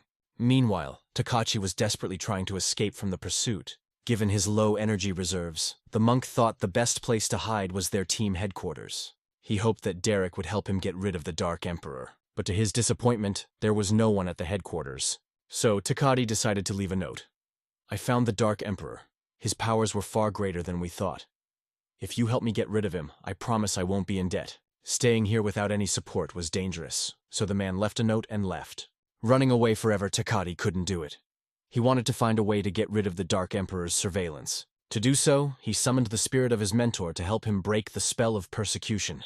This spirit is a bit like the Lord of Prayer, but unlike our hero's spirit, this one couldn't fulfill every wish. However, the spirit of the mentor had magical powers and could help Takachi in this situation. By casting a special spell, the spirit made the monk practically invisible to any sensory skills. Asking for help from his mentor, Takachi realized how reckless he had been. Because of his arrogance, he had lost most of his battle spirits. Now the monk's only goal was to get stronger and wash away the shame he had recently suffered. Opening the system window, Takachi noticed that one of his spirits had lost as much as 120 intelligence points. And the Heavenly Greatness skill was only 60% active. But there was no time to deal with it now. First, we need to hide in a safe place. Meanwhile, the Lord of Prayers reported that he had lost Takachi's trail. That's okay, I have other things to do. Besides, thanks to the future diary, whatever he does, I'll be able to get ahead of him. With a smile on his face, our hero replied. In addition, Jean made a wish. If Takachi gets any of those who are dear to our hero closer than 20 kilometers, Jean must know about it. Having finished with all the disaster bosses, the guy decided to see what reinforcements it brought him. The Lord of Heaven's dignity was pumped up by 40%, and the Dark Emperor gained as much as 20 intelligence points. Interesting. There was no doubt that the Dark Emperor had taken the intelligence points from one of Takachi's spirits. But how did that happen? But we'll deal with that later. Right now, Jean was trying to figure out how to use the Heavenly Teacher's order. Remembering that Takachi had applied something similar to his flask, our hero tried to do exactly the same thing, but without success. Most likely, it didn't work because it's a special fact of monks, not meant to be used by ordinary people. After some thought, Jean asked the Lord of Prayer to change the Heavenly Teacher's order so that only he could use it. Of course, the spirit could do this, but it would take half of his energy to do the conversion.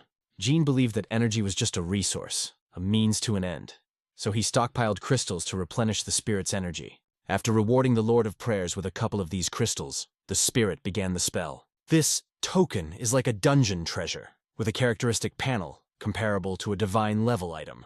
After Jean was able to use this token, he learned of its very interesting abilities.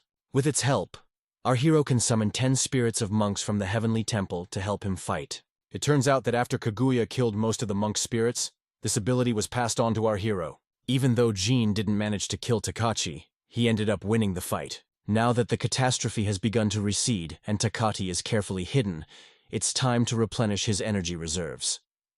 After all, with the increased rank of the spirits, the energy consumption had also increased. Meanwhile, Derek's teammates reported some very interesting news to him. They had discovered Takachi's letter and told Derek the contents of the letter. To be honest, Derek wasn't happy about it, and neither were the rest of the team. After all, Takati is the strongest of them all. Derek was well aware that the Dark Emperor now had reason to deal with him and his team. Realizing that the situation was even more dangerous than before, Derek decided to explore the Weeping Tomb. Finding the canyon where the battle had taken place, Derek asked his spirit to rewind time. He wanted to see what happened that made the Takati so scared. After rewinding the time back a few hours, Derek found the fragment of time he was interested in. While watching the fight, he was particularly interested in one segment, so he decided to watch this episode of the fight in more detail. Once inside, Derek immediately stumbled into a cage. Looking around, he found the Dark Emperor. Now Derek knew what he looked like, and frankly, the man was very surprised. And there were several reasons for that.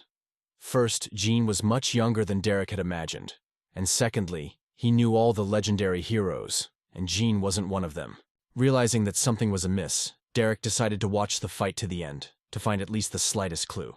And the more he watched, the more horrified he became. Derek had no doubt that Jean had stolen some of his power, and to get it back, he'd have to kill our hero. But despite that, Derek still didn't understand how Takati could lose. After all, he's a true SSS rank. Watching the fight over and over again, the man couldn't understand at what point the Dark Emperor took the initiative. Suddenly, his spirit said, "Sir, my strength is running out.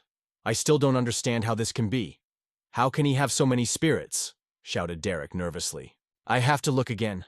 Extend the effects of the skill," the man added rudely. "Master, but in that case I'll have to sleep for a while," replied the spirit anxiously. "It's okay. Even if I have to use up all the energy, I have to find out what his power is," replied Derek. As he rewound time again, he finally found what he was looking for. He saw Jean taking the power of the man he'd killed. What he saw explained how the Dark Emperor had gotten hold of so many spirits. But there was a new question. How could he take Derek's power? I mean, they'd never even met before. Having learned about the origin of our hero's power, Derek's spirit offered to track down our hero and kill him. However, the man rejected the idea. First, he wanted to find out if the Dark Emperor was a good man. After all, the impending monsters from other worlds will bring chaos to the world, and a man like the Dark Emperor can become a serious weapon in the hands of mankind. Meanwhile, our hero has once again cleansed the Weeping Grave, all for the improved ashes of the dead. Immediately after the Weeping Grave, our hero traveled to the Holy Lands to gather the fruits of the Divine Tree, and after collecting all the loot in this dungeon, Jean went to the Duan Vault. With the help of the Lord of Prayers, he found the building of interest in the vast metropolis. Entering the supposed vault, Jean found himself in an ordinary office. But on one of the bookshelves, he noticed something interesting. One of the books was much less dusty than the others. Tilting this book opened up a secret passage, just like you see in the best detective movies. Inside, our hero was ready to see anything, but not this.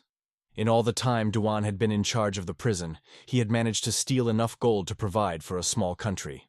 It's true what they say, in bad times the poor get poorer and the rich get richer, the kind of money that can solve any problem. So our hero took it for himself. After that, Jean ordered the Lord of Prayers to find a guy named Vance, who works in the Van Group. It's time to avenge the bastard for what he did to Eric. If it weren't for the sudden appearance of Takachi, John would have dealt with him long ago. As the second young master of a huge corporation, Vance lived in the most expensive neighborhood in the city. Besides, while Eric was rotting in jail, the asshole was spending his illicitly earned money on all sorts of nonsense. Vance had a lot of other crimes on his record besides his illicit wealth. But because of his money and power, the police turned a blind eye. And after the disaster in the city, Vance lost all humanity. He would kidnap women from their homes and do whatever he wanted to them, then just kill them. Then one day, on one of Vance's usual days, the lights came on in his office. Jean suddenly appeared and said, "Vance, I think you're getting a little carried away. I suggest you play one last game with me. Who are you, and how did you get here?" Vance whispered fearfully. After which, Jean activated the skill, Dignity of the Lord of Heaven, plunging the guy into illusions. And so, when you don't ask any more stupid questions, I'll tell you the rules of the game. The only question is whether or not you survive tonight.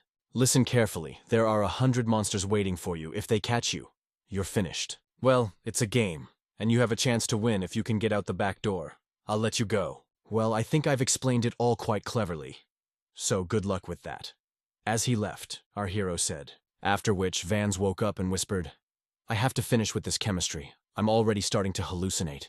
Just then, on the roof, there was a loud stomping of paws and a shrill screech of wings. A moment later, a group of insects snuck right into his office through the vent. Running away from the insects, Vance screamed hysterically, asking for help. Remembering our hero's words about the game, the guy ran toward the back door. And so he did. As soon as he stepped through the door, the insects got away from him. Congratulations! You have successfully passed the first level! John shouted out of the thick fog, holding back laughter. Let's keep up the pace and start the second level right away. Meet the White Fog Killer, added our hero. Who are you and what do you want? You do realize that as soon as I get out of here, you're dead! Vance shouted back angrily. And you're funny. Try to get out of here first. From the fog, our hero replied. On the second level, our hero prepared for the guy a huge bug called Cleaver. The condition for completing this level was to get back to the room. All these trials with monsters, Jean prepared for one purpose, to make fun of this bastard. Running away from Tisak, the guy firmly decided that any price must and find out the name of our hero and kill him. At one point, Vance was so intent on the manner that he failed to notice the threshold and stumbled. And that mistake almost cost him his life. But Jean couldn't let the guy get killed by some monster. Our hero had organized this game just so that Vance could experience a real horror in his last moments. After Tisak grabbed the guy, he started begging for mercy, trying to bribe our hero with money. I'll be honest, I don't like you. However, if you answer my questions, I might let you live. With a smile on his face, said our hero. I am interested in who besides you. Who else was involved in the theft of relics from the Hangzhou Museum? Jean added. Vance was surprised to hear this, because he was sure that he had solved this question even then. Boy, I don't know what kind of body you had before, but I was acting on the orders of Bharat Wang, Vance replied in a trembling voice. Are you saying that Wang Chunji, your big brother? Questioned our hero in surprise. Yes, he is the most important in our family. Everything we do. It's on his orders, excitedly shouted Vance. After that, the guy activated his talent Charm, thanks to which he lured girls to him.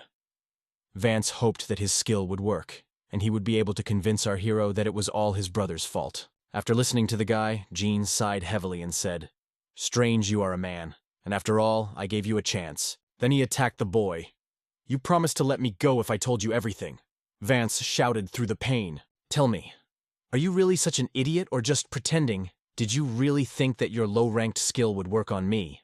Asked our hero with a haughty face. With Vance, it's clear he's a scumbag to the core. But his older brother Vance was different. He valued and respected all people regardless of their condition, and taught his son the same. But to no avail. The boy thought all poor people were stupid sheep who served the rich. Suddenly, Van felt that someone was following him, so he summoned his spirit Como. In addition to the spirit, the guy also decided to reinsure himself, so he prepared a gun. And a moment later, a stranger walked through the door and shouted loudly, Does Wang Chunji live here? Thanks to his high perception, Wang sensed that the stranger was dangerous. However, he didn't get heated, just asked who he was and what he wanted. It doesn't matter. I'm just a man who passed by and heard what your son thinks of us. You can call me a stupid sheep. And all the men across from him answered Jean. To be honest, I like that kid's analogy. But I have a question for you. What do you think a sheep will do if it gets power?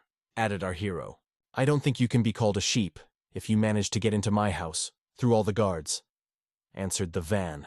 Believe me, you're mistaken. I'm just a common sheep. Please answer my question, asked Jean politely. With all due respect, a sheep is always a sheep, no matter how much power it has, replied Van with caution. Because fate in being eaten by a wolf, added the lad. To which our hero reluctantly agreed. At this point, our hero remembered his last conversation with his brother. As unfortunate as it may sound, but in today's world, good deeds do not earn you respect. In the end, you'll be eaten by the wolf. You know, Mr. Van, your answer has opened my eyes to a lot of things. It seems that only by not becoming sheep can we avoid the fate of the sheep, said Jean. That's all very well, but you didn't come here for that, did you? The man asked a little nervously. Thank you for reminding me. I almost forgot. I came here to collect my debt, Jean replied with a laugh.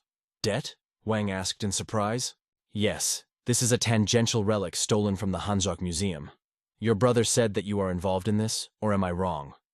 Jean asked sullenly. God, him again. I don't know anything about this beauty.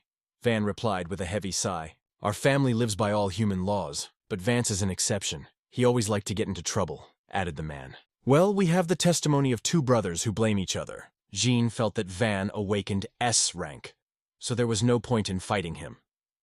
According to this, our hero decided to just tell him the whole story as it was. Seeing that the guy was sad, the man said, "I understand you are a victim of that situation. I realize I can't fix it, but I can offer compensation. And you're smarter than your brother. Ordinary people would probably thank you for it." With a slight smile, our hero said. Hearing this, Wang was really scared. Whereupon our hero proposed to Pari. He will let Wang live if his spirit lasts longer than 5 seconds against the Dark Emperor, to which the man readily agreed. After all, he was an awakened S-rank spirit after all. The man's spirit had maximum strength and agility, making him a very dangerous opponent. And thanks to a special skill, Wang could see the future 1 second in advance. Fully convinced of his superiority, the man ordered his spirit to kill Jean. But no sooner had he attacked than his face met with the Dark Emperor's fist. Thanks to his higher rank, our hero's spirit didn't stand a chance against the Steel Knight. The Van couldn't believe his eyes. Just now, a foolish sheep had finished off his S-rank spirit with a single blow. Well, since the man had failed the test, Jean was going to kill him. And that's when Wang put his gun to good use. No matter how fast the spirit was, he would hardly be able to keep up with the bullet. However, our heroes were ready for such a development, and asked the Lord of Prayer that his gun jammed. And it did. The trusty Glock failed. I realize I have no more trump cards left. Van offered to buy his life. All right, I'll listen to you. How much are you willing to pay for your own skin? Asked our hero with a sneer. Instead of money, the man offered me something else. The help of his family. It's a tempting offer. I won't deny it. But your family has already given me too much. It gave me a reason to fight. What do you mean? The man asked fearfully. But instead of answering the question, our hero ordered the Dark Emperor to finish what he started. Because of the reduced damage to humans, the spirit needed several blows to kill him. After killing Wang, our hero wanted to create a new obedient puppet in his family. By robbing the man, Jean gained a new S-rank talent, on a whim. Effects. When danger strikes, different levels of warning will appear depending on the degree of danger. Considering future plans, this skill could become quite useful. However, as you and I already know, the new skill is not the only thing Jean has gained. The new spirit retains all of its previous characteristics and abilities. The only thing that has changed is his name. He is no longer a Steel Knight, but a Transcendent. Transcendent is a very powerful spirit, but its abilities are inferior to Dark Emperor and Kaguya. Suddenly the spirit said, "Sir, you underestimate me. I am much stronger than you think," clearly implying superiority over the Dark Emperor. The newcomer's insolent behavior angered the Dark Emperor, so he offered to fight him again. However, Jean stopped them, for there was no need for a battle. Dark Emperor had long since reached the SS rank, while Transcendent was still a normal S rank. The skill of anticipating an attack greatly interested our hero, so he wanted to raise the rank of his new spirit. After talking to the two brothers, Jean still didn't know who had framed Eric. Not wanting to talk to those arrogant assholes anymore, Jean asked the Lord of Prayer to have the main tower of the Van group besieged by monsters. It's time to meet a man named Dao and his son. At the moment, Dao is the third contender for the title of head of the family, after Vance and Van. Unlike Vance, Dao is not just a bad man, he's a real strategist. He realized that this disaster was the perfect chance to create his own team and take control of the best dungeons. As Dao was discussing his son's plans for the future, our hero joined them. "Hello, I just took care of the first 2 applicants for the head of the family," Jean said with a smile. "What did you just say?" shouted Dao and his son in surprise. "How dare you kill my cousins? You can't live for this!" With rage in his eyes, the boy added. "Shut up and bring this young man a cup of tea," interrupting his son, shouted the Dao. "And be quick about it." With full seriousness in his voice, added the man. Left alone, the Dao thanked our hero for his help. "No need for unnecessary thanks. I hope your son will not cause me any trouble," asked Jean politely. "He's a good guy, don't worry about that." "Is what you just said true?" cautiously asked the man. "Wait until the disaster is over, and then you'll find out. Besides, I'll help you solve all the problems that may arise on your way. I don't want to insult you, but your view of the future is too shallow. Soon this world will disappear and there will be chaos," replied Jean. "Are you saying that there will be some kind of apocalypse?" Tao asked in surprise. "You could say that. With your resources, we will take over the world." Echidna chuckle replied our hero. Frankly speaking, Jean's behavior a little alarmed Dao. After all, he was still very young, and already talked about such things. Anyway, our hero offered a deal. He would help Dao take over the family, and the man would help him in the future. When he saw the doubt in the man's eyes, he said, "I need your family to complete my plan, and you need me to fulfill your ambitions. But the man still had his doubts because he was seeing our hero for the first time. I understand your anxiety, but frankly I don't want any trouble to happen to you, and especially not to your son, whispered Jean in a grim voice, as Dao's son entered the room with a tray of tea. Son, you're just in time. Please call Uncle Pant, anxiously asked the man. Pant is an employee of the Group 1 who recently awakened an S-rank contract-type talent. And after a couple minutes the guy honored his father's request and brought Pant. Dao asked Pant to summon his spirit and talk a little about his abilities. His skill is called Yesterday's Contract. He can make a contract for both parties. If one party fails to fulfill what the contract stipulates, it will be enforced when time runs out. A rather curious skill. Dao was willing to make a contract with our hero, provided it was formalized by a punt with his skill. Under the terms of the contract, Dao becomes the head of the family, and Jean receives 30% of all earnings of the Group 1 and 40% of their connections. Well, the terms of the contract were more than acceptable. After Dao put his seal on the contract, John did the same. Our hero agreed to this contract for one simple reason. His rank is much higher than the Panthus, and even if he breaks the contract, there will be no repercussions for him. After the successful conclusion of the contract, our hero decided to leave. Left alone, the son of Dao said, "Dad, do you really want to make an alliance with him? He single-handedly killed Vans and Van, so yes.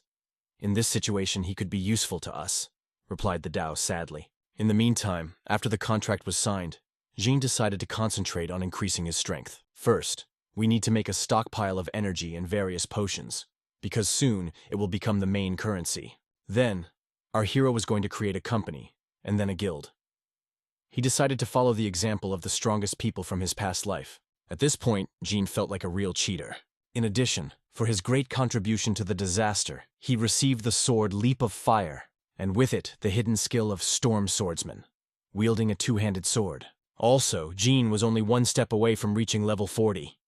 Although the catastrophe happened beforehand, it only ended with the appearance of the next catastrophe. That means that very soon the world's first dungeons of level 40 and above will open up. But before going there, our hero wanted to improve his swords to the limit. And to do so, Jean came to the Minamoku Bears. In a past life, many awakened men had tried to learn their secrets, but had always failed, no matter their rank. Our hero witnessed a very interesting situation.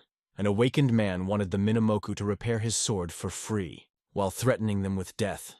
These bears may look cute, but they actually have a nasty temper. As expected, the Minamoku didn't tolerate the insults, and threw the guy out of their workshop, and banned him from entering their realm.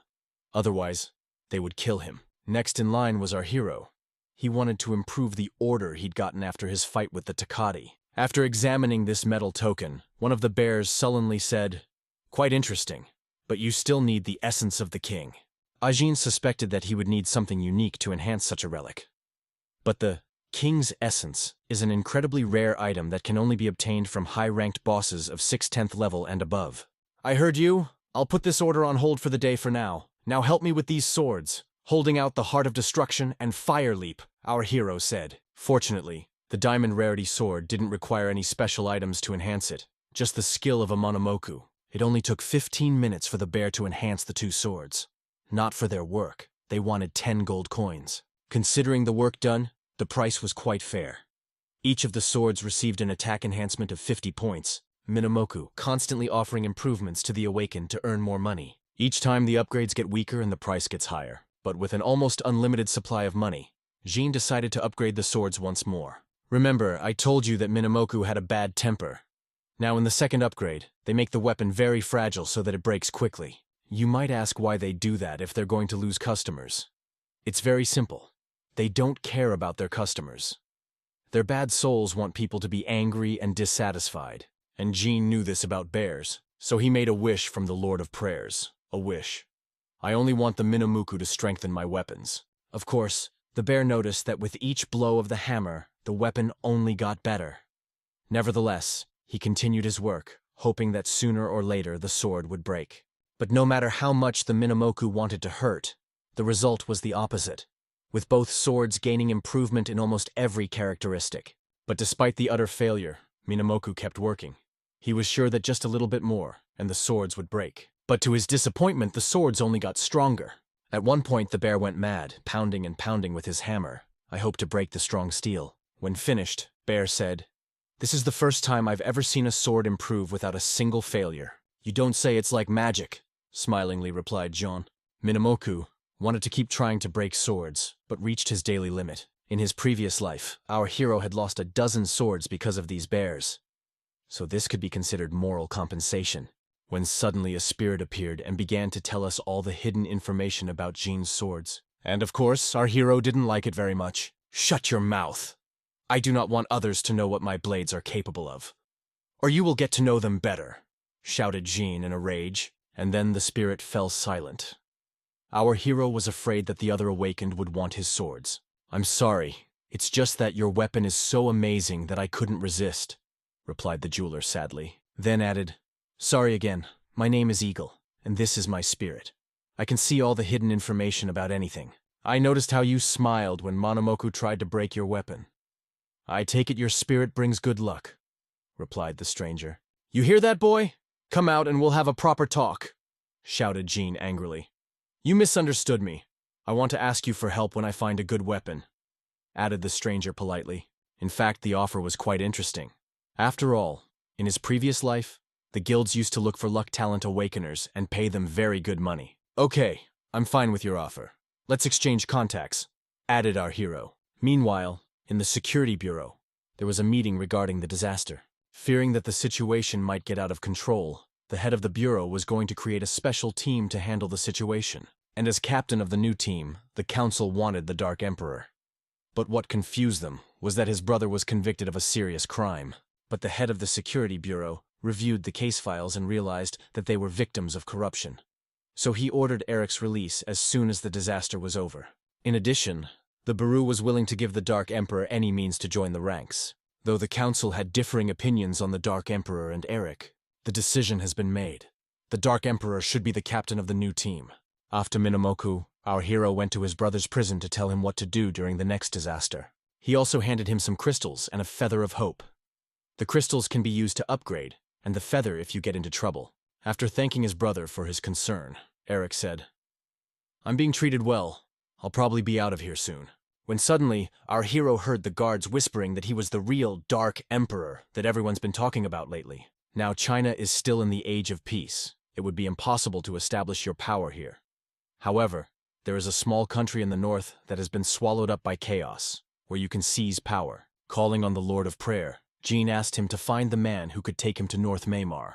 And moments later, Jean received a message from the Lord of Prayer about the diamond media. Sometimes skillful hunters can become someone's prey in a matter of seconds. Meanwhile, in the main office of Diamond Media, the editor-in-chief and his secretary were discussing a story for tomorrow's newscast. Or should I say planned. According to the information I received from Lord Prayer, Diamond Media was in this building.